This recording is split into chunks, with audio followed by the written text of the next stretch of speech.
Majestic Owl Publishing LLC presents Hot Springs Murder, Book 8 from Alaska Cozy Mystery Series. Written by Wendy Meadows, read for you by Michelle, the AI Narrator. Chapter 1. Smell that? Asked Conrad, pushing Sarah's soft hair away from her eyes as they stood together on the front porch. He motioned toward the rugged, lush landscape of Alaska surrounding the cabin they both now called home. Winter is coming. Sarah looked around and studied her cabin and the land. Her cabin sat nestled up against the land, like a fragile child being hugged by a dangerous yet unimaginable beauty. The early morning air was slowly turning colder and colder, filling with the scent of an early snow. The sunrise sky was a reddish pink, mixed with a few gray clouds pushing over the blue. The breath was leaving her mouth in weak trails which would soon become thick white paths. Yes, winter was approaching, and very quickly at that. Sarah felt grateful to be wearing the thick, green wool sweater that was keeping her warm. "I'm looking forward to the snow," she smiled. Conrad nodded and burrowed into the collar of his black leather jacket. "I like the snow too," he told Sarah and gently kissed her forehead. "I better get down to the station before Andrew drinks up all the coffee. Also, the new deputy is coming today, and I want to be around when he arrives." Conrad pulled open the driver's side door to his truck. "Are you going to O'Malley's with Amanda?" "Girls' day out," Sarah told Conrad in an excited voice. "Amanda and I are going to shop until we drop." Sarah reached into the truck and grabbed the seatbelt. "We'll probably have lunch at the diner after and spend the rest of the day at the coffee shop. Since I finished the book, I have time to devote to the coffee shop." Conrad took the seatbelt from Sarah and buckled up. "I'll meet you there after my shift," he promised. "We can have dinner at the diner," Sarah smiled. "Besides, I'm going to need a strong man to carry home all my shopping bags." Sarah touched Conrad's nose. "You be careful." "Sarah, Snow Falls has been very, very quiet," Conrad pointed out. "I think we're really past the storm." "Still," Sarah said in a careful voice, "let's not take the quiet for granted. There is still a world full of dangerous people out there, Conrad. We may be enjoying peace here in Snow Falls, but that peace can be shattered at any second by the real world." "Yeah, that's true enough," Conrad agreed. He looked at Sarah's beautiful face and nodded his head. "I'll be careful. I promise." Sarah smiled. "I know you will," she said, "and I'll be careful too. All I want to do today is go shopping with Amanda, tinker around in my coffee shop, have dinner at the diner, and then come home and cuddle up to a good book while you watch your game show." "Sounds like a good day to me," Conrad agreed. He closed the driver's door, rolled down the window, and nodded his head toward the cabin. "You better walk Mittens before she messes up the kitchen floor." "Good idea," Sarah replied. She stepped back from Conrad's truck and waved goodbye as he backed down the drive and drove away. "Please be careful," she whispered and hurried back into the kitchen. Mittens was waiting at the back door, with a look of disappointment on her face. "I know, honey, I know," Sarah apologized. She quickly hooked Mittens to a gray leash and walked her outside. Mittens made her way to the backyard, sniffed the air, and looked around. Finding a good spot to use the bathroom, she watered the land. "Good girl," Sarah told Mittens in a pleased voice as a truck pulled into her driveway. "That will be Amanda." Sarah walked Mittens to the front of the cabin and waved at Amanda. "Good morning." Amanda waved back with an excited hand and burst out of her truck like a woman who had just received $1 million check. "Los Angeles," she yelled in a happy voice. Amanda ran up to Sarah, patted Mittens on her head, and then fished a piece of paper out of the right pocket of a deep blue coat. "Look at this," she beamed. Sarah made a curious face. She handed Amanda the leash, took the piece of paper, and read it. "Snow Creek Hot Spring Resort?" she asked. "You bet, love," Amanda beamed. "I don't understand?" Sarah asked and lowered the paper. She looked at Amanda with confused eyes. "You will," Amanda promised. She grabbed Sarah's right hand and dragged her inside to the kitchen. "Go lay down, girl," she told Mittens and unhooked the husky from her leash. Mittens licked Amanda's hand, walked to the far right corner of the kitchen, and laid down on a soft brown doggy bed. "Coffee?" Sarah asked as she closed the back door. The kitchen was warm and smelled of coffee and pancakes. Sarah took a second to enjoy the atmosphere and smell, replaying the cozy breakfast she had shared with her husband over in her mind, before pouring 2 fresh cups of coffee. "Thank you," Amanda said, taking a brown mug of coffee from Sarah and hurrying to the kitchen table. She sat down and studied a plate full of fresh cinnamon rolls. Grabbing one, she took a very deep breath, full of nervous excitement. "Love, you know I love you." Sarah cautiously sat down at the kitchen table and studied her best friend with alert eyes. "Uh-oh," she said in a worried voice as her mind suddenly understood just what the Snow Creek Hot Springs Resort was. "Now don't throw me off a cliff before you hear me out," Amanda pleaded. She took a bite of her cinnamon roll and washed it down with a sip of coffee. Snow Creek Hot Springs Resort is a diamond in the rough. Honey, when you said you were thinking of starting your own business, I thought of a dress shop or a bakery. So did I, Amanda said in an excited voice. But, she said as she quickly polished off her cinnamon roll, when my dear hubby and I visited the hot springs last week, I changed my mind. Oh, I feel like I'm in love. And to my shock, the resort is for sale. Amanda, honey, the resort is also a 2-hour drive north of us, Sarah pointed out. All alone in the middle of nowhere. I know, Amanda nearly burst. Isn't it great? The remote location of the resort is absolutely darling. Amanda took a sip of her coffee. One road in, one road out. A very dangerous, winding mountain road, as I recall, Sarah added. If you get caught up there in the winter, you're snowshoeing home. That's why we'll only be open when the road is passable. We? Sarah asked and gulped. Junebug, honey, I can't. You said you would help me run my business, Amanda reminded Sarah in a pleading voice. You promised, she said and made a very sad face. I know I promised, honey, but a resort in the middle of nowhere? Sarah quickly sipped at her coffee. You just finished your new book. Amanda quickly cut Sarah off at the pass. She had to act fast and throw a net over her best friend. There hasn't been any trouble in months, and we've been on our best behavior. I know, honey, but… Amanda stepped on the accelerator. You promised to help me, she pointed out for the second time and made another sad face. You said you would be my business partner, love. I thought we were sisters. We are sisters, Sarah promised. Through thick and thin? Of course, Sarah assured Amanda. Amanda's face tossed off the sadness and jumped into a pool of joy. Good, then you'll go into business with me. I'm sure going to need all the help I can get now that my dear hubby has once again flown back to London. Amanda stopped smiling and looked down at her coffee. I need this, Los Angeles. I don't like it when my husband leaves me alone. I know he's doing what he thinks is right, but I worry about him so. I need something to take my mind off my troubles. Is buying a resort the answer? Sarah asked. Amanda nodded her head. The resort is very small, with just a few private cabins, 4 to be exact. There is the main lodge, of course, and the hot springs area is located behind the resort down a long trail. It's not like I'm buying a resort on some tropical island that pulls in 1 million people a year. I mean, blimey, my husband and I were the only guests at the resort when we visited. Amanda looked up at Sarah. I want to buy this resort, Los Angeles. Because I want something to call my own, you know? And to share with those I love. Sarah studied the eyes of her best friend. She saw a desperate woman who, for whatever reason, had her heart set on the idea of buying a remote resort that sat out in the middle of nowhere. Winter is approaching very quickly, she pointed out. I know, Amanda nodded and allowed excitement to reclaim her voice.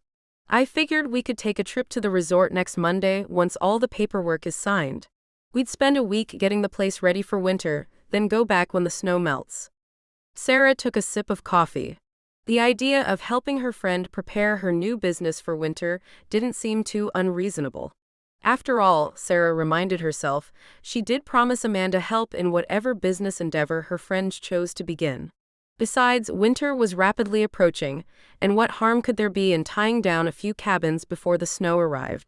Honey, who are you buying the resort from? She asked, easing off her objections. Mr. Colt Grayman, Amanda said in a proud voice. Who is Colt Grayman?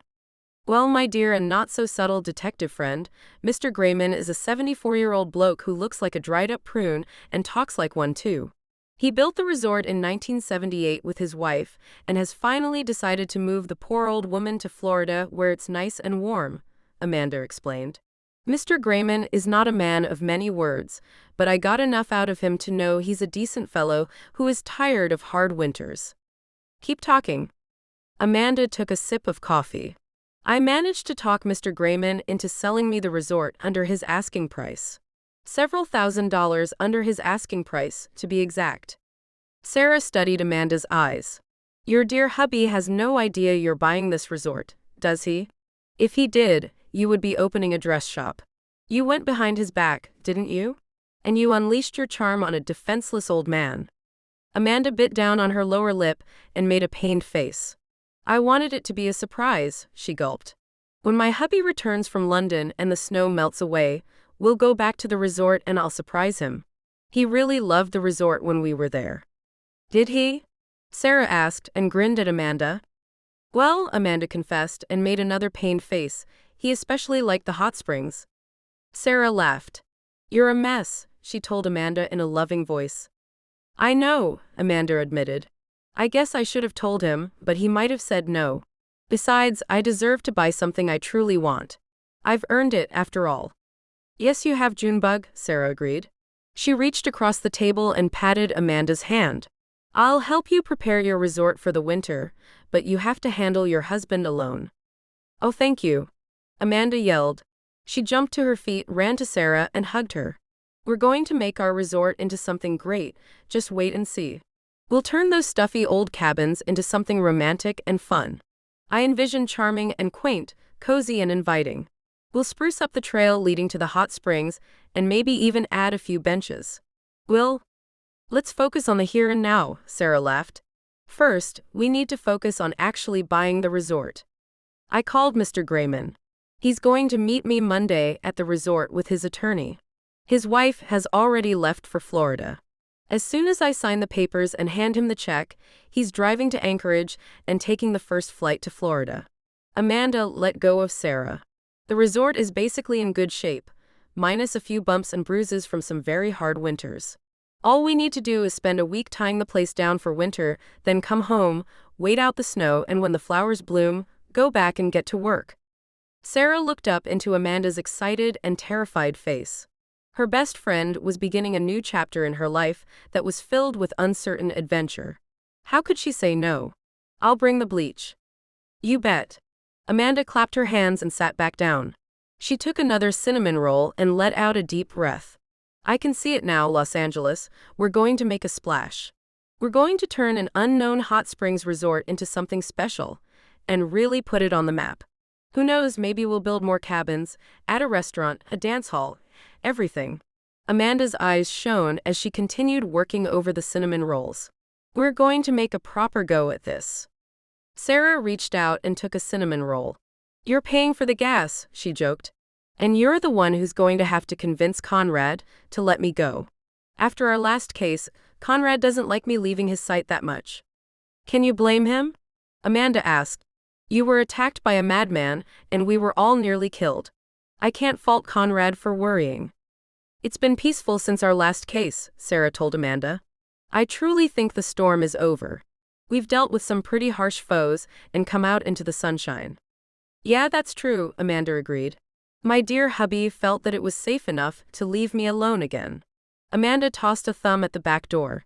I don't walk around town looking over my shoulder half as much as I used to, either.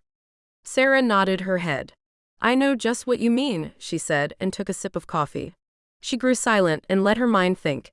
We'll be traveling 2 hours north to a very remote location. I doubt we'll encounter a gang of killers out there.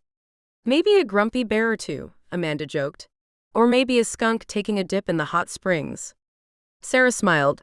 If we find a skunk taking a midnight dip, I'm going to run straight home. Amanda clapped her hands. Oh, this is going to be so much fun. Just think, little ol' me owning a resort. Why, I could just cry. Don't cry until after you've convinced Conrad to let me go, Sarah laughed and stood up. In the meantime, we have some shopping to do. Yes, we do. Amanda cheered and prepared for a great day. Sarah's Jeep crawled up the narrow dirt road surrounded by rugged mountain land. She had come to adore the Alaskan wilderness, with its untamed voice that man would never be able to harm. The wilderness made her feel free from the loud, crowded world of Los Angeles she'd once called home, where society was spoiled with large cities and people were unwilling to even venture into the forest, much less the wild landscape of Alaska. Alongside her admiration, though, was a respect for the dangers the wilderness presented, including the road she was currently navigating. My goodness, she said, the engine revving as the vehicle crawled over a deep bump.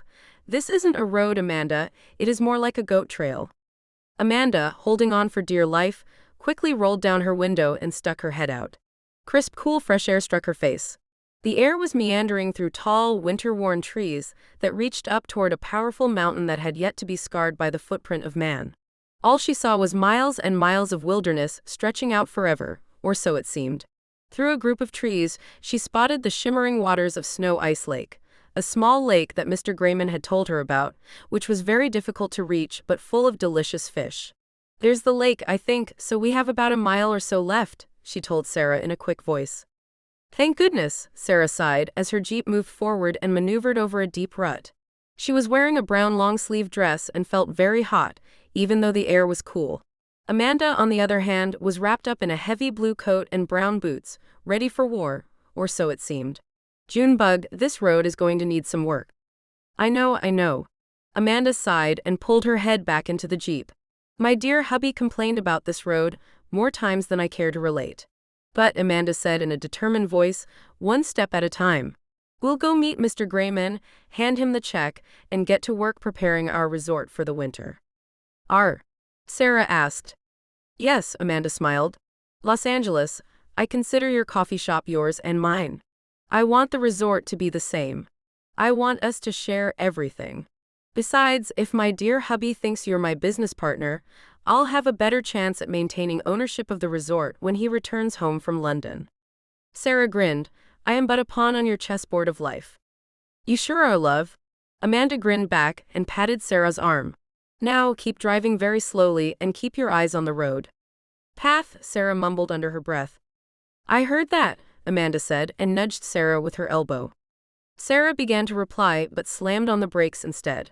The Jeep jerked and came to a hard stop, just as a large grizzly bear wandered out onto the road. Oh my, Sarah whispered as the color drained from her face. Don't move, Amanda whimpered and grabbed Sarah's arm. Sarah debated on whether to back her Jeep away from the bear, but she knew she wouldn't get far. The Jeep could only move forward at no more than 10 miles an hour. Backing down the road would be far slower, at a speed a large grizzly bear could easily catch. We're like fish in a barrel, she whispered to Amanda as the big bear stood in the middle of the road just staring at the Jeep. I didn't need to hear that, Amanda whimpered again. She kept her eyes locked on the bear and began to pray. The grizzly, who appeared bored and sleepy, suddenly sat down on his backside and simply looked at the Jeep. No, Sarah begged, don't sit down. Shoo! Get out of the way, she pleaded and made moving motions with her hands. Go that way. Off into the woods. The grizzly bear reached up a powerful paw and swatted at his nose, then went back to staring at the Jeep. We're food, Amanda said in a pained voice. Amanda's words caused an idea to race into Sarah's mind. Sarah quickly turned in her seat, reached around, and grabbed a small green cooler.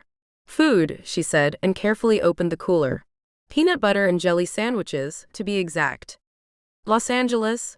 Love, what are you doing? Amanda asked in a dread-filled voice. Sarah slowly grabbed 4 sandwiches out of the cooler, removed each sandwich from its sandwich bag, reached her left hand out of the driver's window, and began throwing each sandwich toward the rear of the Jeep. Food. Come and eat, big fella, she yelled. Oh my, Amanda gasped, and quickly rolled up the passenger window. Sarah pulled her left arm back into the Jeep, rolled up the window, and waited for the grizzly bear to act. To her relief, the bear began sniffing the air, looked toward the Jeep with curious eyes, and then stood up. Take the food, Sarah begged. The grizzly slowly began to lumber toward the Jeep. Here he comes, Amanda whimpered and threw her hands over her face, waiting for the Jeep to slashed open by its claws. To her shock and relief, the bear walked past the driver's side door, made his way to the back of the Jeep, and then began searching for the sandwiches. Sarah didn't wait. She carefully pressed down on the gas pedal and got the Jeep moving, leaving the bear safely behind eating a mid-morning snack. Amanda turned in her seat, spotted the bear eating a sandwich, and let out a heavy breath. Los Angeles, you are my hero. A hero with shaky hands, Sarah confessed, and then let out a nervous laugh. That was a very large grizzly bear. He could have cut this Jeep in two with just one paw, Amanda agreed and looked at Sarah. We won't tell our hubbies about the bear, okay? Deal, Sarah agreed and looked into the outside mirror. She spotted the grizzly bear eating a second sandwich. I don't think that big fellow is going to chase us. Amanda wiped at her forehead. We are in the middle of nowhere, she explained. Mr. Grayman did warn me this land belongs to the animals and not man. Are you having second thoughts? Sarah asked, easing around a bend which pushed the jeep out of the bear's line of sight. Oh no, Amanda replied in a tough voice. No bear is going to scare me away from achieving my dream. Amanda glanced over her shoulder toward the bend. I've seen bears in snowfalls. That doesn't mean I'm not going to step outside my home. Sarah looked at Amanda and then smiled. She felt proud of her best friend. Well then, she said, we better make up for the time we lost back there. It's almost time to meet Mr. Grayman. I called Mr. Grayman from the telephone at that old gas station we stopped at, Amanda told Sarah. While you were filling the jeep with gas, I also sneaked in a few candy bars. Amanda patted her coat pockets. Sarah rolled her eyes. Why am I not surprised, Junebug? She asked. Amanda grinned. Never take me for granted, Los Angeles, she replied and continued. Anyway, Mr. Grayman said he has his plane ticket in hand. All he's waiting for is me to get there and sign on the dotted line. His attorney is here, right? Sarah asked in a hopeful voice. Junebug, this sale has to be legal in every single aspect. You're going to need legal papers to secure the transfer of. Mr. Grayman assured me that Mr. Fields is on the property, Amanda assured Sarah. Good, Sarah told her best friend as she carefully moved over a thick root climbing across the road. They bounced in their seats as the vehicle's shocks jolted across it. My Jeep is taking a beating. I'll work on the road later, Amanda promised. Right now, all I want to do is sign on the dotted line, wave goodbye to Mr. Grayman, and get to work. Amanda rolled down the passenger side window and let fresh, cool air into the Jeep. Oh, Junebug, the resort is so cozy. The cabins are simply charming, and the main lodge is a place a person could snuggle up in all winter. Well, it will be when we're finished. Amanda let her eyes fall out across the rugged landscape. I guess calling our new business a resort isn't so wise, she spoke after a minute. Well, we're not really going to a resort, are we? Sarah asked. More like a mountain hideaway. Amanda bit down on her lip. Maybe we should name our business, Amanda rubbed her cheek. Maybe Snow Creek Hideaway in Springs? How about Snow Creek Springs? Sarah suggested. The name is simple, remains original, but takes off the false gold. Snow Creek Springs, I like it. Amanda beamed and patted Sarah's arm. Thanks, Los Angeles. Sarah smiled. How much further, honey? A mile, I guess, Amanda replied. See how the road is starting to climb? That means we're very close to the to our hideaway, Amanda said, using a secretive voice full of playful humor.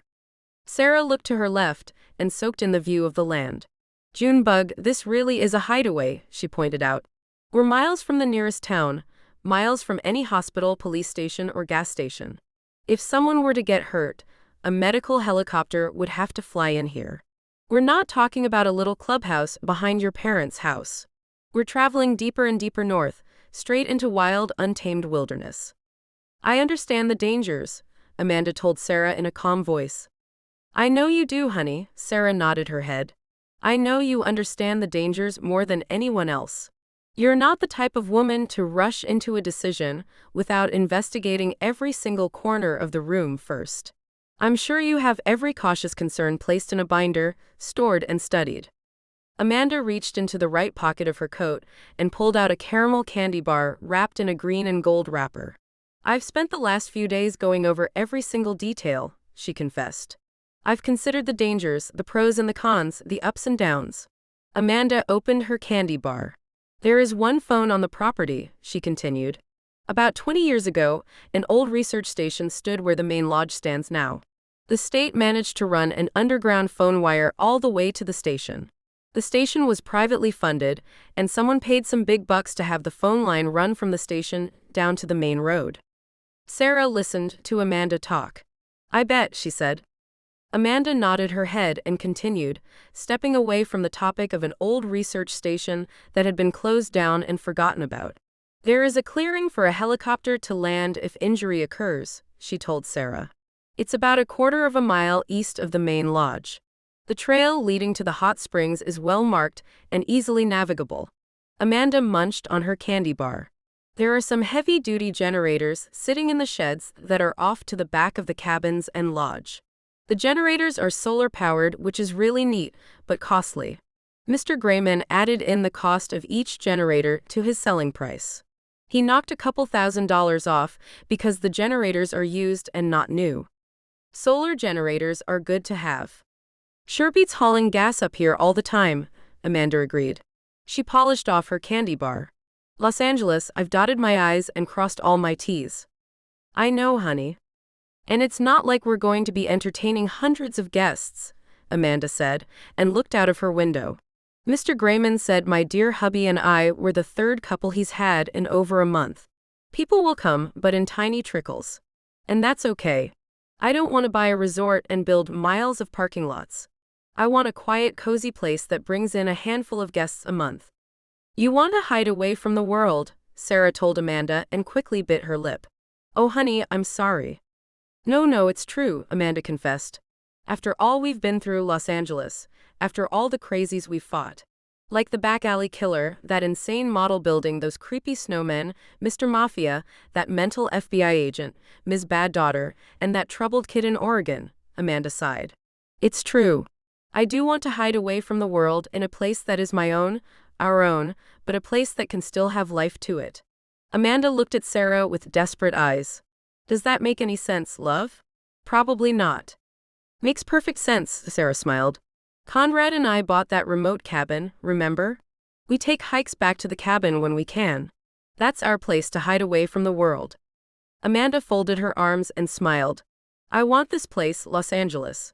I can't explain it, but in my heart, this place is calling out to me. I feel excited and scared, anxious and uncertain, but so hopeful. Oh, so very hopeful. For the first time in my life, I'm stepping outside of my own safe zone, not because I'm forced to, but because I want to. Amanda let out a tired laugh. I would rather face a grizzly bear than the creeps we've had to face in the past. Sarah laughed. I second that, she agreed and looked at her best friend. We'll turn your place into a charming getaway in the woods, she promised. Come spring, we'll force our husbands to haul everything we need up here and get to work. Amanda smiled. I'm glad you said that because I've drawn some designs for the main lodge. I'm thinking of keeping the atmosphere rustic, yet I want a vintage look, which means we have some antique shopping to do. Sarah's eyes lit up as she said, I love to go antiquing. Me too, Amanda giggled as Sarah brought the Jeep around another bend in the road. When the Jeep cleared the bend, the road began a steeper climb. After what seemed like forever, the road came to an end at a dirt parking lot designed to accommodate no more than 4 vehicles. A hiking trail led away from the parking lot and zoomed north. End of the road, Sarah announced and parked next to a rough, weather-torn gray truck. Just the beginning, actually, Amanda promised, and looked at the trail leading to the main lodge. As she did, a strange feeling swept through her heart, a bad feeling. Something was wrong, horribly wrong. She didn't remember the lodge being so far from the parking lot, for one thing. I guess we better get our hiking shoes on, she said, and forced a nervous smile to her lips, afraid to confess her feeling to Sarah.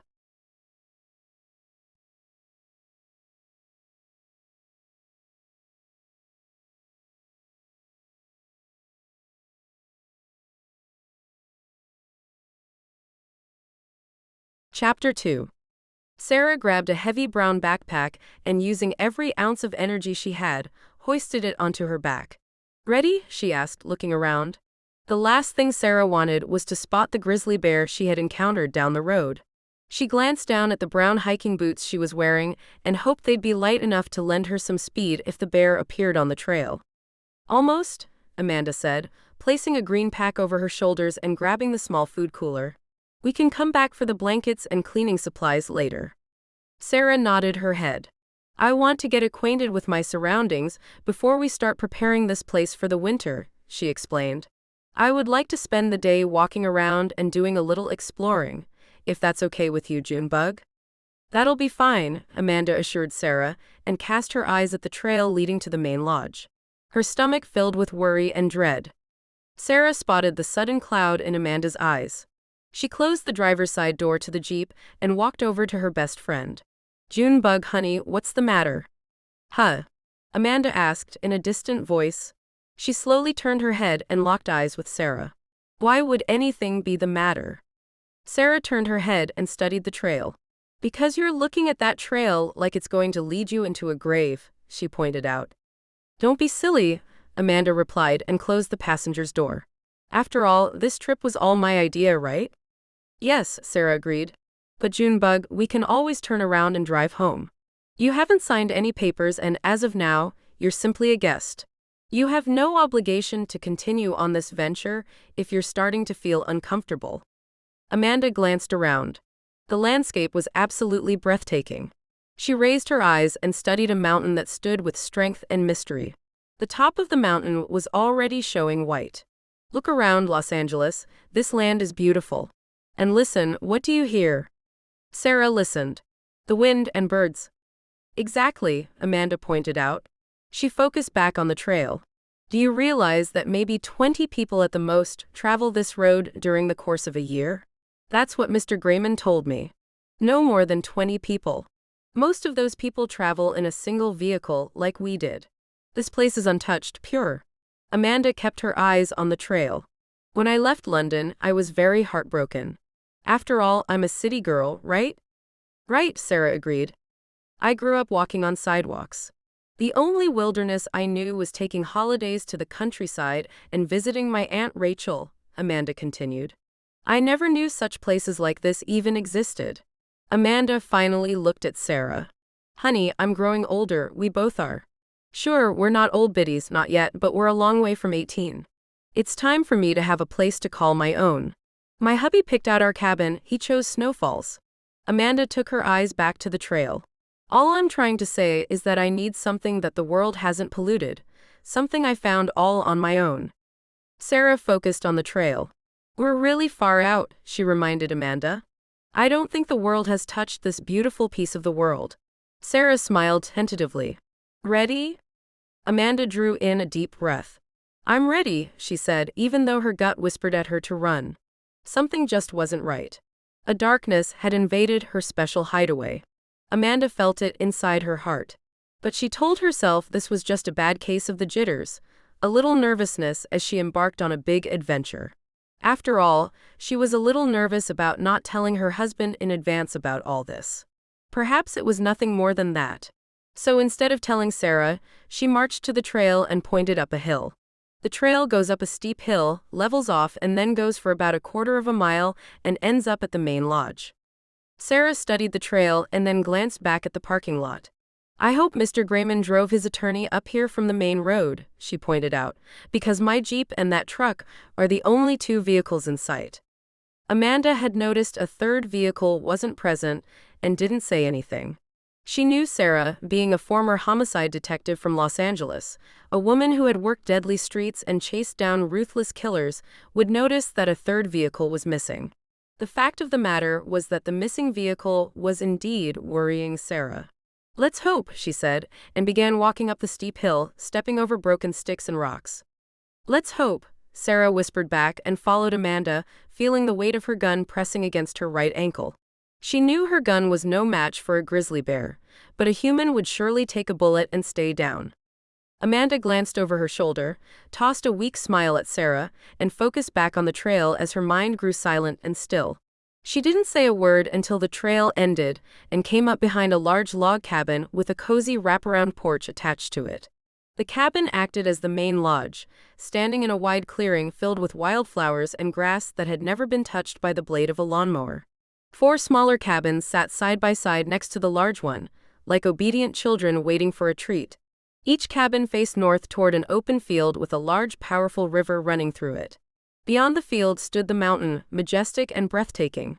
The mountain looked down on the rugged scene with loving eyes, overlooking the 5 cabins standing in a small clearing surrounded by wild land. Here we are, Amanda announced in a careful voice. She stopped walking and studied the back of the main cabin and began searching for signs of where Mr. Grayman might be. Sarah walked up to Amanda and looked across the land. Gosh, it's beautiful, she said, catching her breath. Now I can see why you wanted to buy this place so badly. I don't think I've ever seen land so beautiful in my life. And look over there, a river, and look at that mountain.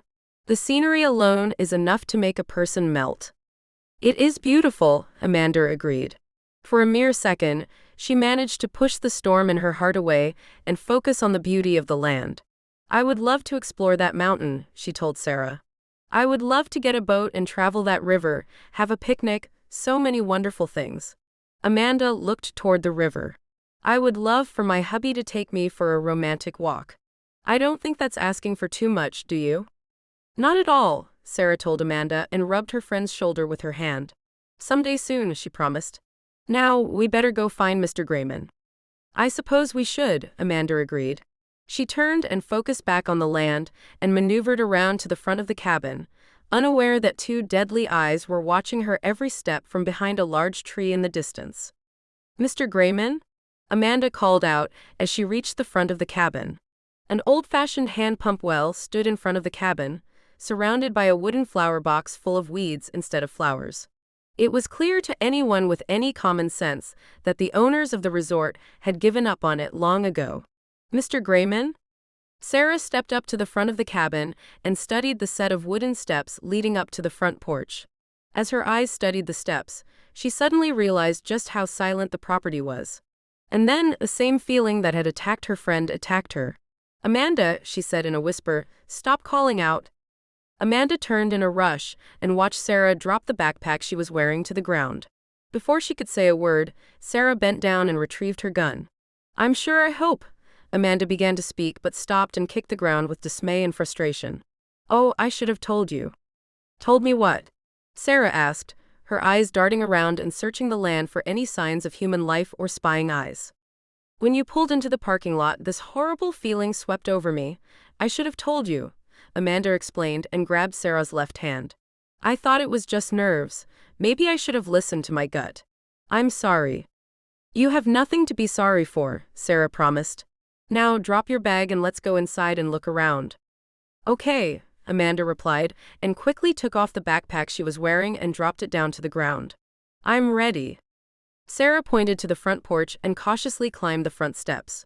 When she reached the top, she stepped onto a wooden porch lined with old rocking chairs that were weather-worn. The porch was clearly suffering from neglect and was in need of repair in many places. Front door is closed, she pointed out, ignoring the condition of the porch. What should we do? Amanda asked in a worried voice. Sarah threw her eyes down at the floor and began searching for footprints. The landing is dry, she said in a disappointed voice. No sign of anyone coming through here. Should I try the front door? Yes, Sarah said in a careful voice. I'll cover your back. Amanda squeezed her hands together, drew in a deep breath, and then walked up to the large, thick wooden door that a hungry grizzly bear couldn't break down. Instead of trying to break down the door, Amanda simply tested the doorknob. It's unlocked, she whispered. Stand back, Sarah whispered back. She cautiously stepped in front of Amanda and, with her gun at the ready, she eased the front door open. The door let out a loud, agonizing groan as it opened, giving away Sarah's secrecy, assuming she had any to begin with. Stay close, she whispered to Amanda. Like glue, Amanda promised, and followed Sarah into a large front room full of dusty furniture, creaking wooden floors, a cold stone fireplace, warped bookshelves full of old books, and a wooden desk shoved into the far right corner. A single hallway led away from the front room to the rest of the cabin. Weak trails of sunlight fell through two front windows caked with dust and cobwebs, breaking into a space that smelled of dust and danger. Not very lovely, is it? Amanda whispered as she followed Sarah deeper into the room. This was far different from the cabin she and her husband had stayed in. No, Sarah whispered back. She stopped in the middle of the room, looked around, and then focused on the front door. Go shut and lock the front door. Amanda nodded her head and ran to complete her task. As Amanda closed and locked the front door, Sarah turned her attention to the hallway. Where does the hallway lead to? She asked, keeping her gun at the ready. Amanda engaged a strong deadbolt lock and hurried back to Sarah. From what Mr. Grayman told me, this cabin has 4 bedrooms, a main kitchen, dining room, 2 bathrooms, and a finished basement. This cabin was once used as the main office to the research center that once stood here. I suppose what he called bedrooms were really offices.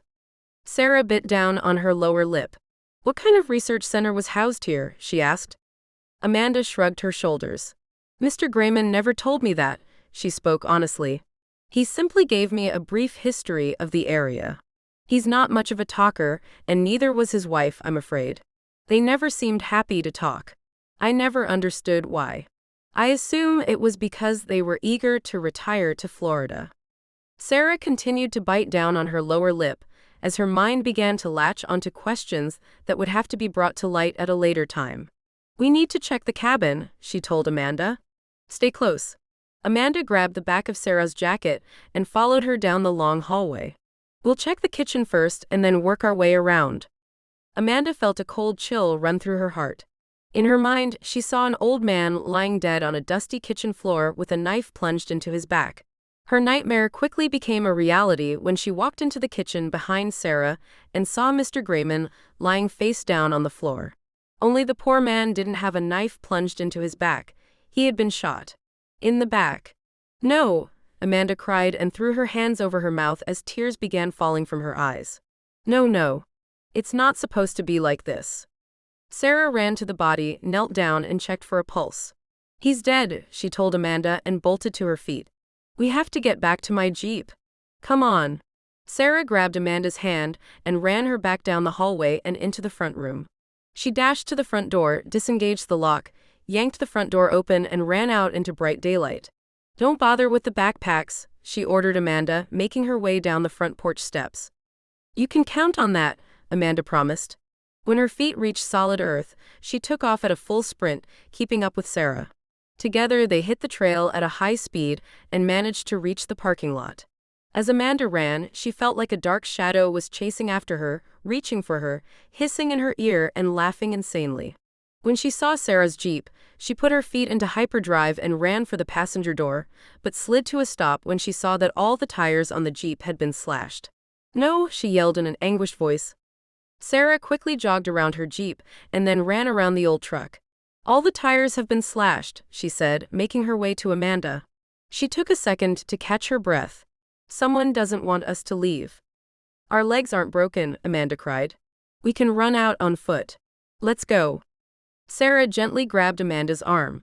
We don't know who is out there, who might be watching us this very second, she said, slowly navigating her eyes around the land that had suddenly transformed into a deadly obstacle course. If we try to run out on foot, we could easily be killed and no one would find us. Also, there's that grizzly bear, and my gun is no match for that bear. Amanda looked around the land. She felt a pair of hideous, cruel eyes watching her. We wouldn't make it out by dark anyway, she said in a miserable voice. No, we wouldn't, Sarah agreed. Amanda looked at Sarah with pleading eyes. What do we do, please, what do we do? Sarah pulled Amanda into her arms. I'm not sure, she answered in an honest voice. It's not supposed to be like this, Amanda cried. All of our troubles were supposed to be over. Sarah checked the tires on her Jeep. Whoever slashed these tires knew what he or she was doing. These tires weren't slashed by some common thug. Great, Amanda complained and hugged her own arms. She walked her eyes around the landscape. The killer could be watching us right this second, she said in a low whisper. The day had turned creepy and downright scary. The sun, even though sitting high in the sky, appeared cold instead of warm. The land now felt dangerous and unfriendly, the trees like giant prison bars keeping her locked inside a frightening cell. Sarah leaned up from the back right tire and brushed at her pants. Amanda, you said a man named Mr. Fields is, or was, Mr. Grayman's attorney, right? Amanda nodded her head. That's what the poor guy told me. Did Mr. Grayman mention a first name? Afraid not, Amanda told Sarah in a disappointed voice. Los Angeles, are you thinking that this Mr. Fields is the killer? I'm not sure, Sarah replied, studying the landscape. We're absent a third vehicle, which could mean Mr. Fields might not have shown up at all. But Mr. Grayman assured me he was on the property when I called him from the gas station, Amanda insisted. Could be that Mr. Fields managed to escape, Sarah suggested, even though her gut told her otherwise. With no clues to go on, she felt desperate to latch onto a theory that would help her mind focus on a concrete suspect. We didn't pass anybody driving up here, Amanda pointed out. The gas station we stopped at was only a mile or so from the turnoff. There's no way Mr. Grayman's attorney could have made it down that quick. Sarah nodded her head. Amanda was thinking like a cop, and that was a good thing. Exactly, she said. Maybe Mr. Grayman drove down and picked Mr. Fields up? I mean, he did say he had his plane ticket in hand, right? So that means he was packed and ready to go. Maybe he was going to drive the lawyer back down the mountain afterwards. Then where is Mr. Grayman's luggage? Sarah asked. She walked over to the old truck and looked down into the bed. All her eyes saw were some old shovels, some worn-down work gloves, an axe, and some scattered dirt that was damp in a few places, like it had been freshly dug up from somewhere along a trail. Luggage? Amanda asked. She hurried over to the bed of the truck and looked down. This doesn't make any sense, she said in a confused voice. There was nothing in the cab of the truck either. Not yet it doesn't, Sarah agreed. She raised her eyes and studied Amanda's face. Amanda thought and said, I'm sure he didn't mean he was literally holding a plane ticket. I bet Mr. Grayman was hinting that he was anxious to leave as soon as possible. I wonder why? Sarah asked. What do you mean? Sarah checked her gun and then turned her back to the bed of the truck. Mr. Grayman and his wife lived here for many years, right? Amanda nodded her head yes. And before they arrived you said some type of research station stood on this property? Amanda nodded her head again. It doesn't make sense to me that Mr. Grayman's murder was random. It seems to me he was killed for a reason, by someone who considered him a threat. Maybe that's why he sent his wife to Florida ahead of him. Amanda let her mind soak in Sarah's words. She turned and studied the shovels and axe in the bed of the truck. Why would he have shovels and a work axe in his truck? She asked. The trail leading to the hot springs is north of here. Sarah kept her back to the bed of the truck. It appears that Mr. Grayman was doing some digging. The axe might be for cutting roots. Digging? Amanda asked. What do you mean for gold? She struggled to joke. Or something else, Sarah replied. What seems right to me in my mind, at least for now, is that if Mr. Grayman was digging for something, whatever he was digging for might have gotten him killed. Sarah narrowed her eyes. I wish I knew who this Mr. Fields was. Me too, Amanda agreed. Sarah walked her eyes back to her Jeep. We can try and crawl down on flat tires. The going will be slow, but we can try. I might tear up my Jeep doing it, but I would prefer to keep moving, rather than standing around in the open like this. I'm with you on that, Amanda said in an enthusiastic voice. She ran to the Jeep and began to jump into the passenger seat. But the sound of a distant chainsaw made her freeze. Do you hear that? She asked Sarah as all the color in her face drained away. Sarah locked her eyes on the exit road and listened. A couple of moments later, she heard a tree crashing down through the woods.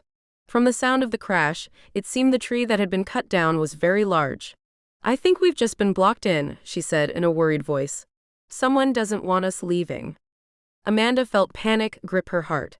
What do we do? She begged. If the killer is down that way, we go this way, Sarah said. She grabbed Amanda's hand and began running back for the main cabin. Her legs struggled up the steep hill to the clearing. Every muscle in her body cried out as she pushed her way up the hill. When the trail leveled off, she strengthened her grip on Amanda's hand, drew in a second breath, and picked up speed. We'll use the main cabin as headquarters. Just like the Alamo, Amanda whined, barely keeping pace with Sarah. When she saw the main cabin come into view, she felt a sense of relief wash over her. At least the cabin offered shelter, she thought as she hauled butt to the front of the cabin and raced up onto the front porch. Sarah grabbed their backpacks from the overgrown grassy field on the way. Hurry! Sarah yelled, throwing open the front door. Amanda ran through the front door and slid to a stop in the front room. Sarah slammed the door shut, locked it, and then bent forward to catch her breath. You okay? I'm okay, Amanda said, breathing hard. Out of breath is all. Sarah squeezed her gun and forced her back to straighten out. There are 2 doors, a back and a front. We can secure the doors. It's the windows I'm worried about. At least we're inside where it's safe, Amanda replied, trying to catch her breath. We can't be taken off guard if we're inside. Sarah wasn't so sure of that, but she didn't voice her thoughts on the matter. Instead, she began walking back toward the kitchen. I need to check the body again. What for? Amanda begged. Plane ticket, identity, wallet, anything, Sarah explained. Oh, Amanda fretted and chased after Sarah as her friend hurried back down the long hallway toward the kitchen. When she reached the kitchen, she saw poor Mr. Grayman still lying dead on the floor. Poor guy, she whispered. Amanda, honey, check the kitchen. We need weapons. Like knives, ice picks, anything you can find. Los Angeles, Amanda bit down on her lip. Okay, she finally caved in. Sarah understood her friend's reluctance to locate items that could be used as deadly assault weapons, but the situation was dire and called for drastic protective measures. I'll check Mr. Grayman. Sarah sat her gun down on the floor and began searching Mr. Grayman's body. After 10 minutes of searching, she picked up her gun and stood up. He's clean. Not even a piece of pocket lint on him. Amanda walked over to Sarah, holding a butcher knife. I found a few kitchen knives. I put them on the counter, no ice pick. Sarah nodded her head. The killer obviously knows this land, Amanda, she explained. Unfortunately, the killer knows the land better than we do. How do you know that? Amanda asked. She glanced down at the butcher knife she was holding and shivered. Awful little creature, isn't it? Yes, it is, Sarah told her friend and continued.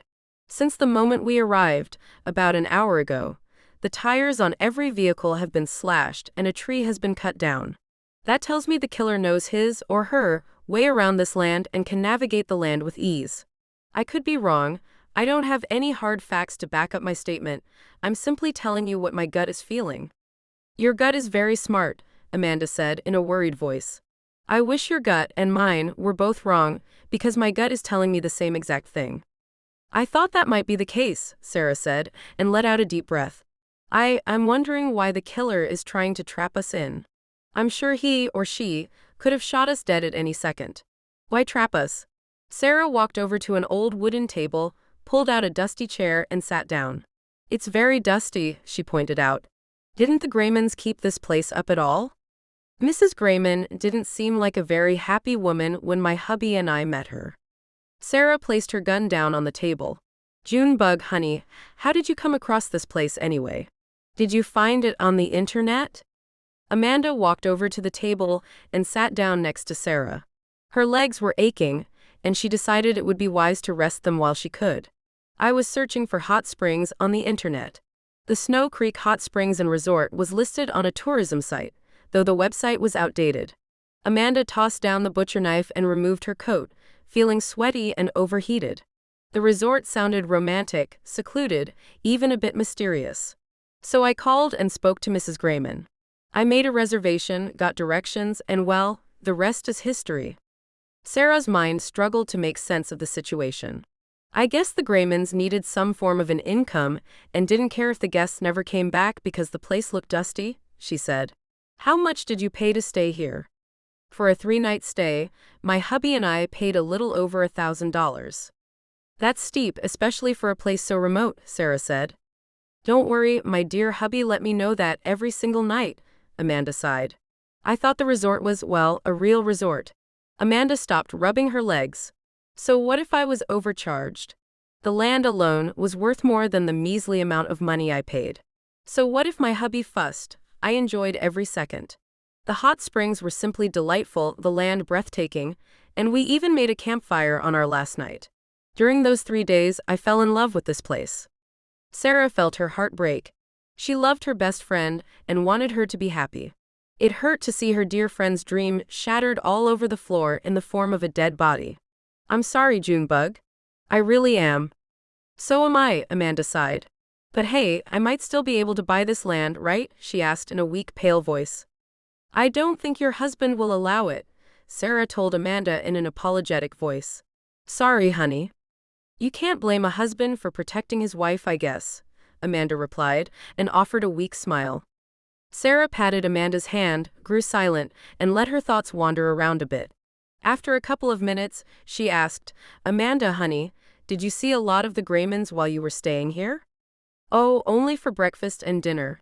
Every morning and every evening, Mrs. Grayman would bring food, eggs, pancakes, coffee for breakfast, beans, cornbread, chicken, and rice for dinner. Real wilderness food. Not that I minded. Mr. Grayman told me over the phone what types of food would be served. That was part of the charm, although maybe it should have also been a red flag. But did I pay attention? No. Stop kicking yourself, honey. Oh, I can't help it, Amanda nearly cried.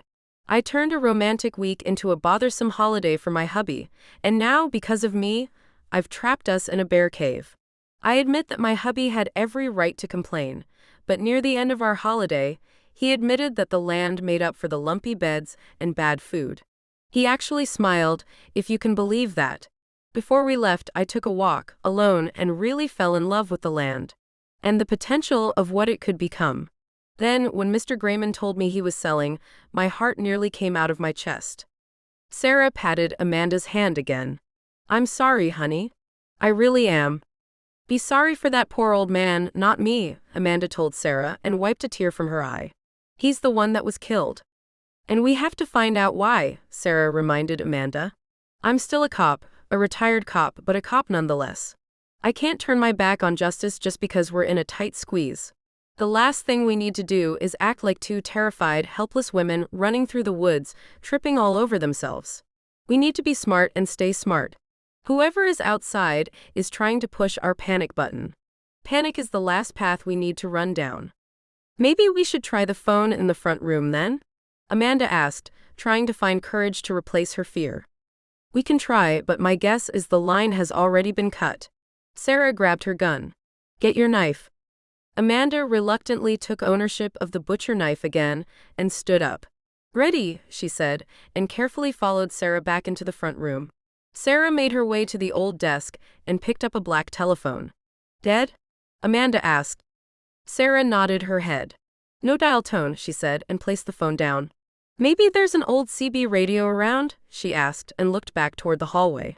Maybe in the basement?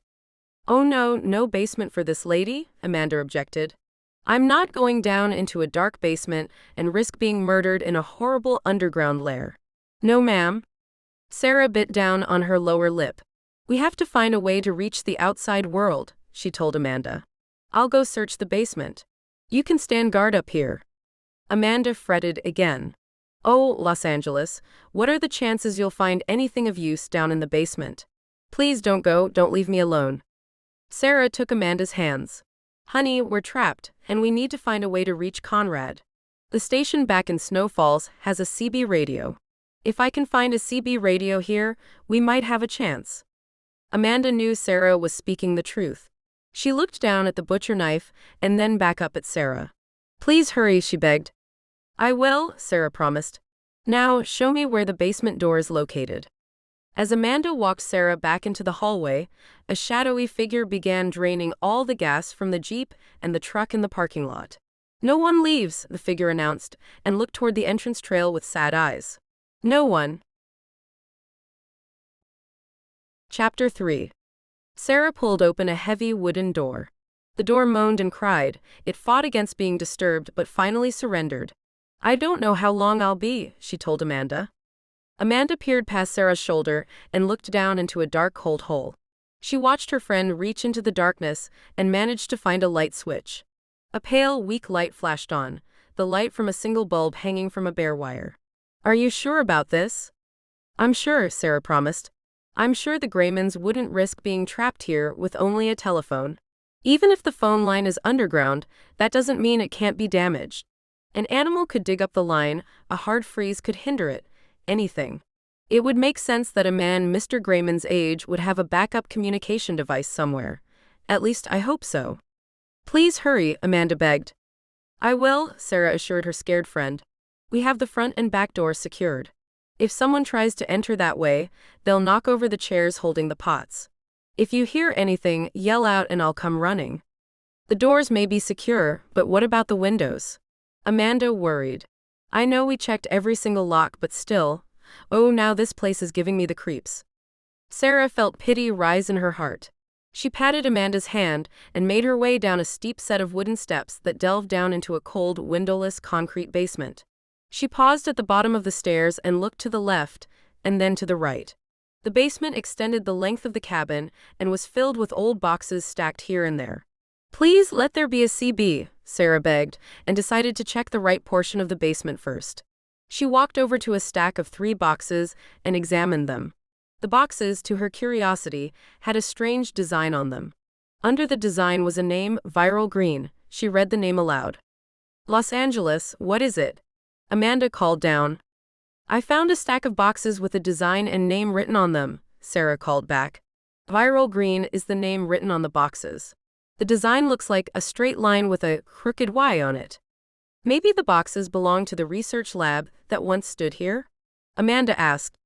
Why would the boxes be in this basement? Sarah asked herself and then called up to Amanda. Could be.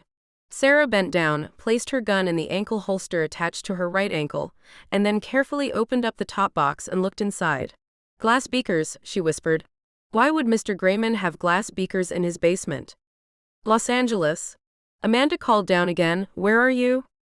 I'm checking out one of the boxes, Sarah called up to Amanda. The box is full of glass beakers. Beakers? Amanda asked.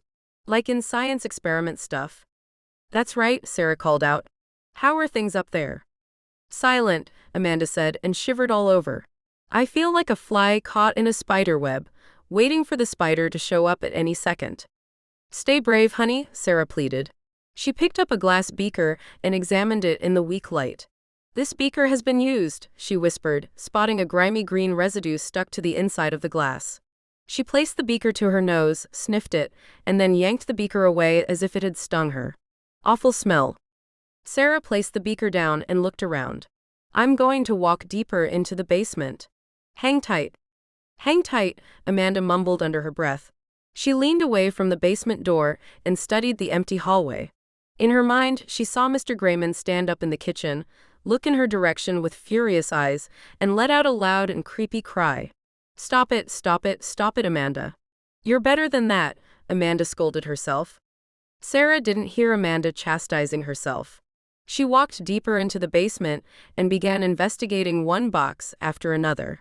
Each box had the same design and name. Some boxes contained copper wiring and pipes. Other boxes contained more beakers and plastic tubing that looked like silly straws.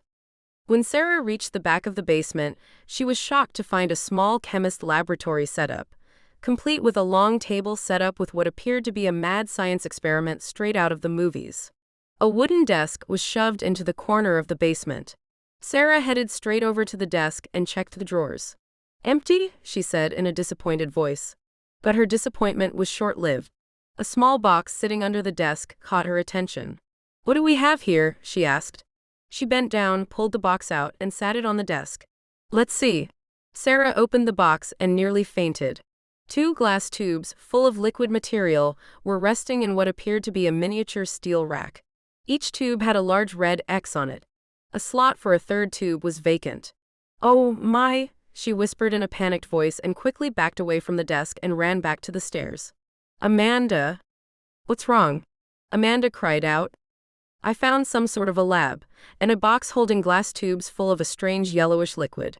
I'm not sure if the liquid is some kind of virus or not. Get out of the basement.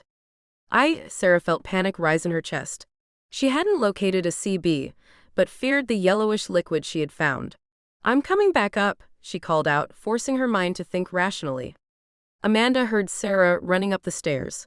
As soon as Sarah was safely back in the hallway, she slammed the basement door shut and locked it.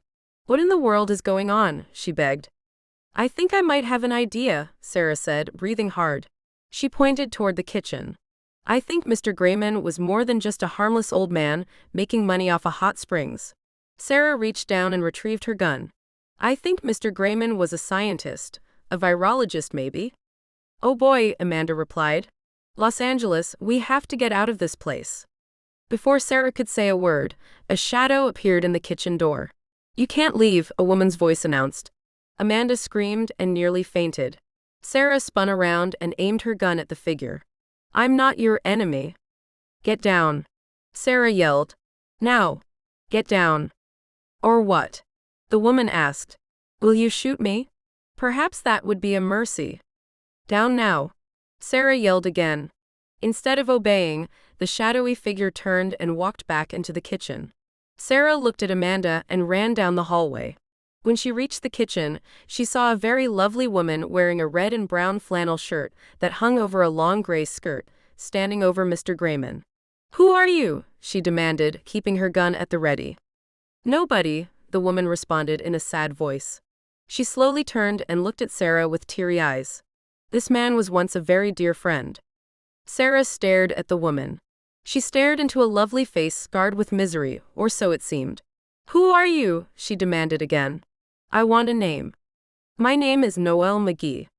Amanda stepped up next to Sarah and saw a woman with long black hair looking down at her hands. The woman resembled a sagging puppet that would never smile again. Did you kill Mr. Grayman? She asked, trying to sound tough. No, Noelle replied and raised her eyes, brilliant eyes that could easily deceive even the most skilled detective. Then who did? Sarah demanded. I want answers. If you are told the truth, you will certainly die, Noelle promised Sarah. Sadly, you could be dead already. What do you mean? Amanda gasped. The basement, Sarah whispered. Those tubes I found, that liquid, it's a virus, isn't it? Noelle nodded her head yes, and spouted confusing, meandering phrases. The basement is a grave. It was as if she was playing a game, rather than speaking about reality. Sarah felt her hands begin to shake. She had just begun a new life with Conrad, and now she was being told her life was over. What kind of virus is down there? She asked. Noelle looked down at the dead body lying at her feet. The worst kind, she whispered. Please give us answers, Amanda begged. I came here to buy this place and… You were brought here to be a carrier, Noelle interrupted Amanda.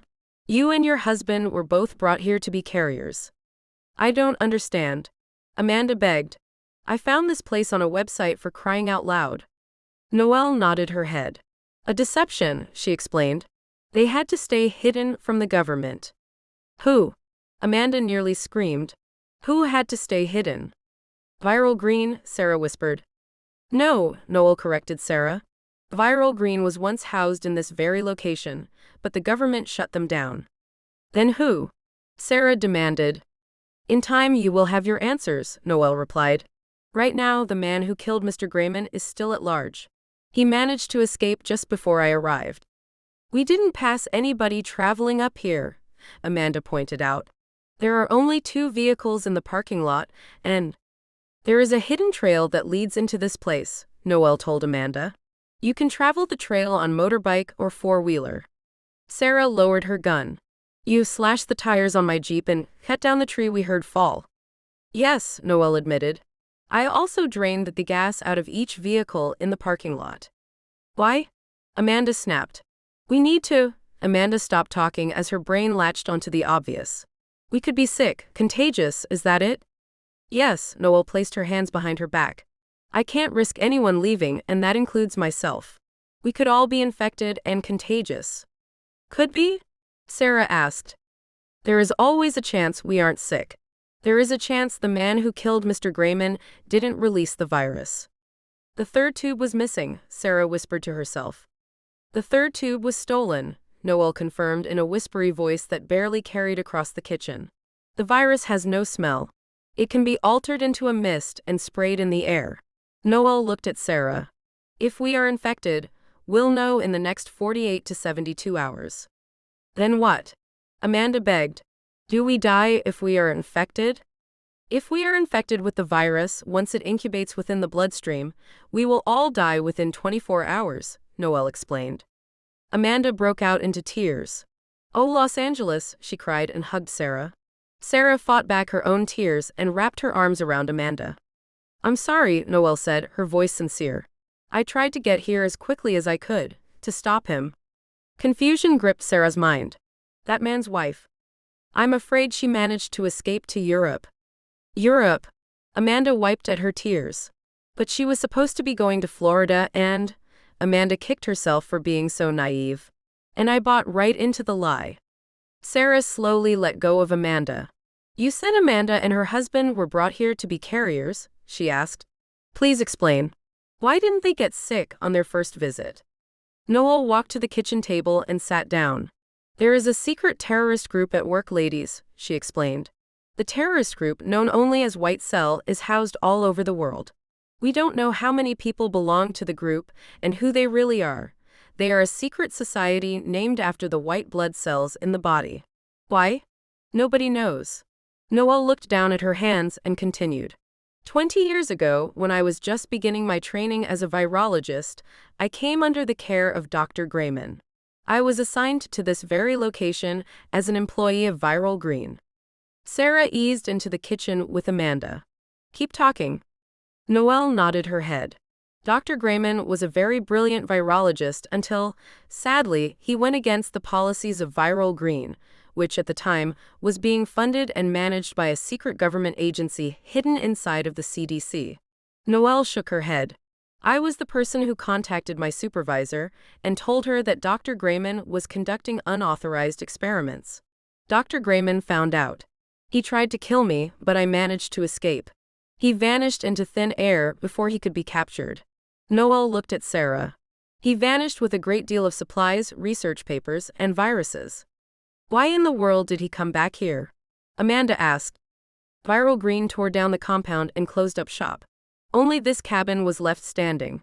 This location would be the last place anyone would look for Dr. Grayman. Of course, his real name isn't Grayman. His real name is Werner Krauss. I'm simply calling him by the name you know. Let's call him by his real name, Sarah ordered Noelle. Very well. Sarah felt her temper flare. So, who are you? Who do you work for? I want answers. I want to know if my husband is infected. Amanda yelled.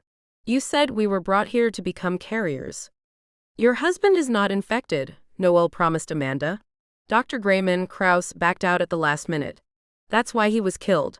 He couldn't go through with the orders given to him by someone in the white cell. Sarah ran her hand through her hair. Why would Dr. Krauss even tell Amanda that a research station once stood here? He did. Noelle asked in a confused voice, her eyes wide and spooked. He sure did, Amanda proclaimed. He was going to sell me this place too. Noelle stared at Amanda. Dr. Krauss didn't obey his orders. He would have needed traveling money.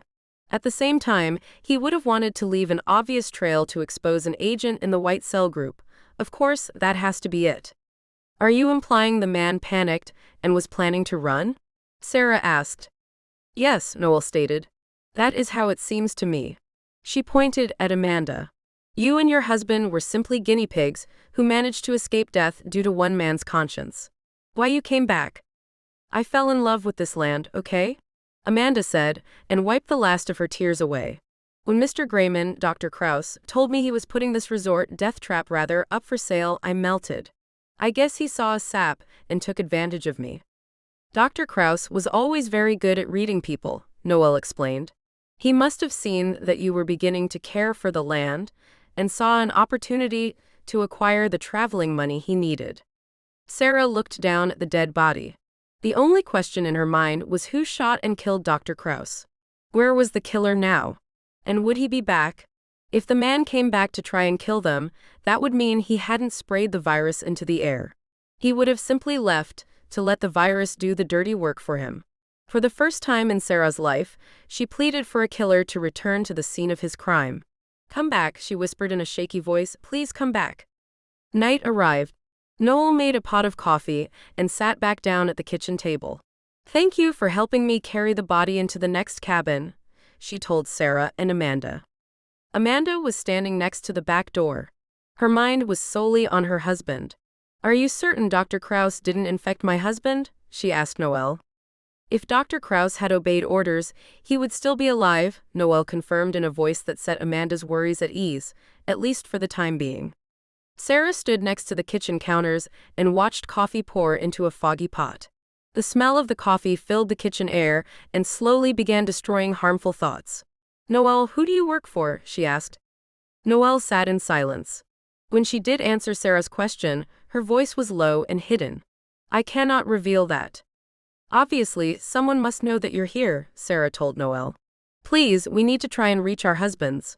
If we are infected, we have the right to say goodbye to the people we love. I have no communication device on me, and unfortunately, no one knows of my current location. I am believed to be in Europe. Sarah folded her arms. You said there is a hidden trail. You must have a motorbike or four-wheelers hidden someplace. We can? You must not try and leave, Noelle ordered Sarah. Even if you did try, the four-wheeler I arrived on has been destroyed by the man who killed Dr. Krauss. Then why did you disable my Jeep? Sarah snapped. She quickly caught her tongue and apologized. I know why, to prevent yourself from leaving. I'm sorry I snapped at you. It is understandable, Noelle assured Sarah. Please sit down. The man who killed Dr. Krauss could return. I would prefer to remain standing. If the killer does not return, it's lights out for us, Amanda told Sarah in a sad voice. I never thought I would punch the clock out this way, and it's all my fault. I was so stupid to have come to this ugly grave. How could you have known the truth? Noel asked Amanda. You were simply a pawn. Dr. Krauss returned back to the very location he had escaped from, transformed his lab into a hot springs retreat, and camouflaged himself under a new name. Not a single person knows the truth. Noel's voice became defeated. Not a single person at Viral Green, within the government, the CDC. How did you find out that Dr. Krauss had returned? Sarah asked. And why didn't you inform anyone? Noel rubbed her nose. I spent years searching for Dr. Krauss, she began to explain, as the coffee pot continued to fill. My searches never returned a positive lead. Eventually, I decided to go underground and attempt to locate Dr. Krauss through back channels. I had no choice, and I began working for the White Cell terrorist group. You what? Amanda gasped. As a researcher, Noel confirmed. I had one single contact, a voice that I never met. However, Noel added, all of my research had to be sent to a certain P.O. box in Los Angeles. I left my home on the East Coast and traveled to Los Angeles. I monitored the post office where my research was to be picked up. When I spotted a woman picking up my research package, Noel stopped rubbing her nose. I followed this woman to a private cottage in the Upper Canyons. I'm not proud to admit this, but I viciously attacked her.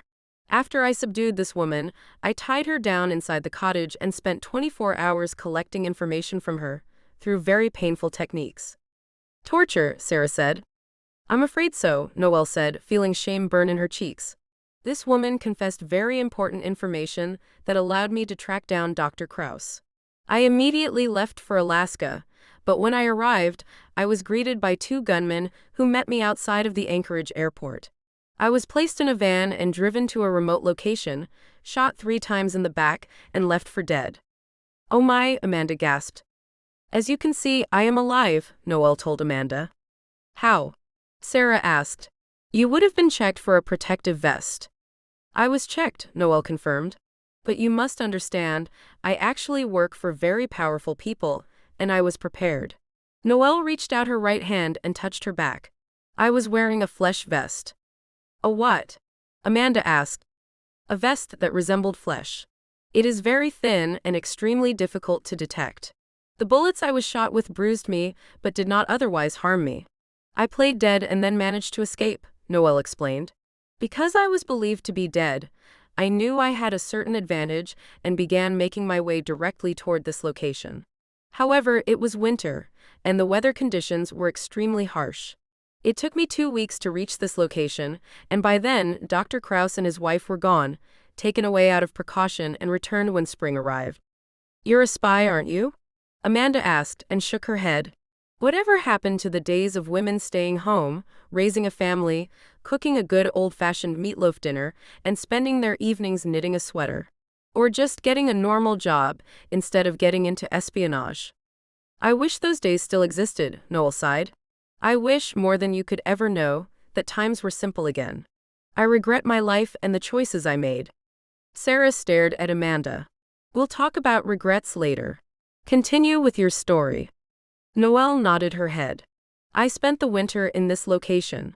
When spring arrived, I knew Dr. Krauss would be returned under special guard, at least until it was confirmed the location was secure and clear. Dr. Krauss hated to be crowded and insisted he be left alone with his wife. Noelle looked at the coffee pot. Before I left, I bugged the phone line. Noelle kept her eyes on the coffee. May I have a cup of coffee, please? Sure, Sarah said. She picked up a brown coffee mug and filled it with coffee. Junebug coffee? Sure, why not? Amanda told Sarah. Sarah handed Noelle her coffee and poured Amanda a mug. Hot, she said. Got it, Amanda promised and took the mug of coffee with grateful hands. Did you find anything while you were here? She asked Noelle. Noelle took a sip of her coffee and nodded her head yes. Research papers, letters, a personal journal. It wasn't long before I realized Dr. Krauss was being held hostage by the White Cell. The White Cell had managed to capture his daughter and take her hostage. I feel bad for his daughter, but sorry if my heart doesn't bleed for the man, Amanda told Noelle and took a seat at the table. How did you know Dr. Krause would return when spring arrived? Sarah asked, pouring herself a mug of coffee. Dr. Krause wrote down the date of his return in his journal, Noelle explained. She set down her coffee. I must confess that I became very ill that winter and nearly died. My resources were limited, food was scarce, and the frigid cold was not my friend. I spent my time in the basement next to a small heater, eating very little food. I couldn't let my presence be detected. When I left, I made it appear that animals had managed to enter the kitchen and get at the food. I was fearful that my footprints in the cabin would be found, but to my relief they were not. And you found information out how? Sarah asked. By listening to the phone conversations, Noelle explained. I arrived here with very little at my disposal. After I was shot and left for dead, I had difficulty finding even what I'd arrived with. Noelle looked down at her coffee. The device I placed on the phone was the one item I managed to keep on my body when I was shot. The device is very unique and allows a person to dial a certain phone and keep the phone line open without being detected. I could hear every word spoken in the cabin and every word spoken through phone calls. Just like a cell phone when it's turned off, Sarah pointed out. You transform the cell phone into a private listening device without the owner knowing. Exactly, Noelle said. You must work for some very powerful people. Noelle lowered her eyes. Not anymore, she promised. Dr. Krause is dead. Now I can rest. Sarah stared at Noelle. Dr. Krause was more than just a close friend who turned on you, wasn't he? Noelle sat in silence for a very long time. Then she raised her eyes. He was my adopted father, she confessed. He raised me as his own. After he tried to kill me, 2 years ago to the day, I found out an awful truth. Noelle squeezed her hands into two tight fists. My parents were scientists. Both of my parents worked with Dr. Krause. On a very cold and rainy night, their car ran off a cliff. My parents were killed. Dr. Krause was the driver who ran my parents off the cliff. I was 18 at the time and had just begun my studies as a virologist in Norway, and tears began dripping from Noelle's eyes. Dr. Krause is dead, that's all that matters. It seems that in the end, he couldn't let the monster he had become kill millions of innocent people after all. At least he had some form of a conscience. Oh, don't cry, Noelle, Amanda begged. She stood up and put her arm around the woman. It's okay. Sarah watched Amanda shower Noelle with care and concern. Then she felt her own heart melt. I'm sorry for all that you've been through, she told Noelle. She walked over to the woman and rubbed her shoulder with tender hands. I can't imagine. Noelle looked up at Sarah and Amanda with tear-soaked eyes. I'm sorry that we all may die within the next 2 days. I also want the man who killed Dr. Krause to return, but I doubt that he will. Dr. Krause was ordered to release the virus, and he failed. The man who killed Dr. Krause knew you two were set to arrive. I'm certain he sprayed the virus in the air. Mr. Fields, the fake attorney, Sarah said in a shaky voice. Noelle nodded her head. I'm afraid so. Amanda sat back down and took a sip of coffee. She had walked off alone and cried until it hurt, after helping Noelle carry the dead body into a separate cabin. Now she felt strangely calm about dying. After all, Jesus was surely waiting for her. So we wait, she said. We wait, Noelle agreed. We wait, Sarah agreed. As a homicide detective, she had spent years coming to terms with her own mortality. The danger of being killed was an enemy she faced daily. But now, trapped in a cabin waiting to see if she was going to be murdered by a lethal virus, she felt scared.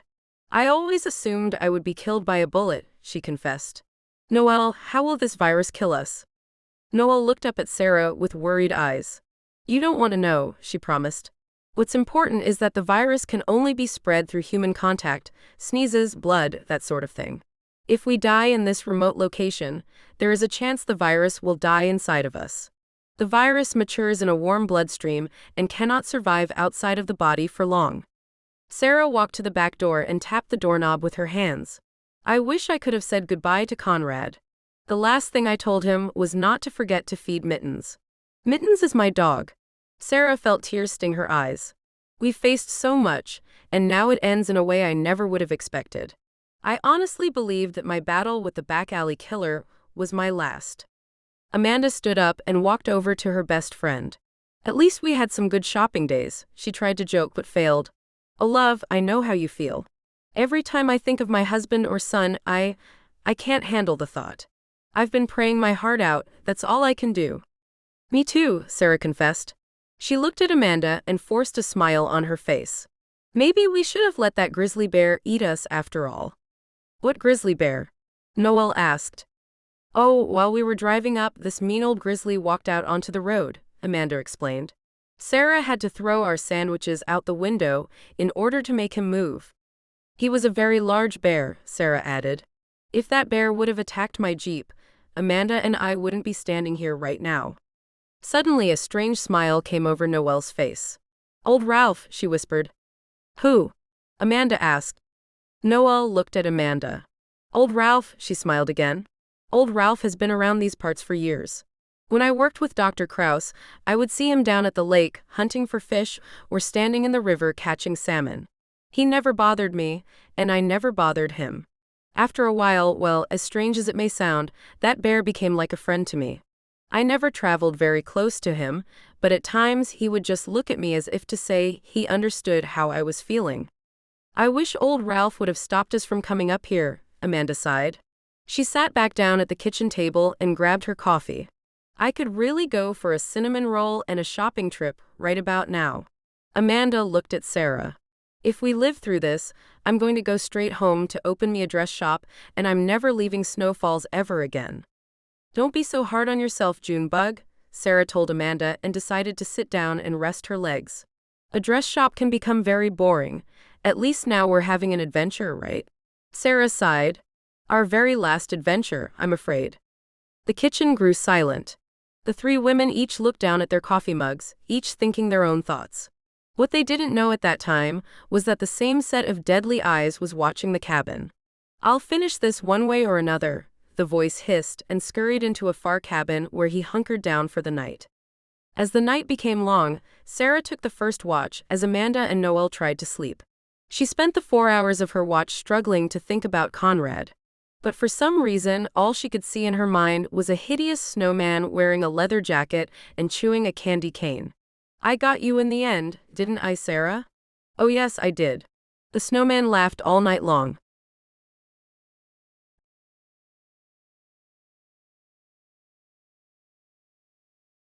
Chapter 4.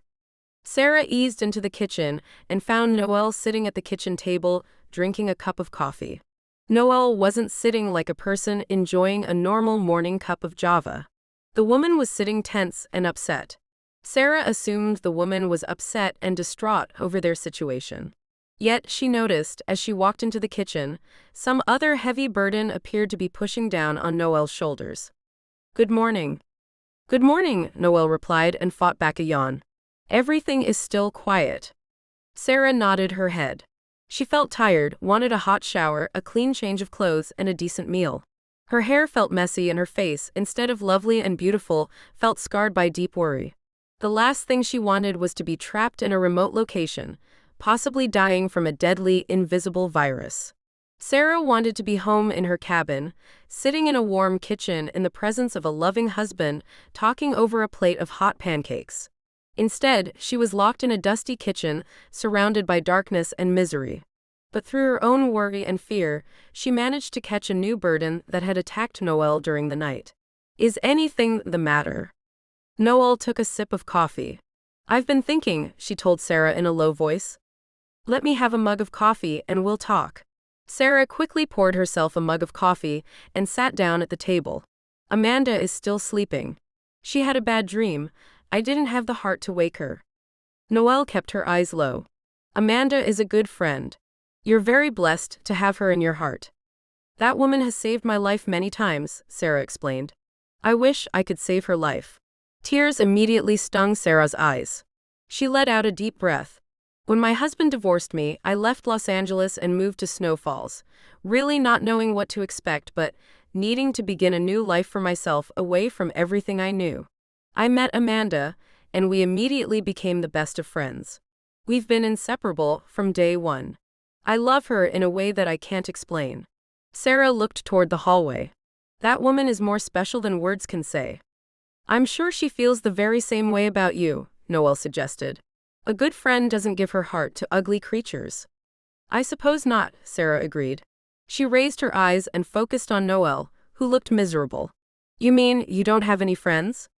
Once upon a time I did, long ago, Noelle confessed without making eye contact with Sarah. Once I had family and friends. But then I turned bitter and pushed away everyone I'd once called a friend. I became a loner, determined to kill the man who murdered my parents, and becoming much like the monster he was in the process. Noelle finally raised her eyes. I became a very cruel woman, Sarah. I don't deserve friends. I wouldn't say that, Sarah offered. You were hurt and angry over the death of your parents. When you lose people you love, the heart grieves and becomes angry and even bitter.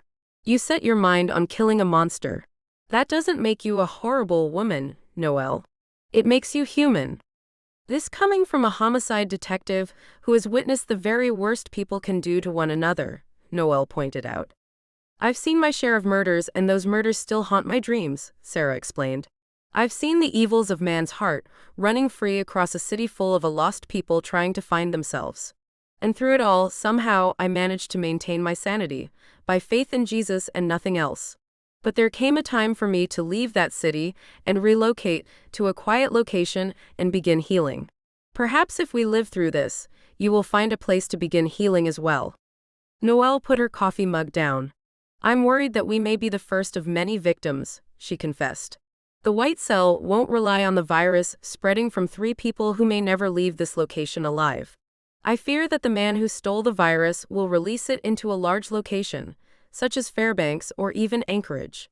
Once the virus is transformed into a mist-like form, it can be sprayed into the air at any location, undetected. Isn't that the objective of the white cell to begin with? To spread the virus? Sarah asked, confused. In a controlled environment, Noelle pointed out. The virus is meant to be used as a weapon to target a certain enemy. Noelle locked eyes with Sarah. Alaska was to become a science experiment, so to speak. The white cell wants to understand how the virus lives within a certain environment, how fast it spreads, how quickly it actually kills. Right now, test results are the only eyes and ears they have into the virus. It is believed that it takes 24 to 48 hours for the virus to mature, and once the virus matures, it will kill its victim within a 24-hour time period.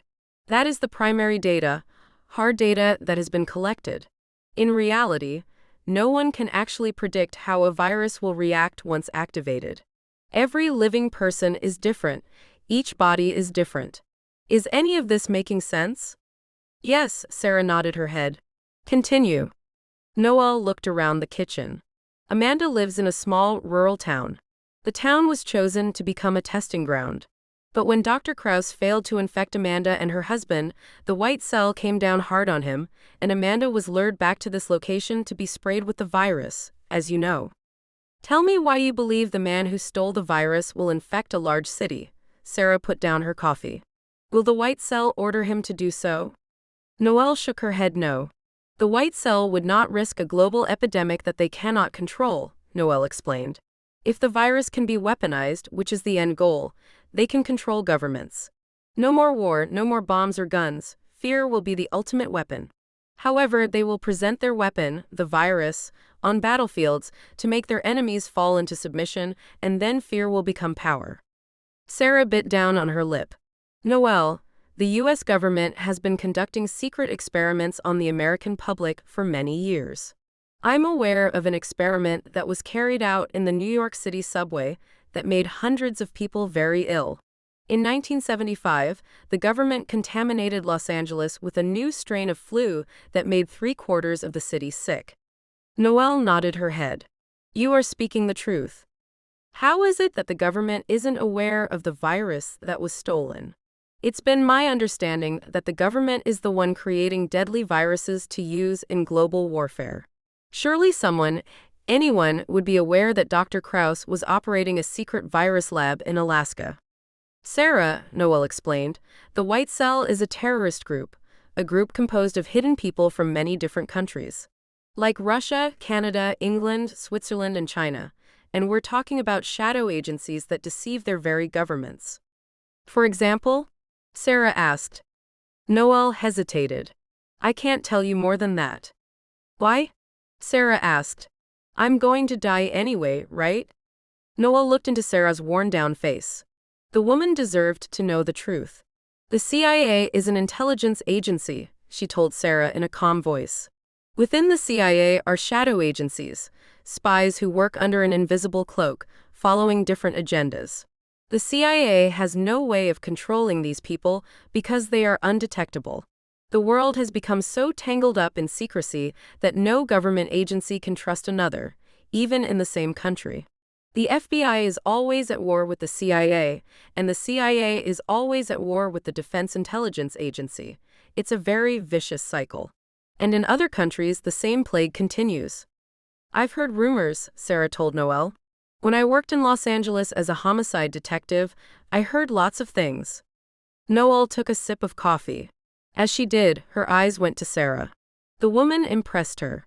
Sarah was a normal woman with a healthy fear of death, but she was also a fighter, a thinker, and a person who didn't go down in the first round. Sarah was also a woman who understood how to divide the truth from crazy conspiracy theories, and the truth was that there are dangerous people in the world who spread evil from ruthless hearts. You cannot track the white cell, she told Sarah. It is impossible. Noel took another sip of coffee.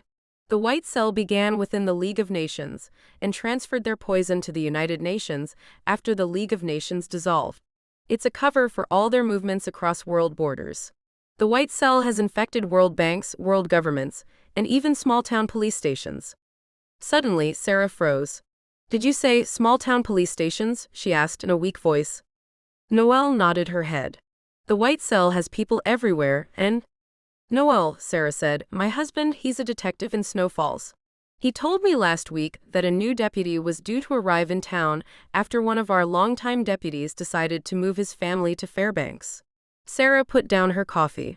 Amanda visited the hot springs with her husband, and then a stranger arrives in town, she whispered to herself. Could the stranger belong to the white cell? Noel listened to Sarah whisper to herself. It's very possible, she answered. The white cell might have sent someone to be a monitor. A monitor? Sarah asked. Noel nodded her head.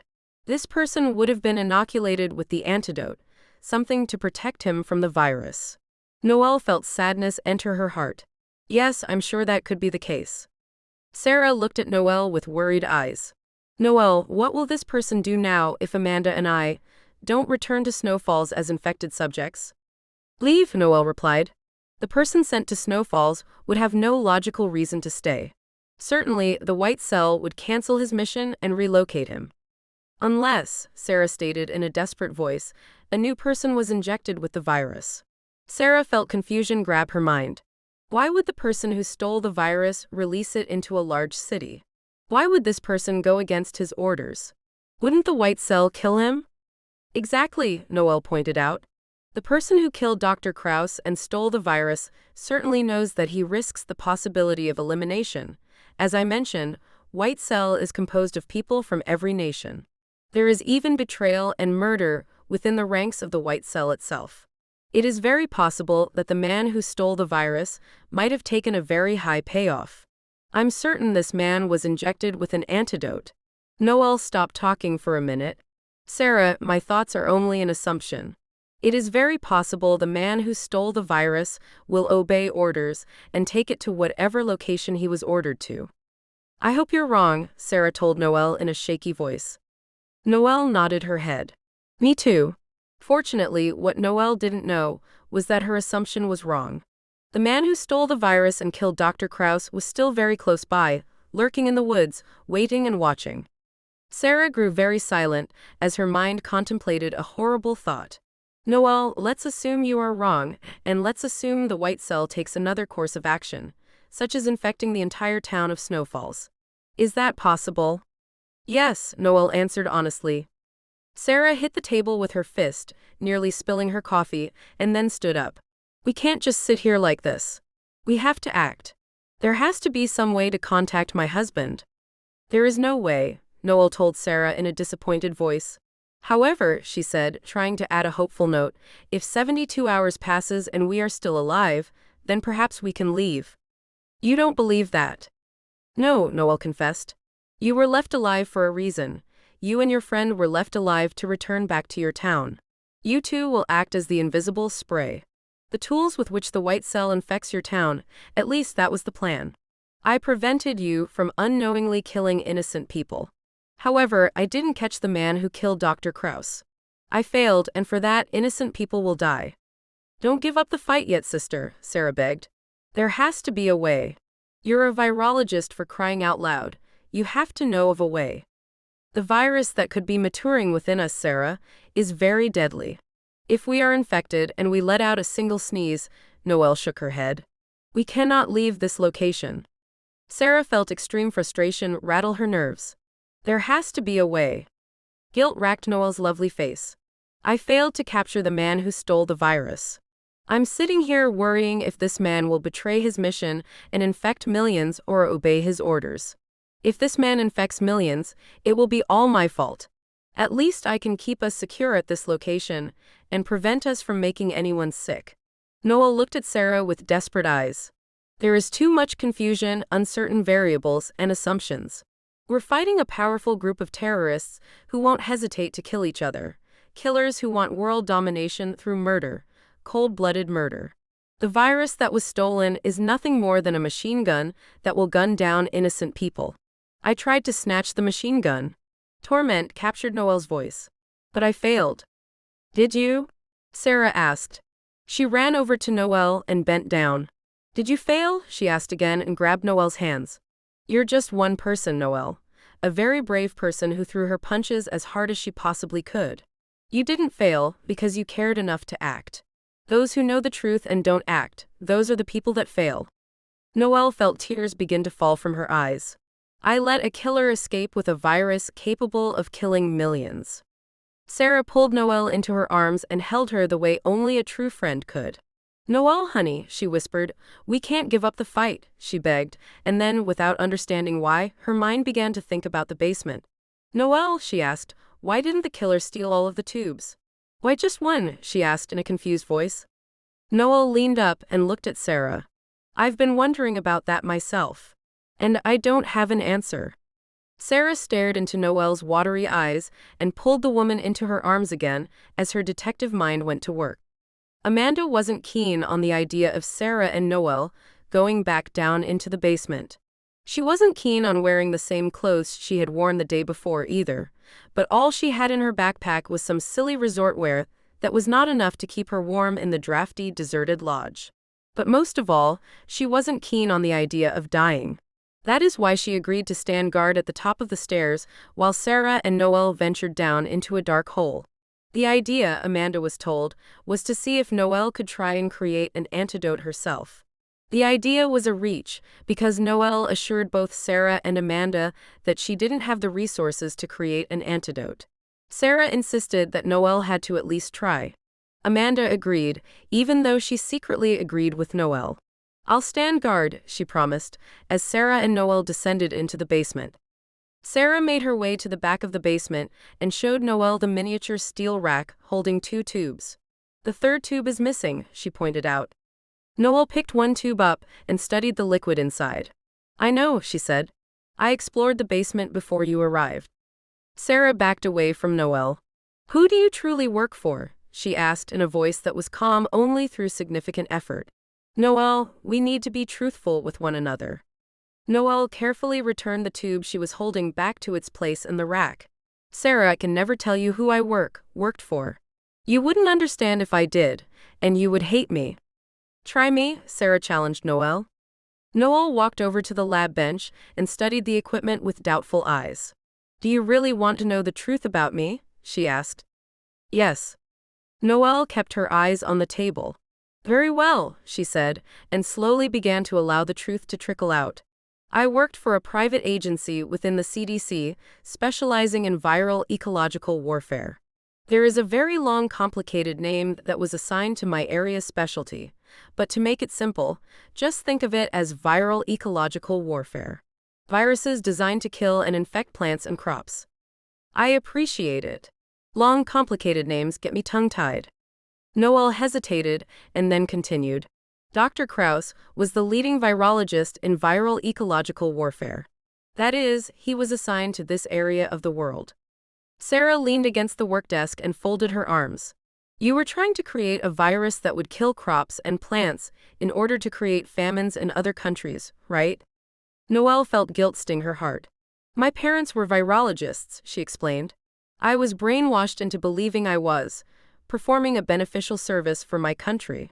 But yes, I was part of a secret agency trying to create a virus that would starve millions. A virus that would lie dormant when sprayed and be activated only using a secondary chemical agent. And did you? Dr. Krauss did. However, he altered the virus to attack the human immune system instead of vegetation. I don't know why he did that. Maybe it was simply an accident of science. The virus, if we are infected, has to mature under certain temperatures inside of the body. Noelle finally raised her eyes. The virus enters the body in a frozen state. Once it comes to body temperature, to state it in simple terms, it hatches, if you will, and comes to life, reproducing and devastating the body in a very short time. I understand, Sarah assured Noelle. She looked down at her hands for a minute and then raised her eyes and focused on Noelle. I can see why a terrorist group like the White Cell would want the virus. The virus, once sprayed according to you, is odorless, tasteless, and undetectable. The perfect weapon. I fear my enemy succeeded in acquiring the virus. Maybe, Sarah sighed and pointed at the table. Noelle, you have to find a cure. Please try, she begged. Sarah, Noelle replied, keeping her voice calm, look around. There is not enough equipment, tools, and data present in this basement to begin a research project. Antidotes usually take years, sometimes decades to create. If there was adequate equipment, it would still take me weeks, months really, to even get remotely close to creating an experimental cure. But you worked on this virus with Dr. Krauss. You have to know. I worked on a virus that was being created to kill vegetation, not humans, Noelle pointed out. He took that last step without me. Maybe so, but you seem to know a lot about this virus we may be infected with, Sarah fired back. Enough to scare me, yes, Noelle confessed. But not enough to create a cure. You see, Noelle explained in a very scared voice, the virus inside of us, it's like a chameleon, it adapts and changes when it detects a threat, making it nearly undetectable. Sarah, Dr. Krauss was a genius. He wasn't some random doctor pulled in off the street. When he was 10 years old, he began his higher studies in Switzerland. Albert Einstein would have been envious. He must not have been too smart if he allowed himself to be shot and killed, Sarah told Noelle. Dr. Krauss became involved with a very deadly terrorist group that no one escapes from. That was his one mistake. Dr. Krauss had one weakness, pride. He always protected his pride with money. Money was power, and power destroyed those who insulted his pride. Dr. Krauss is worm food now, Sarah pointed out. I don't mean to sound so crude, but that awful man deserved a bullet. Sarah pointed at the table. Come on. You have to try. I'll only waste what valuable time we have left, Noelle sighed, but I'll explore each box in this basement and see what I find. Perhaps I'll come across something of use. Sarah nodded her head. It's better to take action rather than… Suddenly, Sarah stopped talking. A strange look came over her face. What is it? Noelle asked, alarmed. Are you feeling ill? No. I feel fine, Sarah promised. I was just wondering why this location was chosen to begin with. Sarah turned and looked north. Close to the hot springs, I mean? Sarah rubbed her chin. You said Dr. Krauss was a genius. Surely the man had some say in the location Viral Green chose to build their research center, right? She asked herself. Sarah continued to rub her chin. Surely Dr. Krauss was in charge of the research station, and chose this location for a reason. That's a possible assumption, Noelle told Sarah. This location is very remote. Sarah looked at Noelle. But why choose a location close to a hot springs? She asked. Noelle shrugged her shoulders. I honestly never thought of that. I used to take walks to the hot springs when I worked here, but Dr. Krauss never showed any interest, at least not to me. As a matter of fact, I can't recall him ever even mentioning the hot springs at all. But there has to be a reason, Sarah insisted. And there has to be a reason why the killer only stole one tube of that deadly virus instead of all three. Sarah reached down and removed her gun from the ankle holster. I'm going to take Amanda and walk to the hot springs. I need to do a little investigating. Noelle became nervous. Please do not try to hike out of here, she begged. I wouldn't dare try to leave, Sarah promised. However, I do believe that we may be barking up the wrong tree. I believe all of our talk is leading us in the wrong direction. What do you mean? Noelle asked. It is possible that the new deputy in Snow Falls is this monitor you mentioned, and that Amanda and I were brought here to become unwitting carriers for the virus and return back to Snow Falls. But it's also possible that the killer might not be as far away as we think. Sarah pointed at the steel rack holding the last 2 tubes. Why didn't the killer take all 3? And why was Dr. Krause shot in the kitchen and not in the basement? Why did the killer leave his body out for anyone to find? Noelle placed her hands down on the table and shrugged. When I arrived, Dr. Krause was dead. Sarah walked over to Noelle and touched her shoulder. Noelle, I know there is a lot that you're not telling me, things that you'll never share. I'm sure the people you are working for now are not the same people you worked for at the CDC. Sarah held up her hand. My concern is my best friend and seeing my husband again. Now, if we are infected, that means time is slipping away and we have to act. Sarah pointed down at the table. You get to work down here, and Amanda and I will get to work topside. We still may have a chance. Not if we are infected, Noelle insisted. Even if we are infected, Sarah promised. Don't you see? No, I don't, Noelle begged. Sarah, I am considered a woman with a dangerous amount of intelligence. But right now, I feel very dumb. All my mind can think about is dying. I deserve to die for my crimes, and I will before I ever hurt anyone again. But I don't want to die. Tears began falling from Noelle's eyes. What chance, what hope do we have? I did what was required. I crippled any chance of escape. I trapped us here, and the 3 of us will die here together. Will we? Sarah asked. She walked Noelle away from the table and back to the stairs. You said the virus has to live at a certain temperature before it can mature, right? Yes. You said the virus enters the human body in a frozen state, right? Sarah asked. Sarah, winter is still. Maybe winter is still an arm's reach away, but the hot springs aren't, Sarah insisted. Dr. Krause, if he was as smart as you claim, must have chosen this location for a reason. Maybe, Sarah said in a desperate voice, he did so because of the hot springs. Maybe, somehow or someway the hot springs can kill the virus.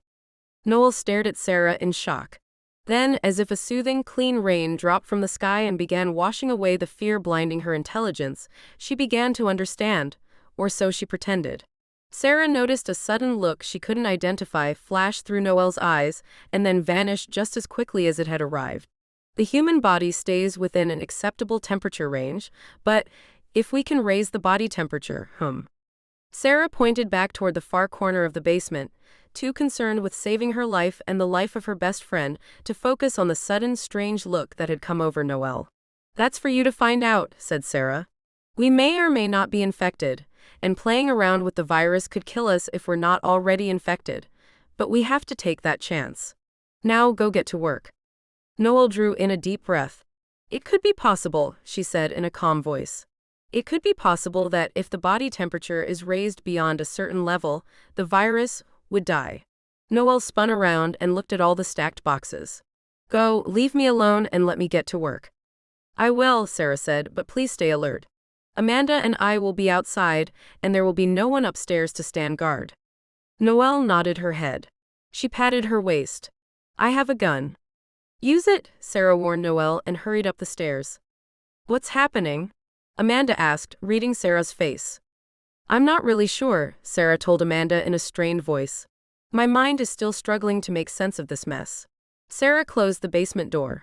I'm certain Noelle is hiding many secrets from us, but what I'm sure of is that she's not kidding around about the virus.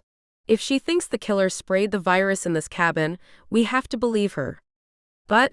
Amanda asked, looking deep into Sarah's eyes. Sarah grabbed Amanda's hand and pulled her into the front room. There are 2 leftover tubes down in the basement. Why didn't the killer steal them? It doesn't make sense to me. Surely if the killer came here to kill Dr. Krause and infect us with the virus, surely he would have stolen all 3 tubes and not just one. Something had to have happened. Sarah studied the front room. There's no sign of a struggle, but that doesn't mean that Dr. Krauss didn't put up a fight. Also, Sarah pointed out, why was the body of Dr. Krauss left out in the open? I don't know, Amanda confessed. I've been too busy thinking about my family, my hubby and son, to focus on this horrible place. This horrible place just may save our lives, Sarah promised Amanda. She pointed toward the basement. I think it's possible that Noelle might have arrived sooner than she's letting on, and she may be hiding a few secrets about the killer from us. I don't want to push her, though, she warned Amanda. The woman is on the verge of a mental breakdown. I have to keep her focused and on track. Amanda bit her thumbnail. I like Noelle, she said in a low whisper, but it does seem she is hiding a lot of truth from us. But I wholeheartedly agree that she is about to fall off the edge. I also believe she is very serious about us being infected. Noelle has obviously been through more than anyone should have to endure, Sarah agreed. Whoever she is working for seems to be just as deadly as the White Cell terror group. Sarah shook her head. We may never know the full truth, but right now we need to focus on the hot springs. The hot springs? Amanda asked, confused. This is hardly the right time to go take a relaxing dip. I'm not interested in taking a hot dip, at least not yet, Sarah promised. She walked over to the front door and with her gun at the ready, cautiously disengaged the lock and pulled the door open. Wonderful, sweet fresh air rushed into the stuffy room and struck Sarah in the face. Sarah closed her eyes for a second, soaked in the soothing air, and then stepped out onto the front door. Amanda quickly followed. We have to be careful, Sarah cautioned Amanda. The killer or killers could still be close by. Love? Amanda asked, still confused. Sarah studied the beautiful landscape and looked toward the river. I don't think the killer has fled the scene, she explained. And I don't think the killer wants us dead either. If that were the case, we would be. Sarah kept her eyes focused on the land as a refreshing wind touched her tired face. There's more than meets the eye, Junebug, and we have to find out what. And time isn't on our side, on anybody's side for that matter. Amanda turned her eyes out toward the land, and even though she was scared out of her mind, she somehow felt a strange calmness wash over her. Okay, love, I'll take us up to the hot springs and we'll poke around some. At what? I have no idea. But I think you do. Amanda took Sarah's hand and carefully walked off the front porch. In the distance, a pair of eyes watched. The hot springs, the voice whispered. Why are you going to the hot springs now?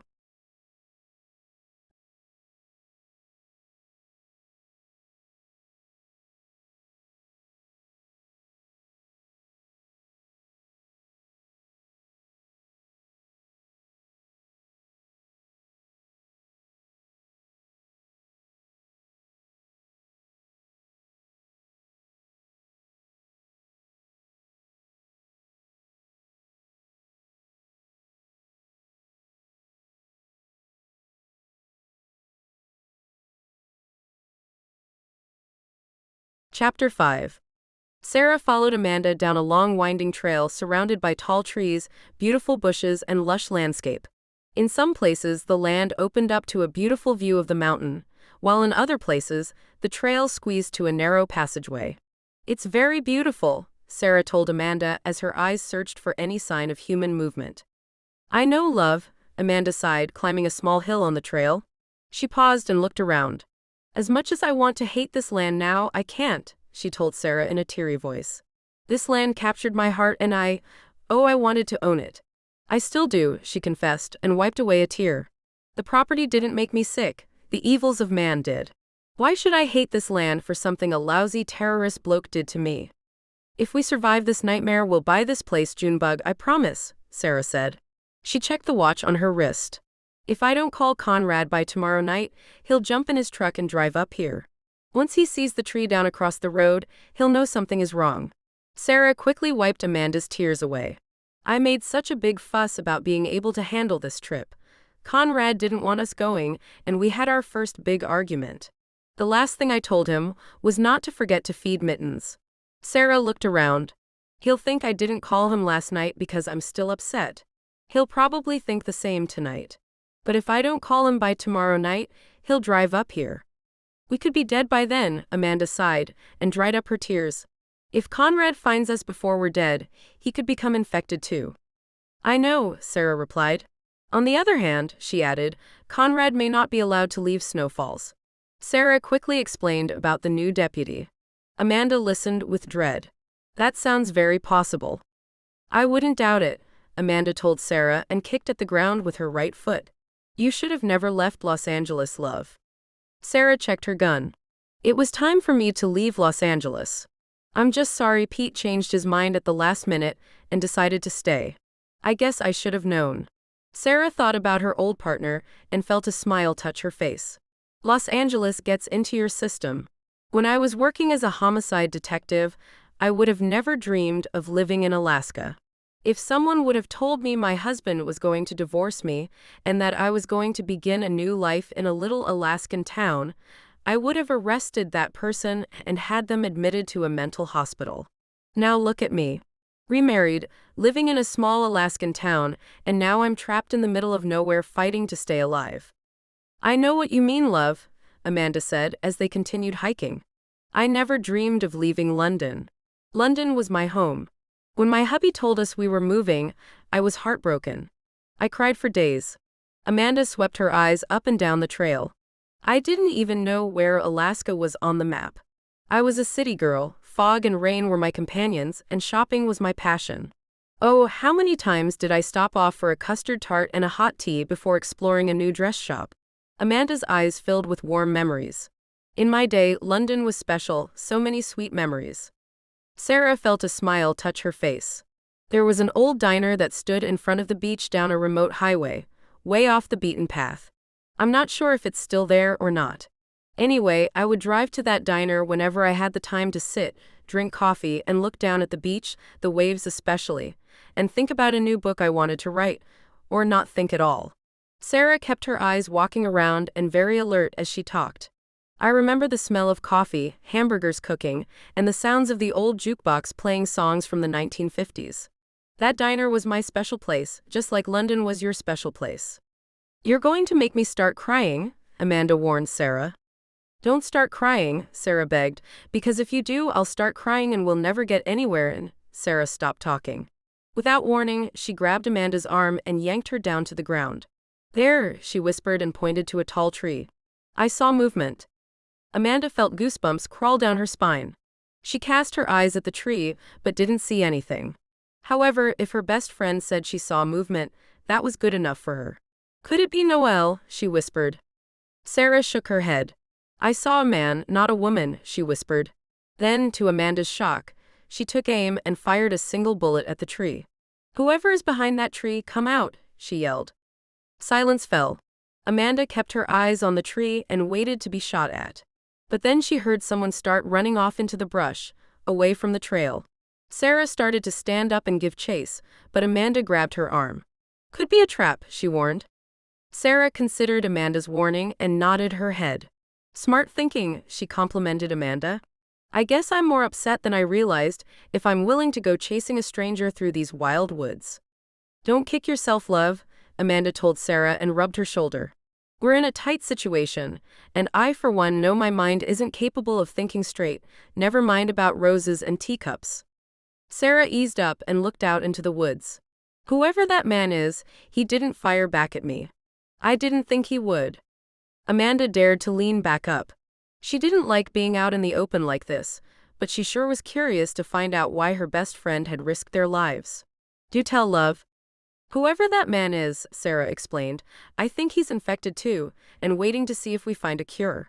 Sarah kept her gun at the ready even though she knew the strange man she had run off had no intention of returning, at least not for the time being. One tube was stolen, not all three. That's the key, Junebug. Also, Sarah pointed out, Dr. Krauss was left in the kitchen. That's the second key. And last, Sarah pointed out, Noelle went through a lot of trouble to make sure we couldn't leave. Why? All she had to do was explain the obvious, or even kill us. There's more to this story, Junebug. Amanda studied Sarah's words.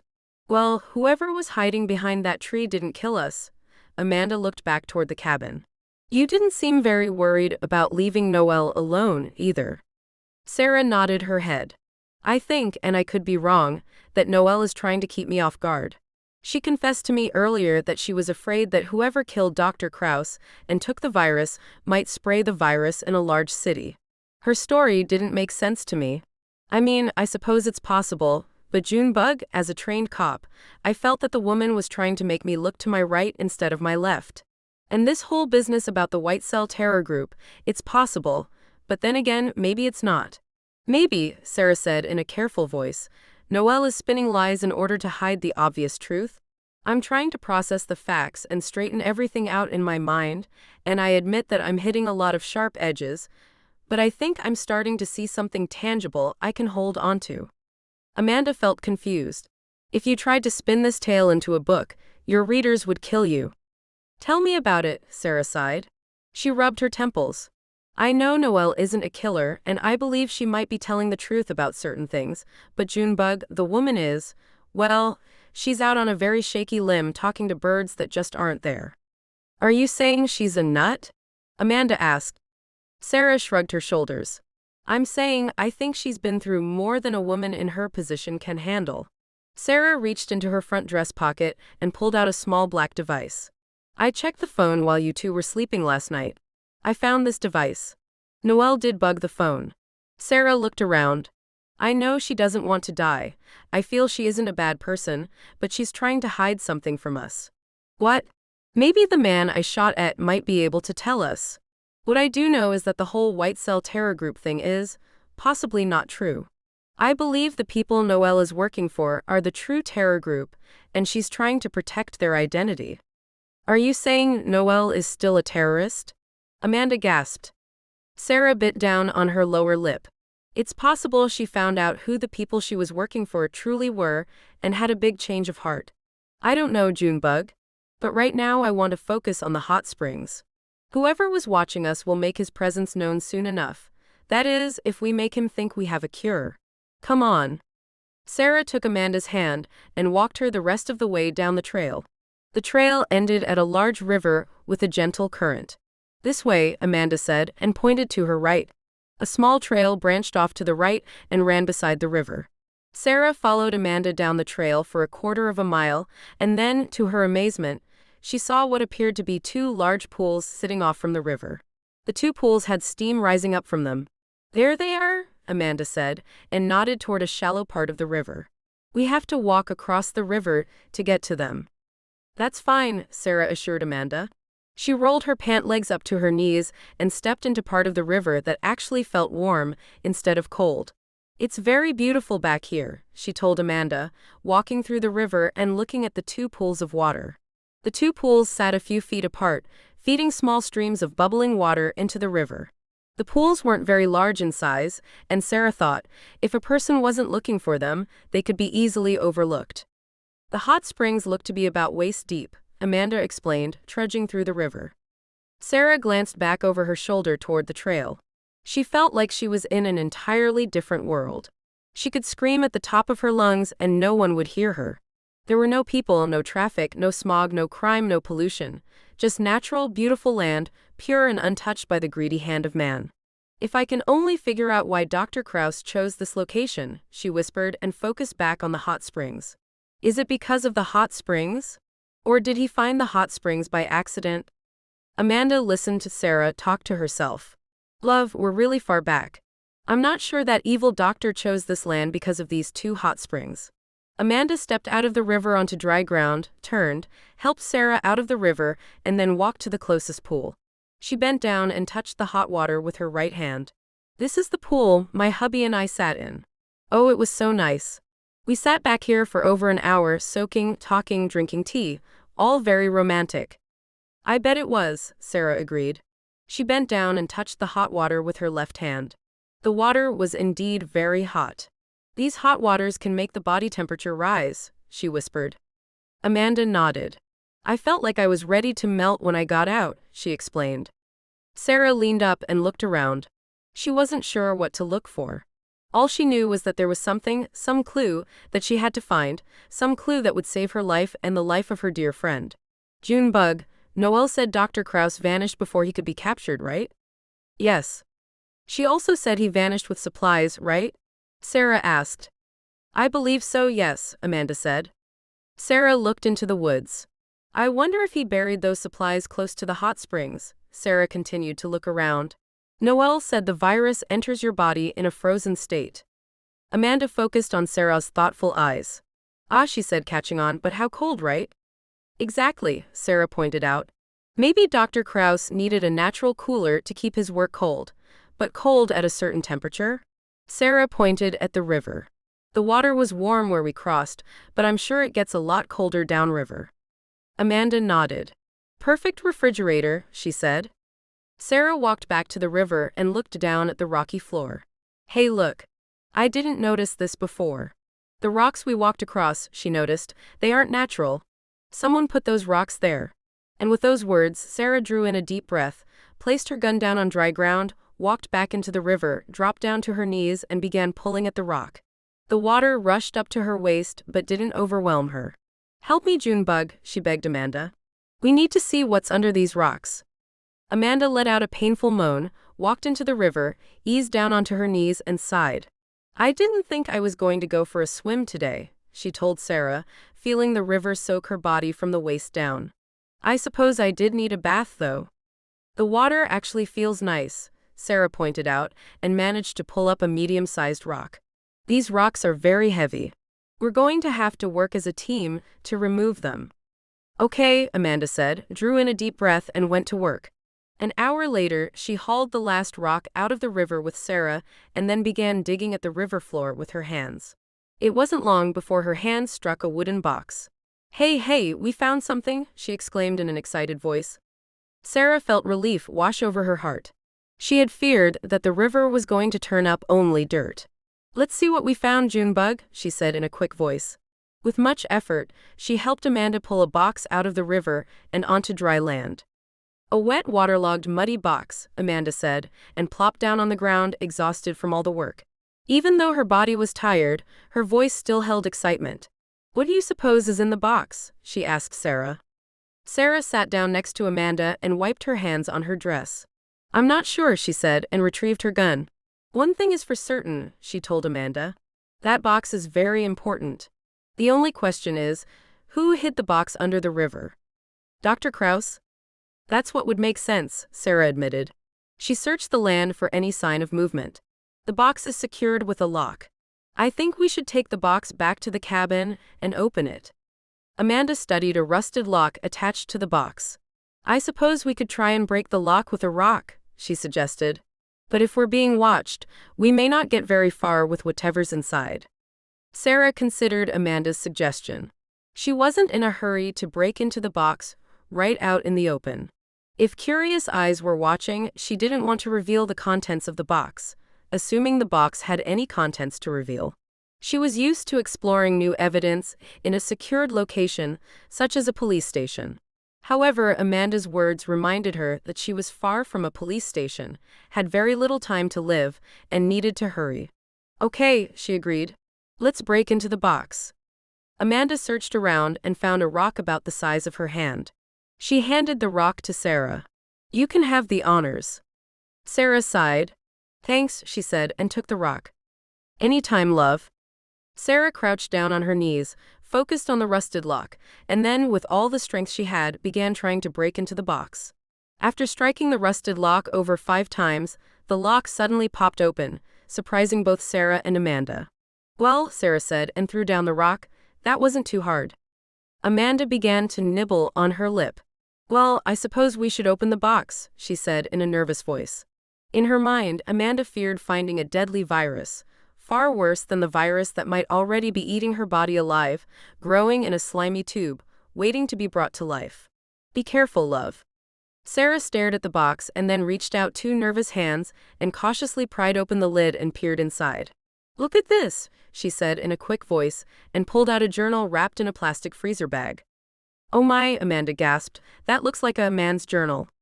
It could be the journal of one Dr. Krauss, Sarah said in a careful voice. She quickly tucked the journal under her left arm and crawled to her feet. Let's get back to the cabin. I'm with you, Amanda promised and forced her legs to work. Let's move, she said in a hurried voice. If we're being watched, I don't want to be caught out in the open like this. Sarah nodded her head and carefully walked back through the river and waited for Amanda. Once Amanda was across, she jumped into a fast pace and made a swift path back toward the cabin. With each step, she expected the man she had fired at to jump out from behind a tree or bush and attack her. With each step, she expected to see the grizzly bear she had fed peanut butter and jelly sandwiches to burst out of nowhere and swallow her whole.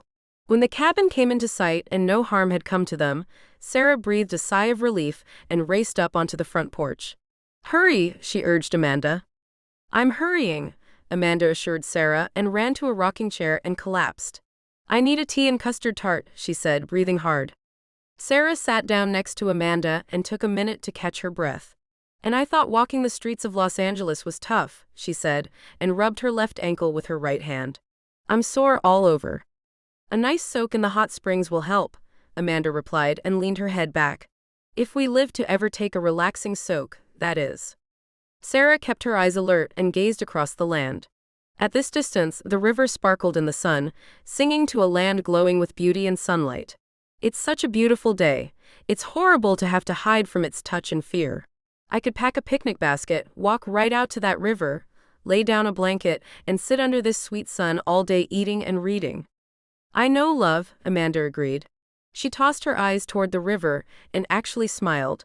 "Now you can understand why I fell in love with this land." "Yes, I can," Sarah promised.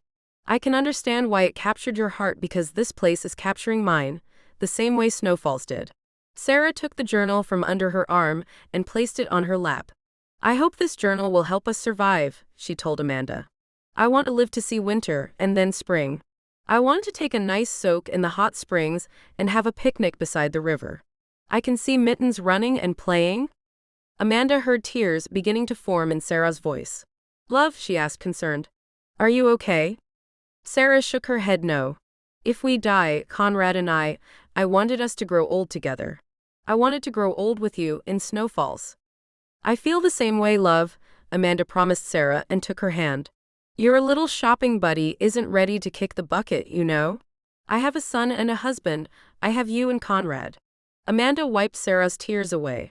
"I want to die old and after a long, full life too. I want to see my grandchildren and have my hubby drive me insane with his bell. I want to wash our gray hair away with lousy hair coloring and laugh about our aches and pains. I want to have a million shopping trips with you at O'Malley's and take our husbands to the bank." Amanda nearly began crying. "I'm not ready to die, but if Jesus wills it, then so be it. I just pray it's not our time." Sarah looked deeply into Amanda's eyes. "How are you feeling?" she asked. "Are you feeling any different? Sick, weak, dizzy-headed?" Amanda shook her head no. "Me neither," Sarah replied. "Noel said the virus matures within a 24 to 48-hour period. It's been almost 24 hours. I've been keeping track of the time," Amanda confessed in a painful voice. "I've been monitoring how I'm feeling. So far so good, love. Maybe the virus wasn't sprayed into the cabin?" "Don't count on it," a deadly voice said. Sarah jumped and went for her gun. Before she could reach her ankle, a tall man built like a grizzly bear and wearing a black tactical assault uniform darted around the front porch. The man aimed a gun at her. "Take it easy," Sarah told the man. "Not a word," the man said, and motioned for Sarah and Amanda to leave the porch and follow him. He lowered his gun and hurried down to the far cabin. Amanda looked at Sarah and shrugged her shoulders. Sarah bit down on her lip, studied the situation, and finally decided to follow the man. Amanda followed on worried legs. When she reached the far cabin, she saw the man step inside and vanish. "He could have killed us," Sarah told Amanda, slowly approaching the cabin. Amanda nodded her head.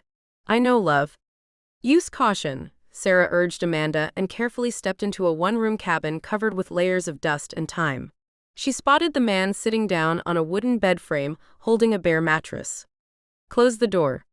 Sarah helped Amanda into the cabin and closed the door. "Who are you?" she asked. "My name is Nolan. That's all you need to know." "Fair enough," Sarah replied. She eased Amanda close to her and then studied Nolan's shadowy face.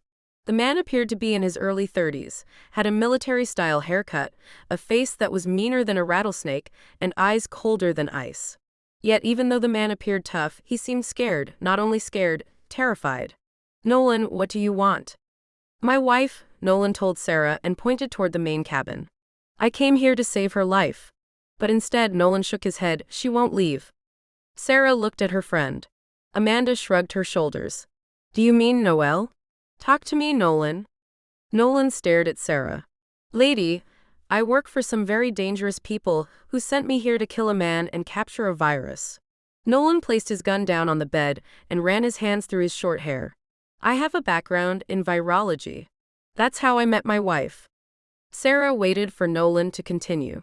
When Nolan fell silent, she asked, Noelle isn't well, is she? Why should she be? Nolan snapped at Sarah with a vicious tongue. My wife has been shot and left for dead. More hits have been put out on her than you can imagine.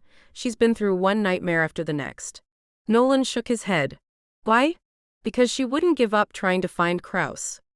Nolan, Noelle mentioned a terror group called the White Cell. Does that group actually exist? Sure it does, Nolan said with bitter confusion in his eyes. Who do you think I'm working for? Nolan locked eyes with Sarah. She's a skilled deceiver. She doesn't want you to know that I'm her husband, that I was the one sent to kill Kraus and capture the virus. She's been twisting you around with half-truths and half-lies this entire time. I assumed. Nolan nodded his head. I figured, he told Sarah. He ran his hand through his hair again. Noelle was lying about that woman and her husband becoming contaminated virus carriers. And you were right about the new stranger in your town. He is a monitor. Nolan took a breath as if he needed to steady his mind. Kraus didn't contaminate your friend and her husband as ordered. He had no intention of contaminating her after he assured the boss man he had devised a plan to bring her back. That's why I was sent here, to do the job for him. You ugly filthy rat, Amanda spat. Hey lady, Nolan fired back, I had no intention of contaminating you. I'm not claiming to be a saint, but I know when to stop hanging with a rough crowd. Nolan tapped his gun. The boss man doesn't want to weaponize the virus and sell it to the top bidder anymore. He just wants to release the virus, doesn't he?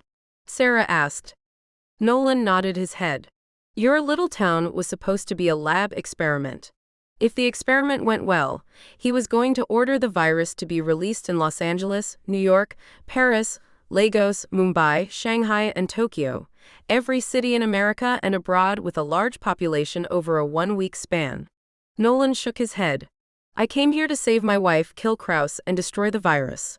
Only what? Sarah demanded. Talk to me, Nolan. Yes, talk to us, you slime, Amanda growled. Nolan glared at Noelle. My wife hates me. She will kill me on sight if she sees me. She what? Sarah ordered Nolan to talk. What did Noelle do? Did Noelle release the virus? No, Nolan snapped. Noelle came here to kill Kraus and destroy the virus. She was too late, so was I. Nolan stood up and pointed toward the main cabin. I arrived before Noelle and made my way toward the cabin through a back trail no one else knows. When I got close to the cabin, I heard a gunshot. I ran to the cabin and peeked through the window, assuming Noelle had arrived before I did. Noelle didn't kill Dr. Kraus, Sarah pointed out. Nolan agreed. I saw Dr. Kraus's wife standing over his body holding a gun. She was the one who killed the guy, not me. But Nolan shook his head. The woman was holding a specially designed spray bottle that connects to the tubing the viruses are housed in. Nolan stared at Sarah and Amanda with confused, shocked eyes. She just began spraying the air, with no concern or remorse. I, for the first time in my life, panicked. I ran for my four-wheeler, but when I arrived, someone had slashed the tires, cut the battery cords, and drained the gas. Noelle? Sarah asked. It had to be, Nolan answered. I panicked even worse and ran back to the cabin just in time to see Noelle sneak through the back door. Before I could react, I heard a gunshot, and Noelle had shot Kraus's wife. Nolan ran his hands over his face. Noelle is my wife, I love her. I knew she'd been exposed to the virus now. What choice did I have? I ran into the cabin. When Noelle saw me, she tried to shoot me. I had to flee, knowing we were contaminated. Nolan removed his hands. About 2 hours later, you two arrived. Where is Mrs. Kraus's body? Sarah asked. I watched Noelle hide the body in a hidden cellar under the kitchen floor. She began to hide Kraus's body in the cellar, but you two arrived before she could. She spent a lot of time in the basement, but I don't know what she was doing. Nolan shook his head. I was too afraid to go back into the cabin. The virus. We're all contaminated. Nolan sat down on the bed and put his face into his hands. We're all dead. Why didn't you come to us before now? Sarah asked. I had to get a feel for your motives, Nolan told Sarah in a stern voice. Time is short, and I can't afford to align myself with enemies. Once I figured you were okay, I knew it was time to talk. Why? Amanda asked, anguished. We can't save you. Noelle can, Nolan told Amanda. She can save all of us, and only you two can convince her to save us. We have less than 24 hours. And with those words, Nolan grew silent with dread as the two women looked at him and contemplated their fate. Across the overgrown field from where they stood, the main lodge held a growing darkness. Noelle stood in the basement staring at the last two virus tubes, contemplating her next step amid doubt and confusion, as her tormented mind began to crumble away, sending her down a very dark and deep hole. Chapter 6. Sarah's mind raced as she contemplated several ideas at once. Her gut told her to move quickly, but her cop mind told her to move carefully and evaluate their options first. Does Noelle have the virus Mrs. Krause was spraying? Sarah asked Nolan. I'm not sure, Nolan explained. He stood up and began walking back and forth. The old lady could have sprayed out the entire bottle or had some left over. I didn't see Noelle take the spray bottle into the basement. I didn't see the spray bottle at all, for that matter.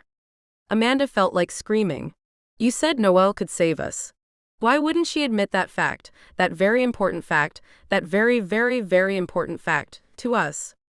Because she wants to die, and she wants to take you down with her, Nolan told Amanda in a hurt voice that seemed out of character for a man of his make.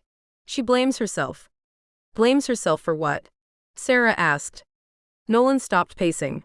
Noelle is a certified genius, he explained in a very serious voice. She was chosen to work with one of the smartest men alive. Nolan walked back to the bed and sat down. She helped Krause develop the virus, unknowingly. Krause deceived Noelle, and when Noelle's parents began to warn her about Krause, Krause killed them and used her sorrow to draw her deeper into his sticky web of lies.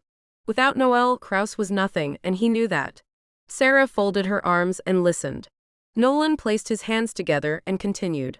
Noelle began having concerns about Krause and began confessing them to me.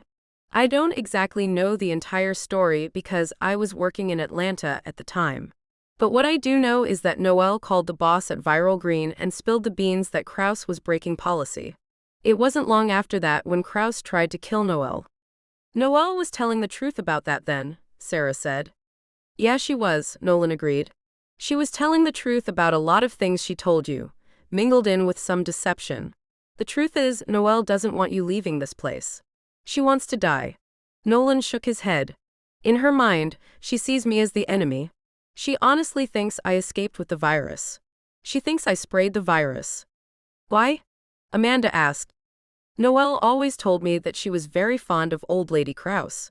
She said the woman was like a second mother to her. Then she was forced to kill her.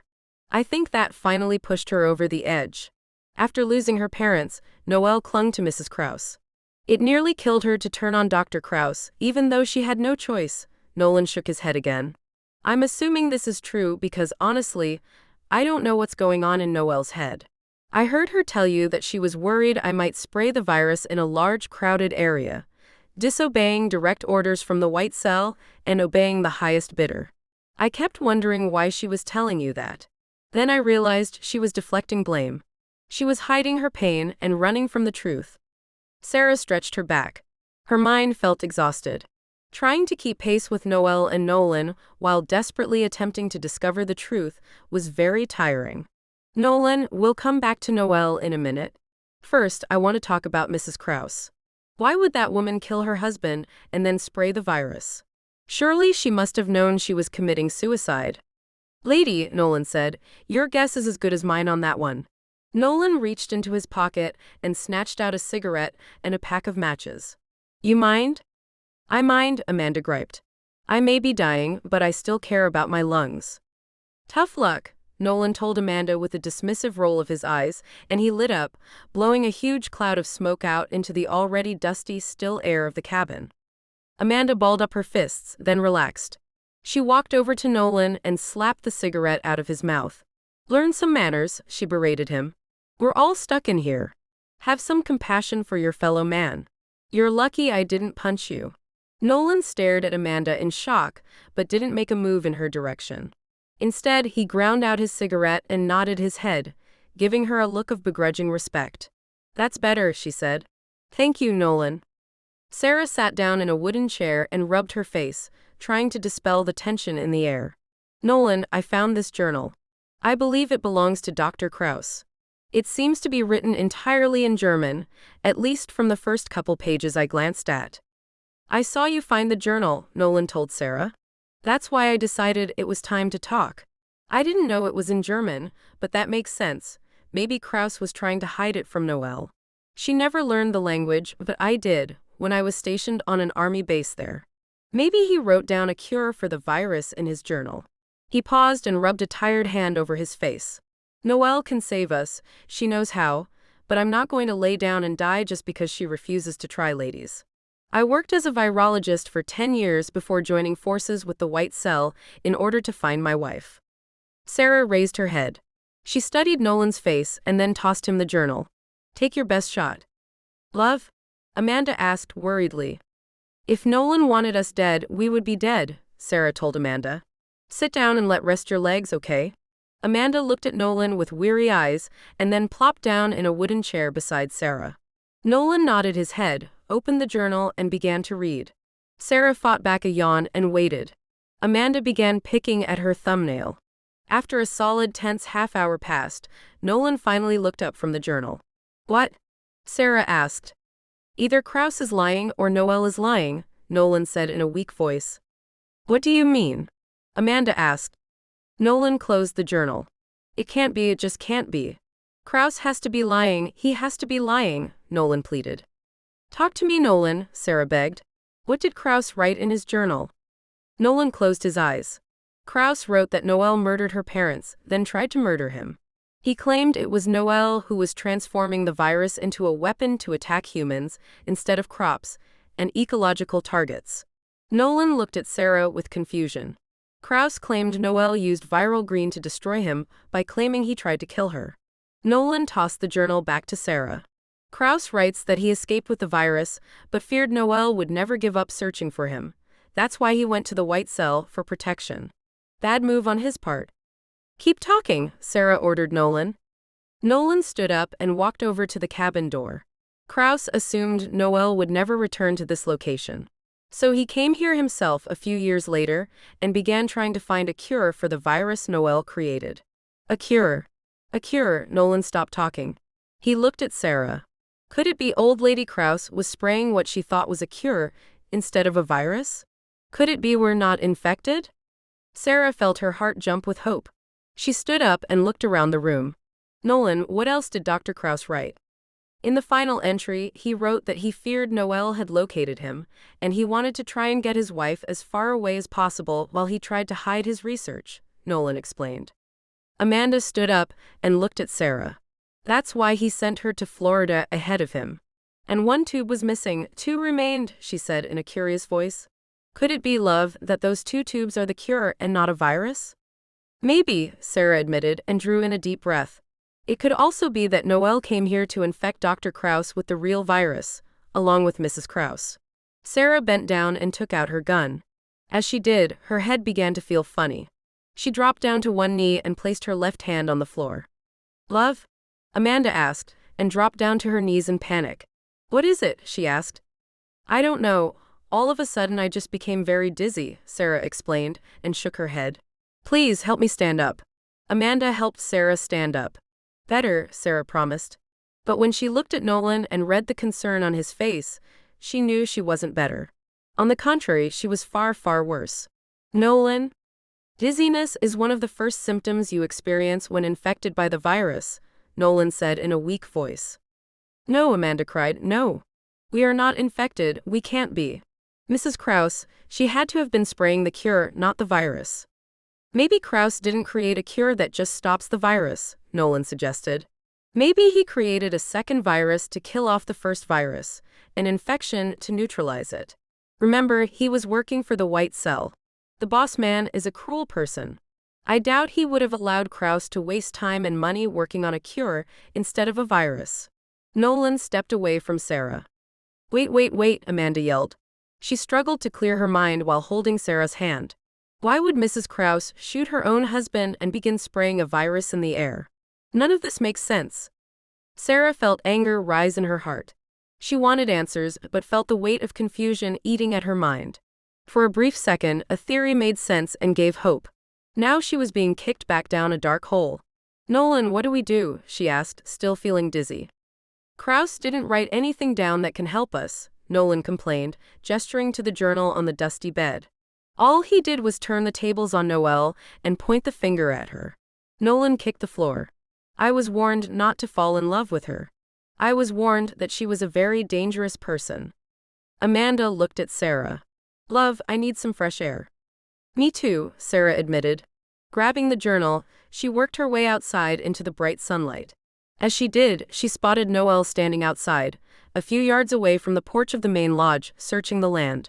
Sarah felt anger erupt in her heart, clearing away the dizziness. She drew in a deep breath, charged up to Noelle, and pointed her gun at the woman. You lied to us, she yelled. Noelle stared at Sarah with calm eyes, then looked at Amanda. When she saw Nolan following behind Amanda, the calmness in her eyes transferred into rage. I will kill you, she yelled. Shut up. Sarah yelled. You lied to us. I told you the absolute truth, Noelle promised Sarah, changing her voice into that of a victim. That man is a hired killer. He sprayed the virus. Put a lid on it, Amanda snapped. I thought you were a friend, boy was I ever wrong.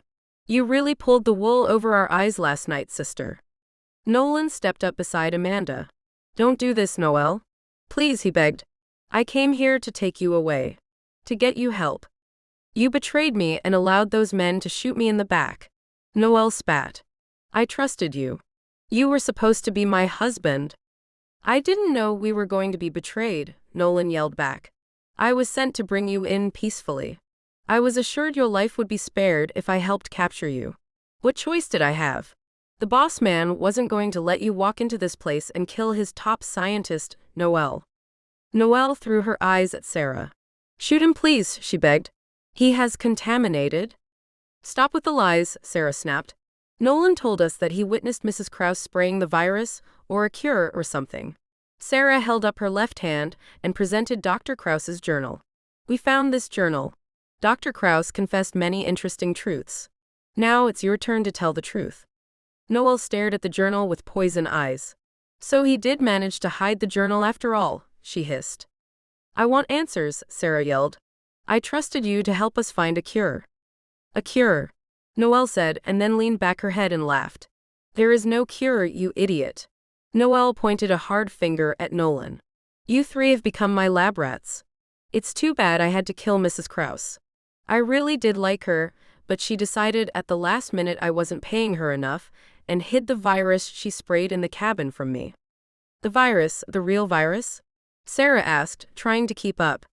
Noelle let a hideous grin cover her once lovely face. Krauss was working on a virus that could kill my own.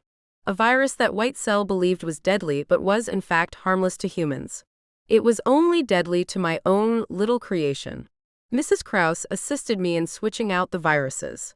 Noelle looked at Nolan and then back to Sarah. I injected her with an antidote that protected her. I wanted to believe I could trust that woman, since she was like a second mother to me. Noelle narrowed her eyes. I was wrong. After that woman killed Krauss and sprayed my virus inside the cabin, she waited for me and demanded more money. I had no choice but to kill her. Noelle, you're insane, Nolan said. Why are you doing this? To control the world. To control White Cell. To control everyone, Noelle snapped at Nolan. If my virus acts as I suspect it will on human subjects, then I will have absolute power.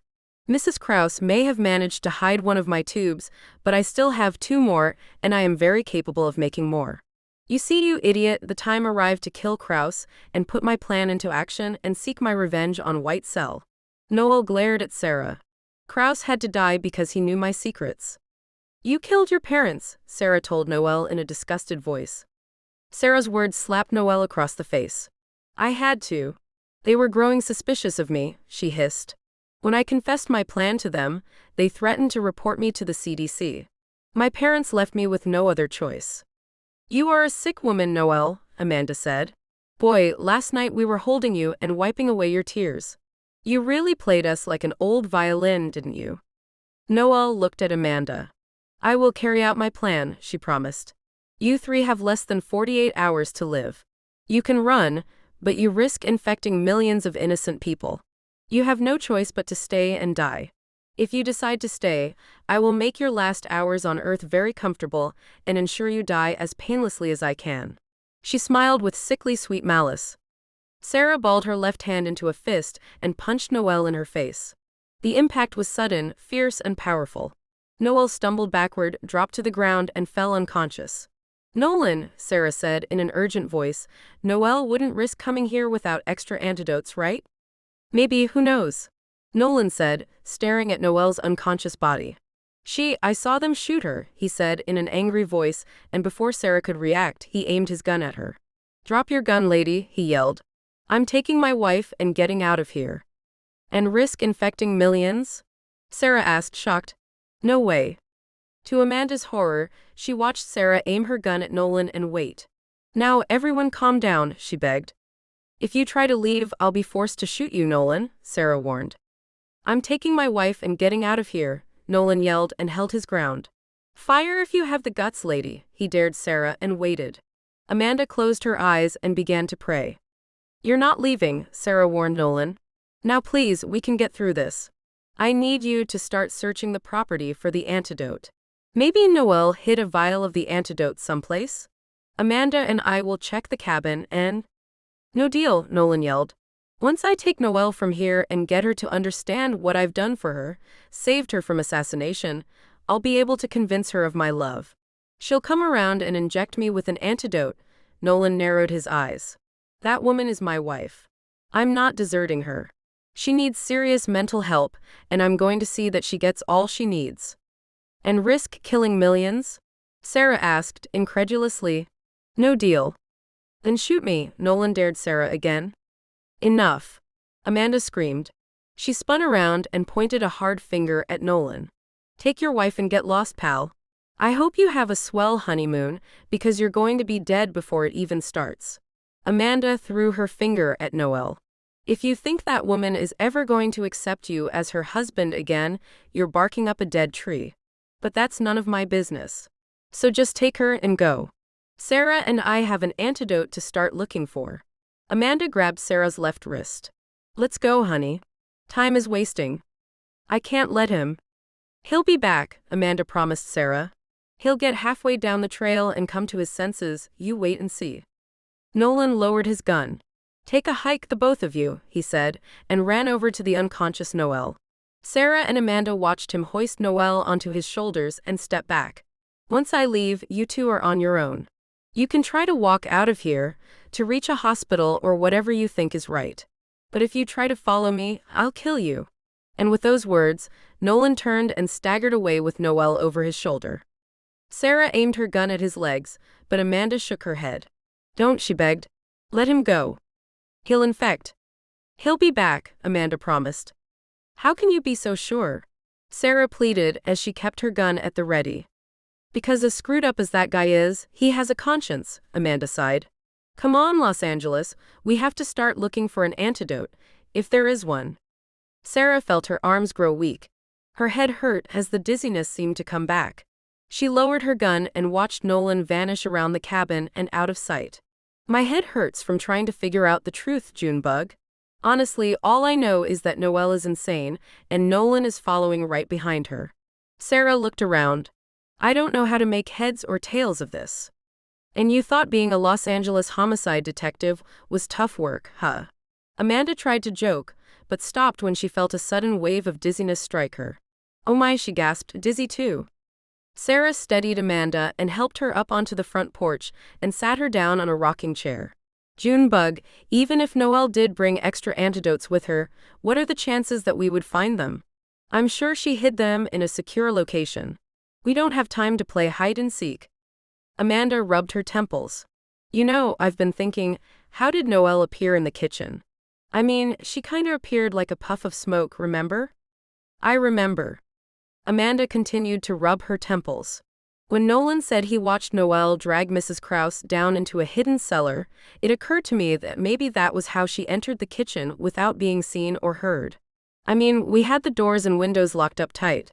I suppose she could have sneaked in somehow, or had a key, but the kitchen door was still locked, and the piles of dishes we'd stacked against it were still in place. Sarah bit down on her lip. Junebug, you may be onto something, she said in an urgent voice. Sit tight. I'm going to find that hidden cellar. I want to come. You need to sit right here and stand guard, Sarah ordered Amanda and placed her gun into the hands of her best friend. Just pull the trigger if he comes back, she said, and ran into the cabin before Amanda could object. But instead of racing into the kitchen, Sarah hurried down into the basement and made her way to the back on nervous legs. And there, to her horror, she saw that Noelle had set up some kind of mad scientist experiment. But to her relief, if relief was possible, she saw the remaining virus tubes still sitting in the steel rack on the desk. Sarah quickly grabbed the 2 tubes and ran upstairs, looked around, and then decided to hide the tubes in a spare bedroom under a loose floorboard. With the tubes secured, she ran into the kitchen and began stomping on the kitchen floor, listening for hollow sounds. The kitchen floor was solid and hard in the middle, but when Sarah walked into the far corner of the kitchen, a location she had not explored the night before, she heard the sound of her foot transfer from a solid thumping noise into a hollow thudding sound. Sarah quickly dropped down to her knees and began feeling the floor. As far as she could see, she was simply in the broom corner of the kitchen, where rows of hooks held ratty old brooms and an antique-looking metal dustpan. It was certainly no place special. But then her hand felt what seemed like a piece of fishing line, a very short piece in a loop. Bingo, Sarah said, and with all of her might yanked up on the piece of fishing line as hard as she could. As she did, a piece of climbing rope slithered out from under a floorboard. Sarah quickly grabbed the rope and yanked up on it. To her relief, a loud creak cried out through the kitchen, and a hidden trap door that had been set into the kitchen floor with perfect precision and camouflage opened. Thank you, Sarah whispered. With no time to waste, Sarah bent down over the dark hole below and peered down into a deep dungeon. She spotted a faint light crawling up from the hole. The light splashed onto a wooden ladder connected to the left wall. Sarah drew in a deep breath, swung her legs down into the hole, found the ladder with her feet, and began to crawl down, one careful step at a time. The ladder moaned and complained under her weight, and for a second seemed ready to collapse, but it held. Smells awful down here, Sarah whispered, descending lower and lower down into the earth. Raw earth began to surround her. In her mind, she pictured the kinds of nasty beetles and snakes that might love a damp, dark hole like this one. Stop it, Sarah begged and pushed the awful thoughts from her mind. She had no time to waste on thoughts that were not practical or helpful. There could be an antidote down here. When Sarah reached the bottom of the ladder, she stepped down onto packed dirt and looked around. A large open room stood before her. To her shock, the room held a table, 2 chairs, a metal filing cabinet, and boxes holding lab equipment. But to her horror, a dead body was resting in the far right corner, partially covered over with a brown sheet. It's like a horror movie down here, she said, thinking immediately about how the coroner would need to be notified. But she ignored that thought, as her eyes locked onto a black backpack sitting on the table. Oh please, Sarah begged as she ran to the table and snatched open the black backpack with shaky hands and began exploring the contents. Come on, she said, pulling out pens, medical books, trail mix, bottled water, clothing, but no antidote. No. Sarah nearly began to cry. She threw the backpack across the room and then kicked the table. Before she could vent her fury any further, a wave of dizziness attacked her head. This time the dizziness was accompanied by a slight wave of nausea. No time, Sarah whispered and grabbed her stomach. She bent forward and began taking in deep breaths. I have to calm down and think. What would Pete tell me to do? Sarah closed her eyes and walked her thoughts all the way to Los Angeles, through heavy traffic, clear blue skies, palm trees, tall buildings, and sandy beaches, and wandered into a stuffy office filled with files, Chinese food, and cigar smoke. She spotted her old partner sitting behind his desk, smoking a cigar and going over a case file. "Hey, Pete." Pete looked up from the case file and studied Sarah.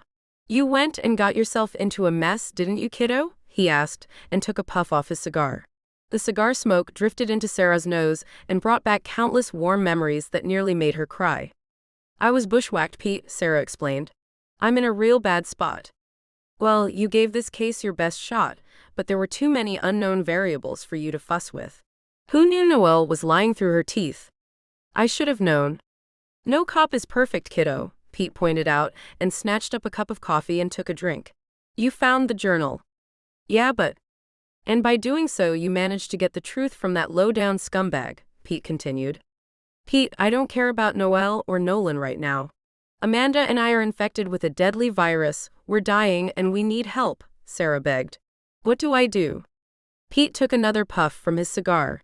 "You know what to do. Now think." "Pete, Noelle played me like a fiddle," Sarah confessed in a miserable voice. "Oh, stop kicking yourself and focus," Pete griped. "Now think back. You already know what you need to do, kiddo.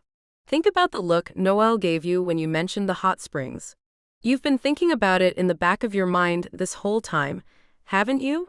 Tell me this, she wasn't standing outside waiting for you for no reason, she was concerned and preparing to go look for you. Why?" Sarah thought back to the basement. In her mind, she saw herself talking about the hot springs to Noelle, and then she saw the strange look flash across Noelle's eyes. Oh my goodness, that look, it was a look of worry. "Oh Pete, that's why I can't find an antidote. The hot springs are the antidote." "Well, maybe not the only antidote, but I would sure go see if they do something," Pete ordered Sarah.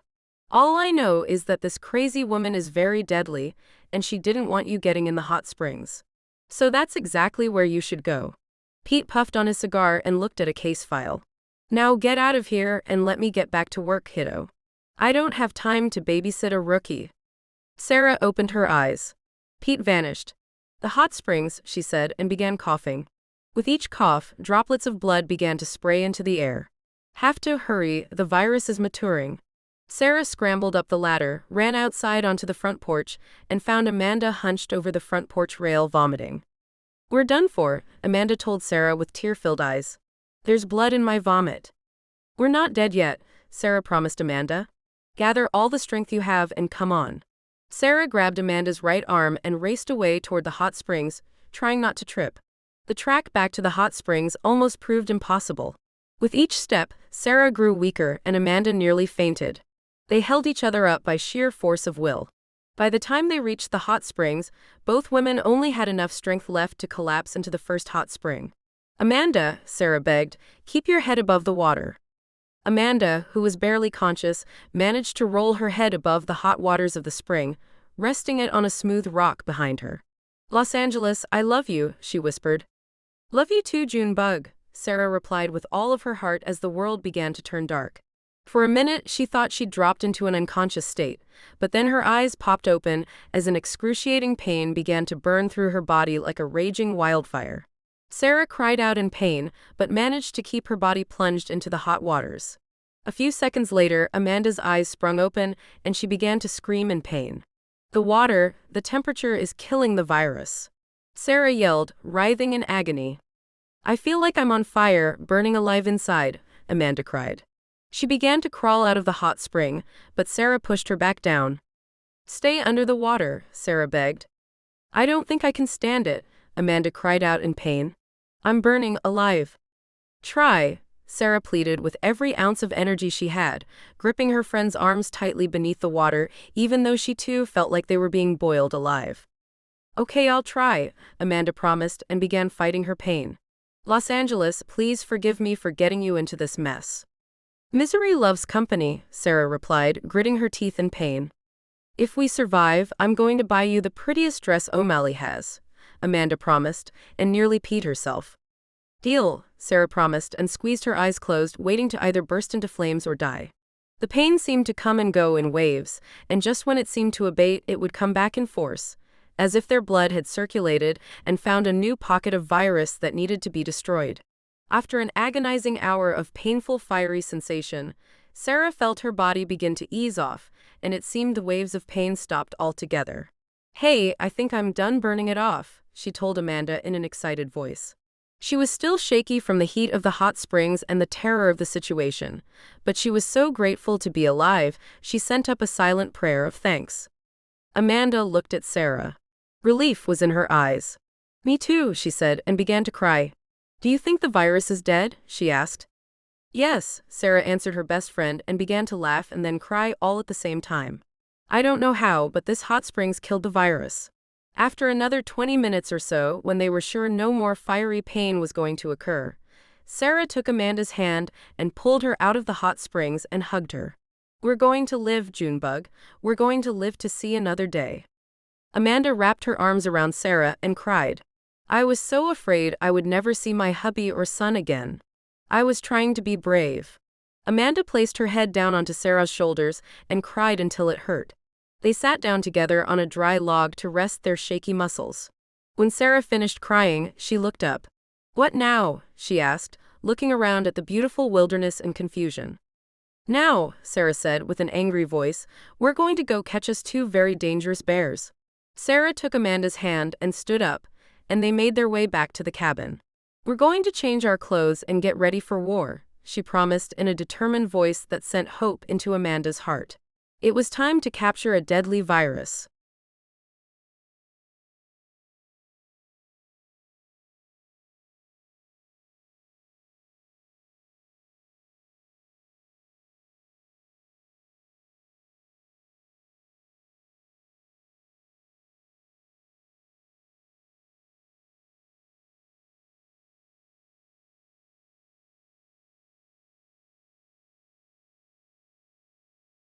Chapter 7. Sarah was sitting on the front porch sipping a cup of coffee when Nolan came walking back around the cabin, holding Noelle's arms behind her back. She immediately put down her coffee and picked up her gun. Hello, she said in a stern voice. I assumed you would be miles away by now. Nolan coughed blood into the air and threw Noelle down onto the ground. Noelle landed hard, spun around, and kicked her legs at Nolan. You're dying, she laughed in a sick, demented voice. You're all dying. My virus has matured in your system, just like I knew it would. Before Noel could say another hateful word, Amanda appeared behind Nolan and gently took his arm. Nolan looked at her, surprised to see her looking completely healthy and normal. Amanda let out a soft smile and a wink. Come with me, she whispered, and pulled Nolan away from the cabin as quickly as she could. Nolan followed without question, too weak to fight. Amanda rushed him to the path that led to the hot springs. Where is she taking him? Noelle demanded. You'll find out later, Sarah said, and aimed her gun directly at Noelle. I don't know what kind of sick game you're playing, Noelle, but the game has come to an end. Noelle climbed to her legs and brushed the dirt off her knees. I'm in control, Sarah. I've always been in control. Dr. Krause could have joined me, but instead, he betrayed me. Nolan too. You lied to me. Lies are a matter of perspective. It's all part of the game. Allowing people to believe the lies can be very delicious too, Noelle told Sarah. Then she stood very still and studied Sarah's face. As she did, a strange expression, fear and sick foreboding, washed over her face. You're not exhibiting any symptoms? Why? She demanded as anger rushed into her eyes. You should be. You should both be too weak to move by now.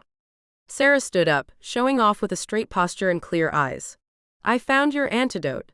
Sarah deliberately lied in order to fish some truth out of Noelle. Impossible. I buried the antidote in the cellar. Noelle cried out. So you did bring an antidote with you after all, Sarah said, and cautiously stepped down off the front porch. You're a very disturbed woman. Last night you had me eating out of your hand. I'm just doing what I need to do, Noelle snapped. My task is too important to let a little thing like deceit get in the way. Your task is killing millions of people? My task is control, Noelle told Sarah, and her voice lowered to a menacing register. Control is power. All my life I've let men have the authority. I even had 2 men shoot me in the back and leave me for dead while my so-called husband stood nearby. Noelle narrowed her vicious eyes. My virus is ready. The virus Dr. Krause created was a threat to me. Noelle kept her eyelids low. He created 3 different viruses. Test viruses, if you will. That's what you found in the basement. Mrs. Krause hid one of the tubes from me. She assumed by doing so she could blackmail me for more money, or to keep me from reaching my goal anyway. Sarah struggled to keep up. Her body was healing from Noelle's virus at a rapid rate, but the long stay in the hot springs had drained her muscles and made her feel exhausted to the point of collapse. She couldn't let Noelle understand how tired she truly felt. Mrs. Krause sprayed your virus because she was injected with an antidote. That's why you shot her. I was foolish to trust anyone, Noelle told Sarah. I believed I could trust a fellow woman. A woman who had cared for me for many years. I was wrong. Noelle studied Sarah's eyes. I'll find the missing tube and destroy all 3 viruses Dr. Krause created. A sick grin touched Noelle's lips. Dr. Krause was uncertain of himself. He created 3 viruses that are worthless against my virus. How can you be so sure of that? Have you tested his viruses? Sarah asked. I don't need to, Noelle answered in an arrogant voice. My mind is far more brilliant than his was. I'm in control, Sarah. Noelle kept her eyes on Sarah. You seem to be, well? I suppose you're not lying, and you did find the antidote I hid in the basement. Noelle folded her arms together. When you mentioned the hot springs, I became concerned. Of course, your theory about the hot springs was merely theoretical, yet you somehow managed to strike near the truth. My virus, once it matures, can only survive at a certain temperature range within the body. No one can have a fever over 102.2. Explain, Sarah told Noelle, hoping to gain a deeper understanding of the virus. Gladly, Noelle replied in a cavalier tone. I designed my virus to attack the human immune system, which creates at a very rapid rate deadly cancer cells designed to attack the lungs, the heart, the brain, the liver, while at the same time bypassing typical flu-like symptoms such as a sore throat, fever, runny nose. That way there is very little sign of the infection until it is too late. Sarah soaked in the information. And the viruses Dr. Krause created? She asked. Noelle's eyes grew dark with fury. Dr. Krause created 3 viruses to counteract mine. Well, to counteract the firewalls I created to suppress the flu-like symptoms. His viruses were designed to attack the immune system and specifically activate a fast-acting flu strain that triggers high fevers, well, high enough. Right around 102.2 or higher. Noelle gritted her teeth. The bug I planted, Dr. Krause located it. He assumed he blinded my operation. He wasn't aware that I had his dear old wife working for me. Why did Mrs. Krause start working for you? Why did she betray her husband? Sarah asked. Mrs. Krause despised her husband for taking her away from civilization and forcing her to live like a bear in the wild. Mrs. Krause was a city woman, Sarah. She met her husband on the busy streets of New York while working as an interpreter at the United Nations. Noelle smiled in a hideous way. A woman can discover a lot of secrets while working at the United Nations. She let out a sick laugh. The United Nations is the largest terror organization in the world, and the silly people of America work their hands to the bone to pay their salaries. You mean through taxes? Taxes paid my salary as a cop too, you know. Noelle nodded. You should be freed from such slavery. Sarah, you may see me as a monster, but you have to understand that my intentions are good. I mean to destroy the men who sit high and proud in this world, in order to allow women to rule in their place. Noelle unfolded her arms and motioned around. Look around, Sarah. Look what man is doing to this world. Look how men are suppressing women, creating wars, destroying all of the natural resources, and teaching women and girls that they are dogs. My husband teaches love and care, Sarah corrected Noelle. My husband takes care of me and would die for me in the blink of an eye. My husband helps me wash dishes and cooks dinner when I am hard at work. My husband rubs my legs at night and asks me how my day was. My husband brings me flowers and offers me a love I never thought I would find after my first husband divorced me. Sarah shook her head. One man hurt me, another man healed my broken heart. You can't hate the world for the actions of a few, Noelle. Not all men are bad and not all women are good. You're just trying to justify. You murdered a woman in cold blood. What does that make you? Sarah snapped. I eliminated a threat, Noelle snapped back.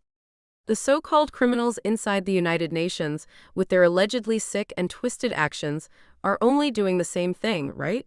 What makes you any different from them? They start wars and kill. You have started a war and you have killed. They want power and control. You want power and control. Noelle, you are no different than they are. Shut up. Noelle screamed and grabbed her head. I'm a woman, proud, brilliant, and powerful. I will change everything. I will. You're lost in a fantasy world. And you married Nolan. Sarah yelled back. You must not have been as liberated as you hoped. I married Nolan because Noelle's mind began to crumble. Sarah was backing her into a corner. I married Nolan because you fell in love and love felt good, didn't it? Sarah said. Love is pure, Noelle, sweet to the heart and healing to the soul. You felt a love that covered over the ugly sores infesting your soul. Shut up. Noelle yelled and charged at Sarah. Sarah fired a single shot into the ground. Not another step, she warned Noelle. Now get down on the ground. You're under arrest. Noelle stopped running and stared at Sarah with deadly eyes. I'm no fool, she hissed. I always have a contingency plan.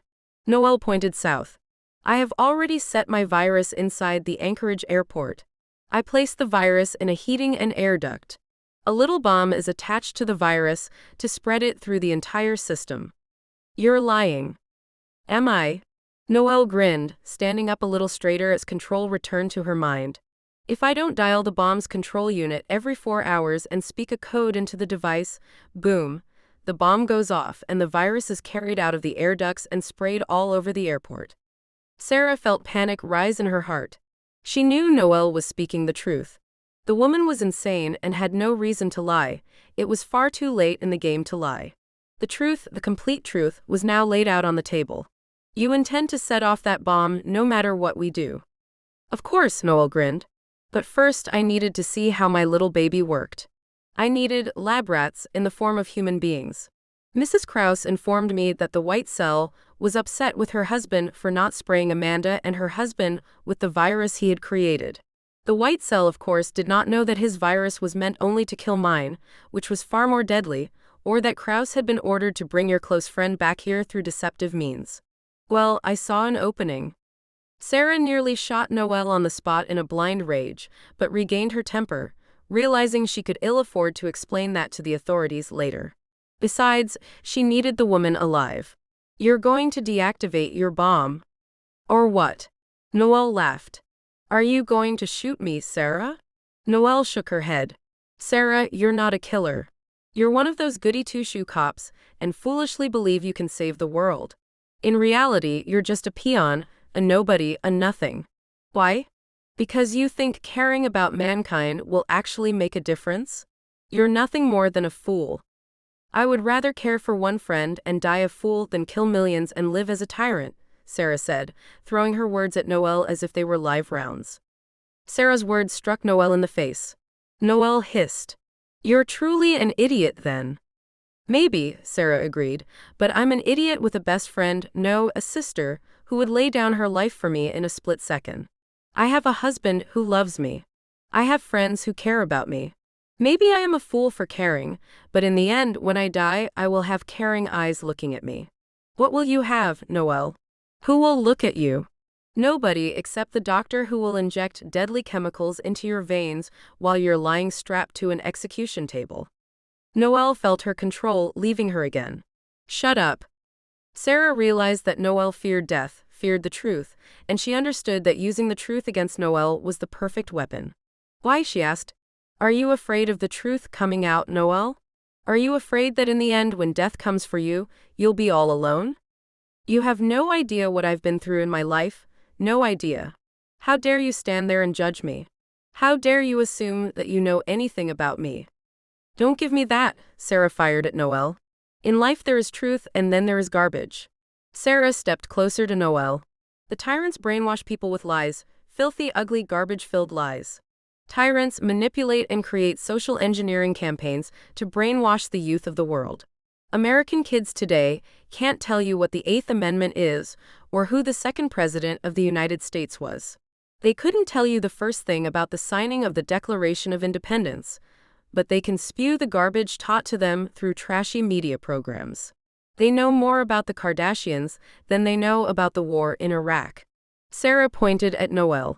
The battle for truth is being fought all around us, Noel, and the truth will prevail because in the end, lies can only destroy the very foundations of society. Nice speech, Sarah, but your words are futile, Noel told Sarah. My eyes and ears are fully aware of the social engineering campaign being carried out against the youth of the world. I intend to change that. I intend to undo the centuries of oppression and teach women world dominance. Perhaps even force the worst of the men into slavery as they have done to women for so long.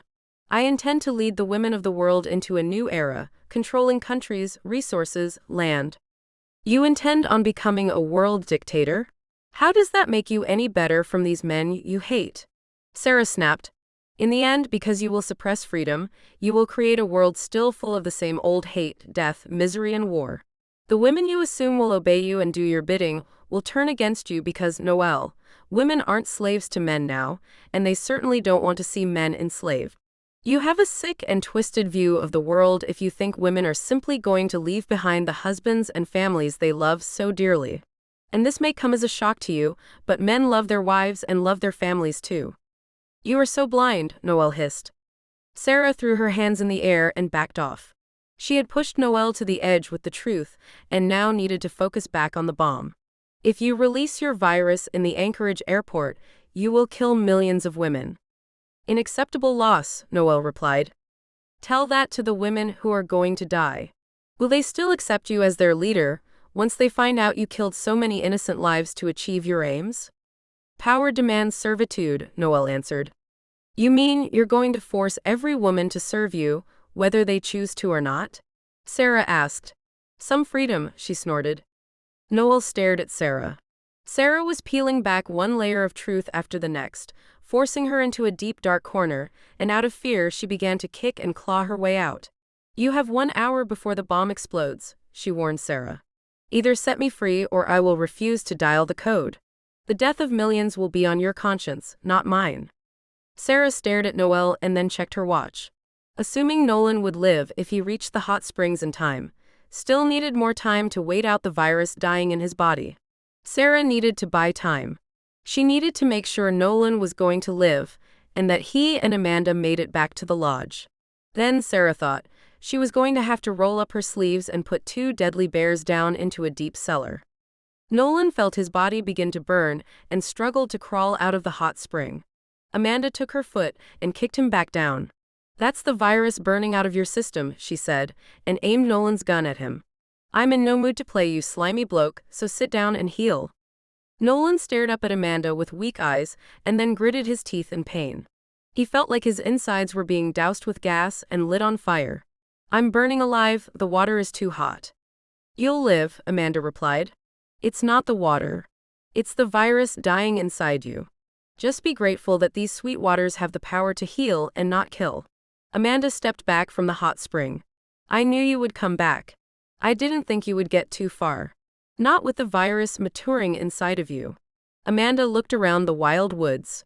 Sarah is a brilliant detective and she's taught me a few tricks.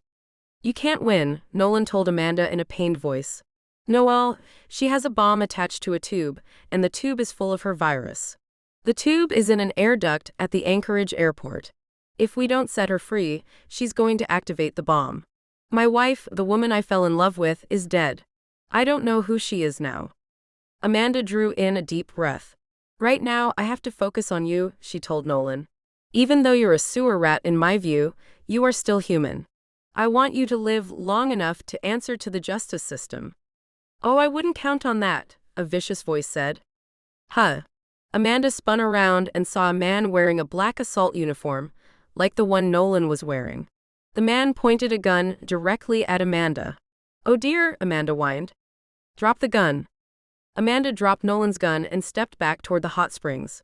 Who are you? She asked, staring into a clean-shaven face that appeared intelligent if not charming. The man was far from charming, though. Amanda knew she was staring at a cold-blooded killer who had trained his face to deceive. You can call me Hank.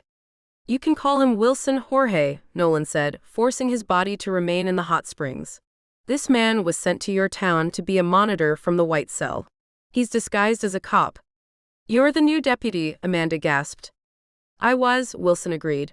The boss man started to get a little concerned when you didn't check in, Nolan. He sent me up here to check on you. I found a tree cut down across the road and followed your signal to this location. Nolan squeezed his hands together in pain. I deactivated the chip in my arm. There is no way you. There is always a way, Wilson assured Nolan. When the boss man realized your signal had been deactivated, he had his people triangulate the last known signal. Then he tapped into security system cameras until he found you. He gave me a call and ordered me to come and find you. Wilson shook his head. Still in love with the crazy woman, are we? She is my wife, Nolan said in a voice struggling to hold onto a conscious thought. She's a dead woman, Wilson corrected Nolan.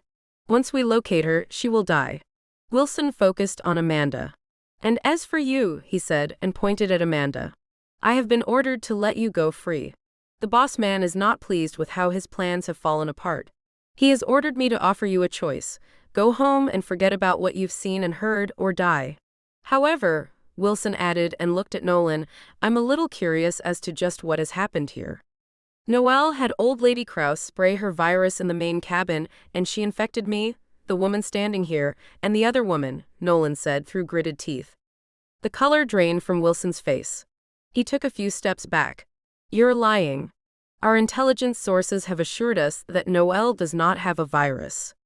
Amanda tossed a thumb back toward the main cabin. Noelle is at the main cabin.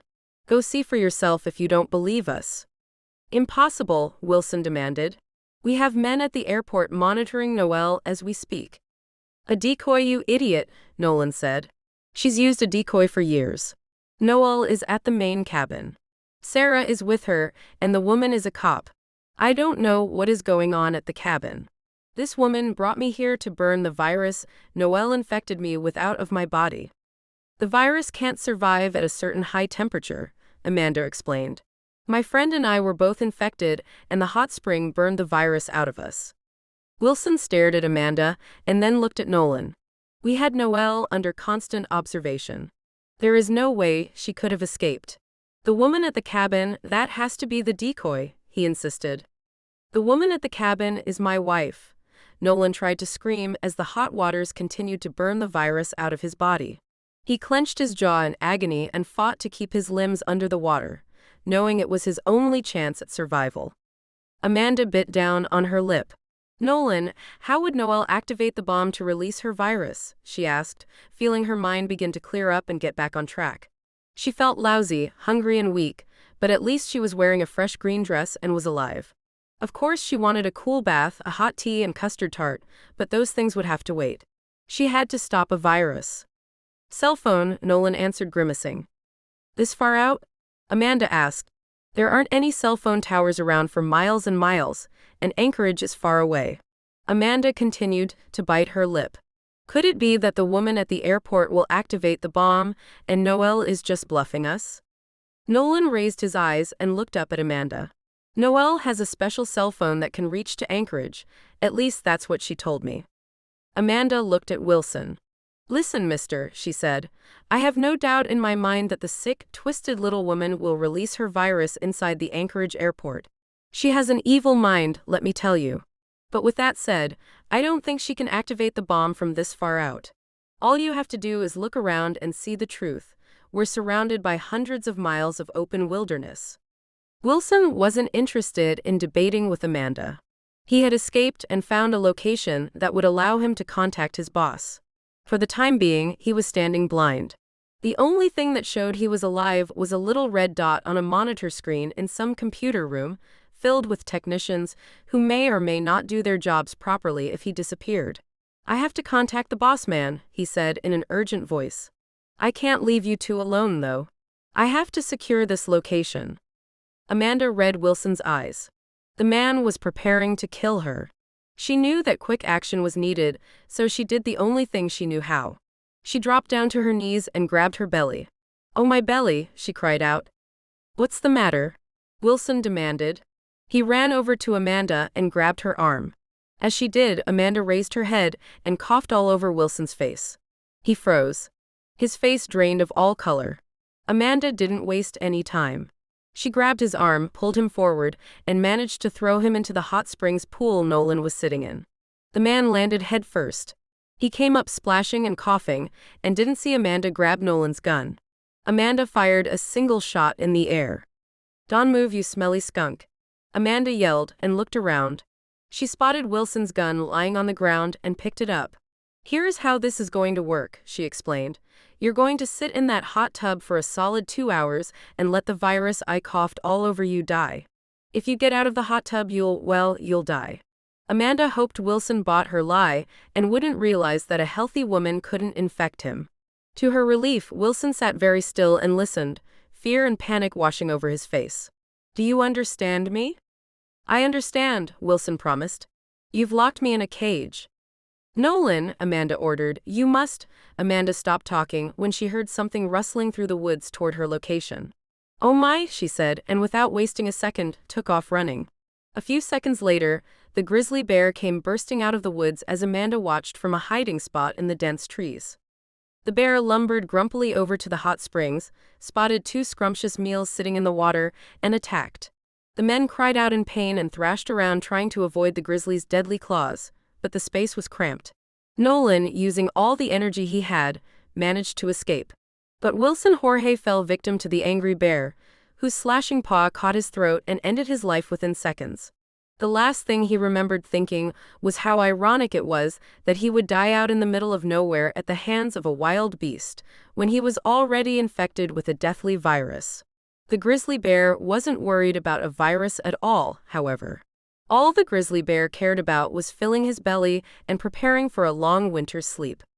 As the grizzly bear focused his attention on Wilson, Amanda made tracks back to the cabin. When she heard someone running behind her, she dared to look over her shoulder and saw Nolan stumbling down the trail, barely able to put one foot in front of the other. "Oh darn," Amanda said, feeling her conscience attack. She spun around and ran to Nolan. "Put your arm around me, you great big idiot." Nolan threw his arm around Amanda, and together they managed to reach the main cabin. "Bear, big grizzly bear," Amanda told Sarah, breathing hard. She let go of Nolan and collapsed down onto the bottom step of the front porch. Nolan dropped down onto the ground. "I think he got the other guy." "What other guy?" Sarah asked in an alarmed voice. "One of them," Amanda said, and pointed at Nolan. The bloke I encountered, was the fake deputy that came to Snowfalls. He was ordered to come up here and check on him." Amanda pointed at Nolan. "I think the bear got him." "The bear did get him," Nolan confirmed, breathing hard but maintaining consciousness. "There was an awful lot of blood. The boss man will send more people. We have to get out of here." "You're still sick," Sarah told Nolan. "You weren't in the hot springs long enough." Sarah threw her eyes around and then focused back on Noelle. Noelle was grinning. "Maybe there is a way," she said. "Let me go and I'll leave this place," Noelle promised Sarah. "I'll let you live." "If you refuse," Noelle assured Sarah, "millions will die because of you." "Oh, shut up, sister," Amanda yelled. "You can't activate that bomb of yours from this far out." "I have a satellite phone that can accomplish the job," Noelle snapped at Amanda. "How did you know about the bomb?" Sarah asked Amanda in an urgent voice. Amanda took a second to catch her breath. "Nolan told me," she explained. "And then that bloke the bear is munching on ran his mouth and told me his lousy flea circus terror bosses are watching some woman at the Anchorage airport they believe is Noelle." Sarah stared at Noelle. "Of course," she said, "distraction is the key." Noelle stopped grinning. "Wilson lied." "How do you know his name?" Amanda asked. "It doesn't make any sense," Nolan said, struggling to lean up on one elbow. "Unless Wilson was in on this, somehow?" "Wilson is in love with me," Noelle gritted out at Nolan. "I used his stupidity against him. I told him to manipulate your boss man until I released the virus." Noelle spat at Nolan. "I needed to be certain my virus would act according to design." "Enough," Sarah ordered Noelle. "We get the idea." Amanda stood up and walked over to Sarah. "That bear chose the right bloke to eat," she said in a grateful voice. "Now the question is, what do we do about them?" Noelle hid an antidote down in the cellar. "I have to go find it." Sarah looked down at Amanda's hand and saw her holding Nolan's gun. "They move, just shoot them, Junebug." "No games, honey. Just shoot them." I wish you would shoot me, Nolan begged. My life is over anyway. If you don't kill me, the boss man will. So do me a favor and put me out of my misery. Don't tempt me, Amanda warned Nolan. She shook her head and let her eyes soak in the beautiful landscape. All I wanted to do was buy this land and have my own hot springs resort, or hideaway, or whatever you want to call it. Was that really too much to ask? Blimey, you Americans make living a peaceful life so blasted difficult. I admit that my country has its share of problems, but you Americans take the cake. No offense to you, Los Angeles, you're okay. No offense taken, Sarah promised, wiping her hands on the gray work dress she had put on after the hot springs. I need to get down into the cellar and find the antidote. Less than 1 hour and millions die, Noel warned Sarah. Let me go or else. Sarah looked into Amanda's eyes. Honey, this is your call. Amanda stood, shocked. But you're the one with all the answers. You're the brilliant detective. I'm simply the silly sidekick. Sarah took Amanda's hand. Honey, you're not a silly sidekick. Right now, I need you to tell me what to do. My plan was to lock these two in the cellar and go for help. But this situation is out of my control. All I know to do is find the antidote and save that man's life. After that, what do we do? Sarah felt desperation grab her heart. Amanda stared into her friend's eyes and felt a strange peace wash over her. There is no way that she-monster can detonate her bomb from this far out. Her decoy, honey, she'll be the one to activate the bomb. That still means the virus will be set loose to kill millions, Sarah told Amanda and bowed her head. Noel has won. We know I have failed to stop her. That's right, Noel laughed. Even if you hold me here, you still lose, the entire world will lose. I will have my revenge and my victory. Oh, shut up, Amanda told Noel and raised Sarah's chin with a loving hand. Los Angeles, you figured out the hot springs could save us. You didn't fail. Even if the virus is set free, we have a way to kill it, a very painful way, but a way. And hey, wouldn't that bring this place a lot of business? She tried to joke. Sarah felt a weak smile touch her lips. I better go find the antidote and… Sarah stopped talking and raised her eyes skyward. In the distance, she heard what sounded like a helicopter approaching.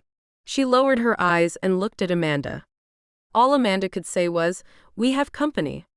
Far away, up in the sky, 4 armed killers, along with a man in his early 70s, waited for the helicopter to deliver them to the battleground.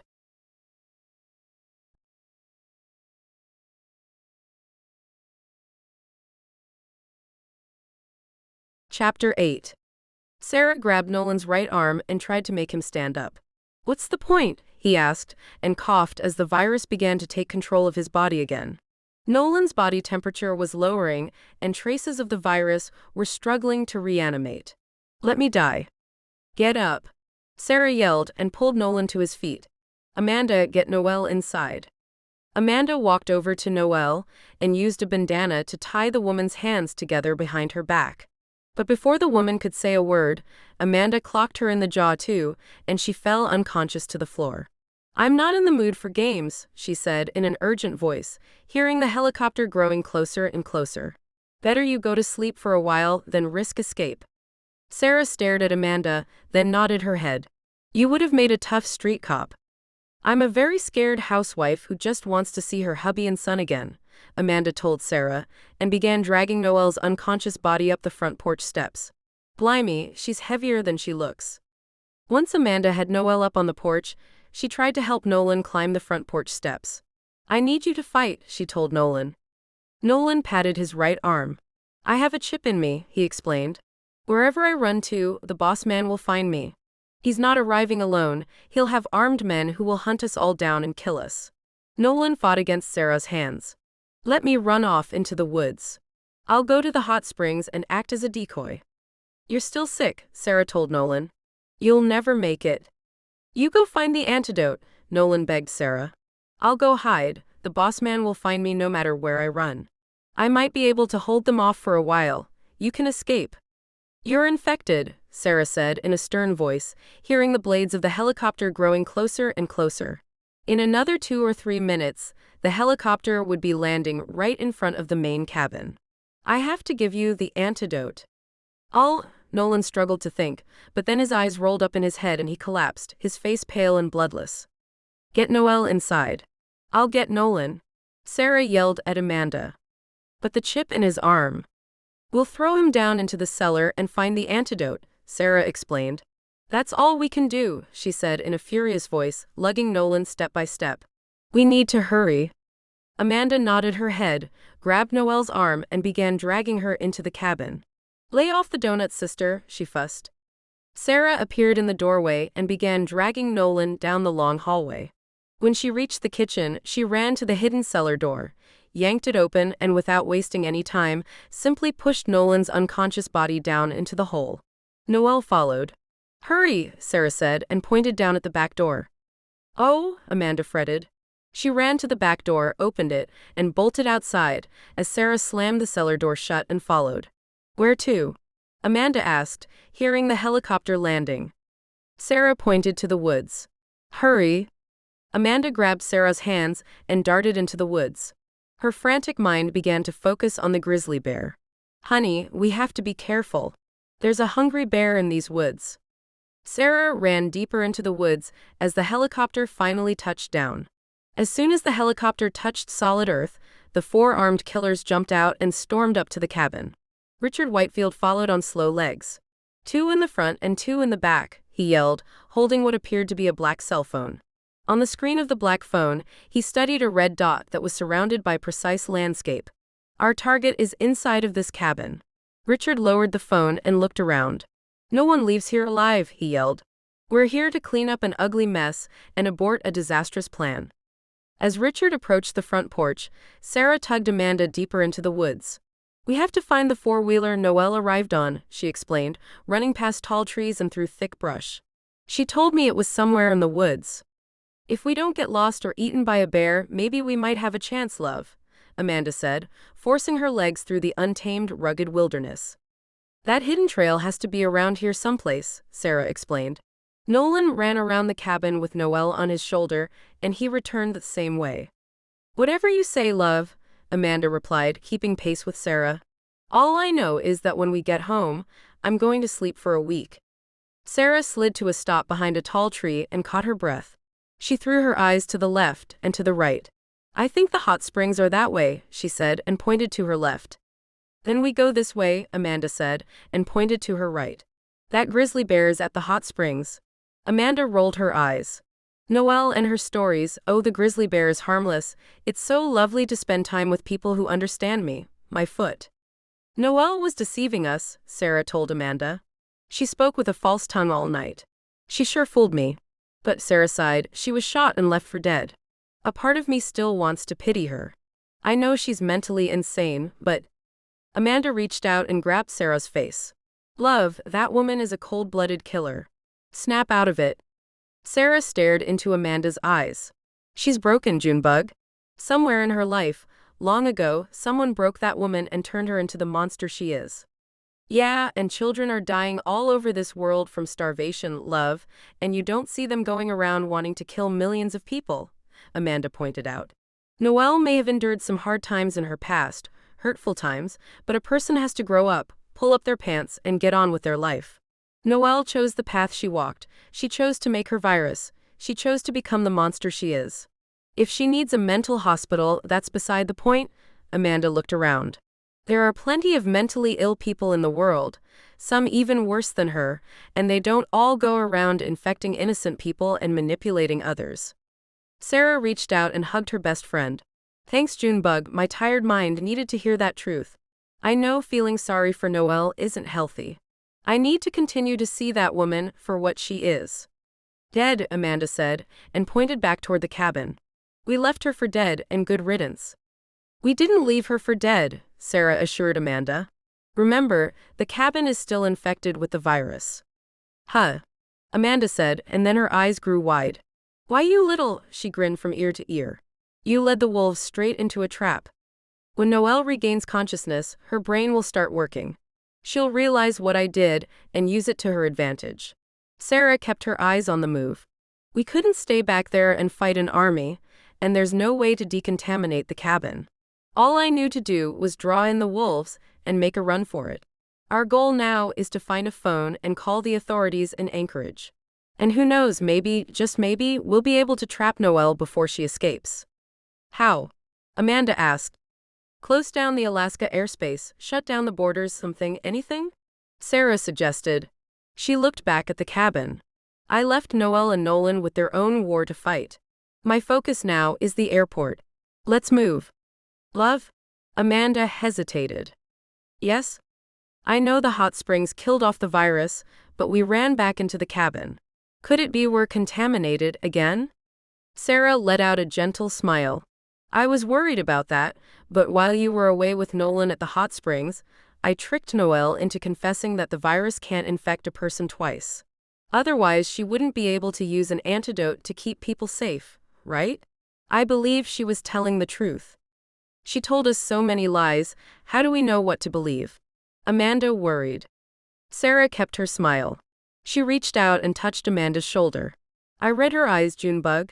Noelle wasn't lying when she told me the virus can't infect a person a second time. Amanda found comfort in Sarah's voice. When we get home, I want 100 blood tests done. You bet, Sarah agreed and pointed to her right. We need to hurry and, Sarah stopped. She looked to her left and listened. In the distance, she heard what sounded like a large creature running through the woods. The bear, she whispered. Amanda's eyes grew wide. Yes, she whispered back. We can't outrun a bear in these woods, and if I fire at it, I'll give away our location, Sarah whispered. What do we do? Back to the cabins, hurry. Sarah grabbed Amanda's arm and ran back to the small cabins. She spotted 2 men walking around the main cabin, waited until the 2 men vanished out of sight, and dashed into the last cabin, the cabin Nolan had been hiding in. As soon as she closed the front door, the grizzly burst out of the woods, looked around, and lumbered toward the main cabin, its paws shaking the earth. Seconds later, gunfire erupted. They're shooting at the bear, Sarah told Amanda. Now is our chance. Once again, Sarah eased Amanda back into the woods and took off running. Back at the main cabin, the grizzly bear limped off into the woods, wounded but not dead. That bear, Amanda fussed under her breath. First it eats our food, then tries to eat us, some thanks. Sarah kept dragging Amanda through the woods, seeking the back paths and trails. When they finally found one that looked like it led the correct direction, they ran for what seemed like forever. And then, to Sarah's relief, they burst out into a small clearing. A 4-wheeler covered with a camouflage tarp was resting in the clearing. Thank you, Sarah prayed and nearly burst into tears. She let go of Amanda, yanked the tarp off the 4-wheeler, and smiled. We're going to be okay, Junebug. You bet we are, Amanda said, and pointed to what appeared to be a wider trail leading downhill. I think that is our road out of here. Let's not waste any time finding out. Sarah jumped onto the 4-wheeler and examined the controls. Not much different than my snowmobile, she said, and managed to bring the 4-wheeler to life. Jump on, Junebug. Amanda ran to the 4-wheeler, climbed on the seat, wrapped her arms around Sarah's waist and yelled, Gun it, love. Sarah put the 4-wheeler into first gear and eased forward at a slow pace. Let me get used to the gears, she told Amanda, and felt her heart leap with joy. We're going home. Amanda placed her head down on Sarah's shoulders and closed her eyes. Home, she whispered as Sarah began maneuvering the 4-wheeler down a rough trail. An hour later, the trail ended on the rugged road leading up to the hot springs. Well, I'll be, Amanda gasped. There's the lake. We're not very far from the resort. Sarah aimed the 4-wheeler downhill and took off. Let's put some distance between us and the bad guys, she said, and looked skyward. I haven't heard the helicopter, and there's no telling what's happening back at the cabin. I, for one, don't want to find out. Me neither, Amanda said and hugged Sarah. Gun it, love. This time, Sarah opened the throttle on the 4-wheeler and raced down the rough road at a dangerous speed. Amanda clung on for dear life. When the 4-wheeler reached the end of the road and peeled out onto asphalt, Amanda let out a wild yell. We did it, Junebug. Sarah yelled back. You found the 4-wheeler, love. Amanda laughed and patted Sarah on her shoulder. Now, get us to a phone and find me a custard tart and a hot tea. Sarah laughed and raced the 4-wheeler down a long remote back road at high speeds. An hour later, she reached the old gas station she had stopped at with Amanda to fill up her Jeep. She parked the 4-wheeler and leapt out of the seat and ran to an outside payphone and called Conrad. He answered on the first ring. Conrad, it's me. I'm sorry, Conrad said, sitting in his office. We shouldn't have argued. It was all my fault. Conrad's voice made Sarah break down and start crying. No, it was all my fault, she promised. But her tears were loud and panicked, far too loud to match the minor disagreement they had had a few days earlier. Sarah, what's wrong? Is everything okay? Conrad asked. He jumped to his feet. Talk to me. What's happening? Conrad, call the Anchorage police. There's a bomb, well, a virus connected to a bomb, and it's hidden in the Anchorage airport in some air duct. I don't know where, but I do know it's deadly. Where are you? Conrad demanded. I'm coming to get you. I'm at an old gas station on the Snow Ridge Trail road that branches off of Route 17. Amanda is with me, we're fine, Sarah promised and wiped at her tears. Conrad, please, you have to tell them to evacuate the airport. Sarah drew in a deep breath and went into more detail. She explained to Conrad all about Noelle. You have to locate any woman that matches her description. I will, Conrad assured his wife, but I'll let the authorities in Anchorage handle that. I'm coming to get you, Sarah, and I'm never letting you out of my sight again. And that goes for Amanda, too. You girls hang tight. I'll be to you in a couple of hours. I love you, Sarah told Conrad as fresh tears spilled from her eyes. This entire time, all I kept thinking about was you, about us sitting in our kitchen together, drinking coffee and talking. Sarah wiped at her tears. When I get home, I'm never leaving your sight again. Me neither, Amanda added and wiped Sarah's tears away. I'm on my way, Conrad promised and ended the call. He wasn't interested in talking on the phone. He wanted Sarah in his arms as soon as possible. Sarah handed Amanda the phone. You better call your hubby. Amanda winced. My hubby is going to chew my ear off, she fretted. Good, Sarah smiled and wiped the rest of her tears away. While your hubby is chewing your ears off, I'll go inside and get us some water and a candy bar apiece. I'm starving. Me too, Amanda said and let out a tired laugh. I like caramel candy bars, she told Sarah, and then called her husband and winced, waiting to be chewed out from top to bottom. At least, she thought, watching Sarah walking into the old gas station, the air was fresh, cool, and scented with an early snow. The snow would make life better. Hello, yes, this is your wife, and well, there's been a little problem. Amanda spoke into the phone and then burst out crying. So what if her hubby was going to chew her out? She loved him and she was alive to enjoy their marriage. That's all that mattered now. Sure, she was a strong woman, a fighter, but she knew it took an even stronger woman to love a good man. Amanda rubbed her arm. That Dr. Green should be shot, she fussed, and plopped down at the kitchen table resting inside of Sarah's cabin. This is the 4th time he's drawn blood, and every time he jabs me like I'm a raw piece of meat. Sarah smiled and poured Amanda a cup of coffee. Maybe it's your dress, she teased. My dress? Amanda asked. She lowered her eyes and looked down at a lovely pink dress covered with a white silk blouse. I think I look rather dazzling, thank you. I was only kidding, Junebug. Sarah laughed and walked Amanda's coffee over to the kitchen table and sat down. Oh, it's good to be home. After spending a month in Anchorage being examined by every doctor in the world, it's sure good to be home. I'm not so sure, with Dr. Happy Needle in town. I can't believe we have to give blood once a week for an entire year, Amanda complained. She glanced at the blue and white dress Sarah was wearing and smiled. It was a relief to see her dearest friend no longer wearing a hospital gown. You always look so pretty in that dress. I wanted to feel pretty today, Sarah explained. After what we went through, nearly dying, it feels nice to wear a pretty dress and enjoy life again. Sarah took a sip of coffee and nodded at the kitchen window. It won't be long before we'll be dragging our winter coats out of the closet. Oh, I suppose that will be fine, Amanda replied. She picked up her coffee, looked at the kitchen window, and then looked at Mittens asleep in the corner. I love the snow, Los Angeles. I love everything about the snow, she explained, and took a sip of coffee. The first snowfall is always so clean, so romantic. And now that my dear hubby is home and working on our new dress shop with your husband, life is very sweet again. When the snow arrives, it just makes life that much sweeter. Bitter winds, freezing snow, slippery roads, Sarah pointed out.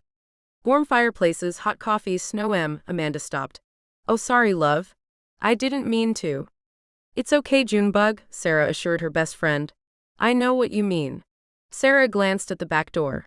I still see that awful snowman in my dreams, wearing that awful leather jacket and chewing on a peppermint candy cane. That snowman represents all the evils that live inside of people. Love, we're home now. Safe and sound. We have to let all the awful nightmares fade away and focus on, well, custard tarts and hot tea, Amanda said, hoping to bring some humor into the kitchen. Before she could say another word, Mittens raised her head and began growling. Sarah quickly eased her hand down to her ankle and began going for her gun. Love? Amanda asked, becoming frightened. She pointed at the pantry door, where Mittens had her eyes trained with urgent alarm. Don't move, Noelle's voice slithered into the kitchen. Sarah turned in her chair and saw the pantry door swing open. Noelle appeared. Hello, my friends, she hissed and aimed a gun at Sarah. Drop your gun. Sarah stared at Noelle and did as she was ordered. What are you doing here? Do you always creep around in pantries? Amanda asked. Nice outfit, by the way. Black is really your color. Shut up, Noelle hissed. Her dress was tattered, as if she had been on the run for a long while. She stepped out of the pantry and looked around. You're all alone, she grinned. And now you will die. Why aren't you dead? Sarah asked. You left me for dead, didn't you? Noelle asked Sarah. But as you can see, I'm alive and very angry. Because of you, my plan was destroyed. The police located my virus. But not to worry, I still have a tube of my virus left, hidden in a very safe place. After I kill you, I will carry out my plan in time. Where's Nolan? Sarah asked. What happened after we escaped? Noelle narrowed her deadly eyes. The boss man, as Nolan called him, found us in the cellar. But I was prepared. I sprayed him and his men with my virus and managed to escape. It's amazing how being infected with a virus can cripple a man. Whitefield and his men turned into the cowards they are. As she spoke, her eyes darted around as if dissatisfied with something. No, it wasn't that simple, was it? Sarah objected, reading Noelle's eyes. Where is Nolan? Noelle gritted her teeth.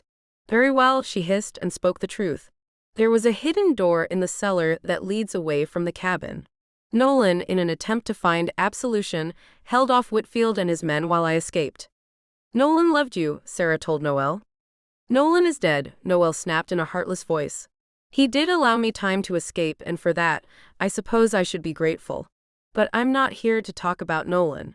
I'm here to finish some very important business. You two ladies caused me a great deal of trouble, and now you're going to suffer the consequences. Noelle kicked the pantry door shut behind her. I'm going to kill you both, then infect your entire town with my virus. You're ill, Sarah told Noelle in a sad voice. You have no soul, no conscience. I once felt very sorry for you, but my friend here helped me realize the truth. You're a sick, twisted cookie, sister, Amanda told Noelle and took a sip of her coffee. If you're going to kill us, then do it and stop with all the drama. But let me finish my coffee, okay? She said, and glanced at Mittens, who had stopped growling and was now looking toward the living room.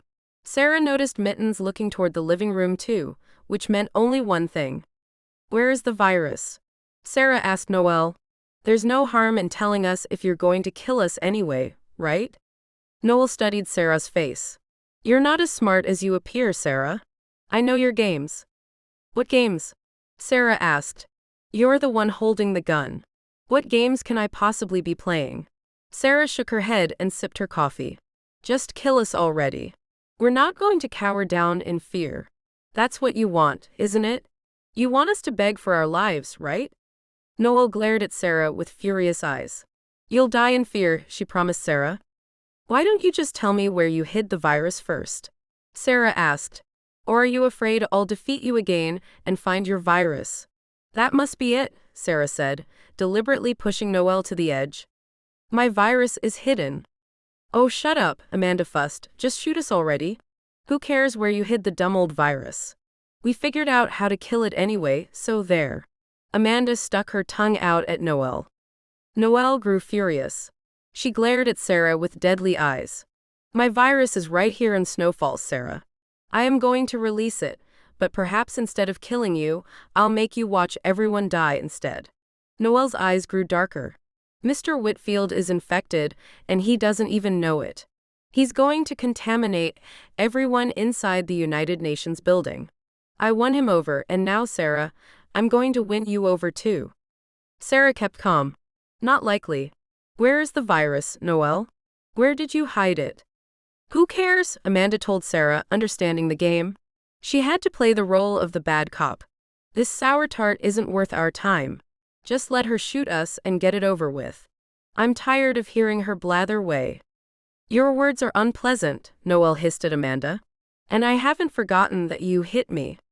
Oh, shut up, Amanda snapped, and went back to her coffee, hoping Noelle wouldn't shoot her. Where's your virus, Noelle? Sarah asked again. Are you afraid of me? Is that why you won't tell? Because you're afraid I'll overpower you. Again? I'm not afraid of you, Sarah, Noelle assured Sarah. Then tell me where you hid your virus and prove it. After all, I'm a dead woman. What can I do? Noelle continued to study Sarah's eyes. She didn't like being called a coward, and she despised being challenged. Her authority was on the line, and she had to silence the arrogance of her opposition. My virus is hidden in a cabin. Where? 214 Pine Snow Lane, Noelle confessed, then pointed a hard finger at Sarah. Now, Sarah, let's see you try and get my virus from me. Do you think you can? Noelle lowered her finger. Do you think you can really defeat me, Sarah? I can see in your eyes that you honestly believe you can win the war. So go ahead and try. I can't win this war against you, Noelle, Sarah replied, her voice sad. You are mentally ill and need help. But you're beyond any help that can be offered. The only help for you is… Sarah stopped talking and looked toward the living room. Now, honey, she yelled. Before Noelle could react, a single bullet struck her gun hand. She let out a loud cry, grabbed her hand, and dropped down to her knees. Conrad ran into the kitchen, kicked Noelle's gun away from her, slammed the woman down onto her stomach, and slapped handcuffs onto her wrists. I forgot my hammer, he told Sarah with a grin and a shrug. I can't build shelves at the dress shop without my hammer. Perfect timing, honey, Sarah smiled and let out a sigh of relief. Remind me to bronze your hammer. How? Noelle cried. How is this possible? Sarah stood up, walked over to Noelle, and bent down. Love, Sarah whispered. Love will always defeat hate, Noelle. Love will never fail. It's true that this world is full of evil and hate, and sometimes evil harms love. But as long as there are people who continue to care and love, hate will never win. Sarah leaned closer to Noelle. Nolan loved you. He gave up his life to protect you. He loved you. Shut up. Noelle screamed as blood poured from her wounded hand. Shut up, I am powerful. I don't need love. I would never let a man like this control me. I don't control my wife, Conrad told Noelle, wrapping her bloody hand in an old kitchen rag. I love and respect my wife. I would die for her, any given second. And I don't control my husband, Sarah continued. I love and respect him, and would die for him at any given second too. Sarah leaned up and took Conrad's hand. Noelle, I don't know what darkness harmed and destroyed your heart in the past, and I'm truly sorry for whatever happened to you. Sarah shook her head. But in this life, those who continue to love will never let the darkness win. You chose your path, sister, Amanda told Noelle, and now you're going to suffer for it.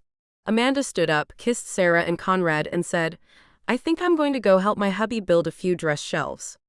I'll get you, Noelle promised Amanda, struggling on the floor. No prison in the world can hold me.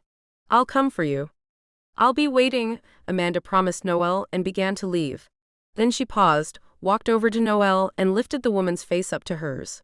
Why, she asked. Why do you hate so much? Because I was hated, Noelle spat at Amanda. My parents hated me. I became what they wanted to see, a monster, trying to earn their love.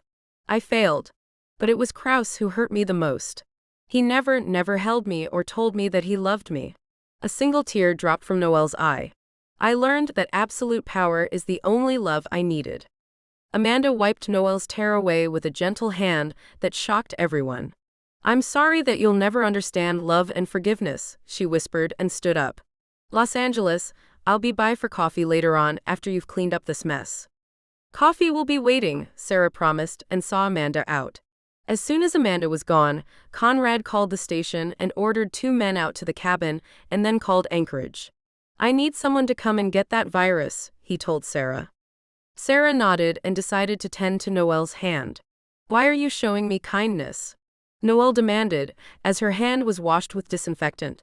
I came here to kill you, to kill everyone in this town.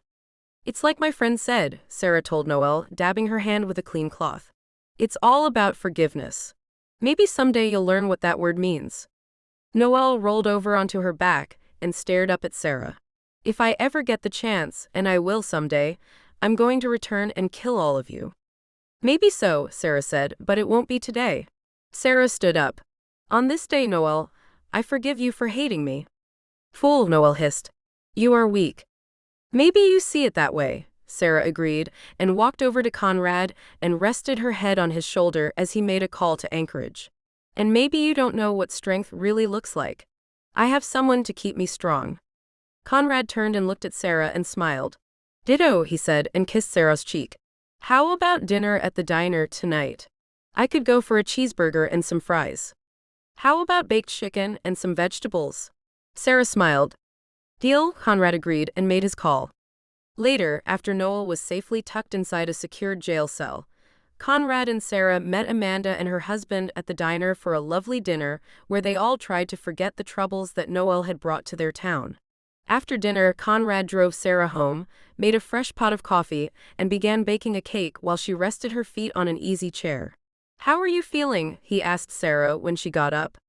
Fine, Sarah promised as she hooked a pink leash to Mittens. I need to take Mittens for a walk. I can come. You work on your cake, Sarah smiled. You're becoming quite the baker.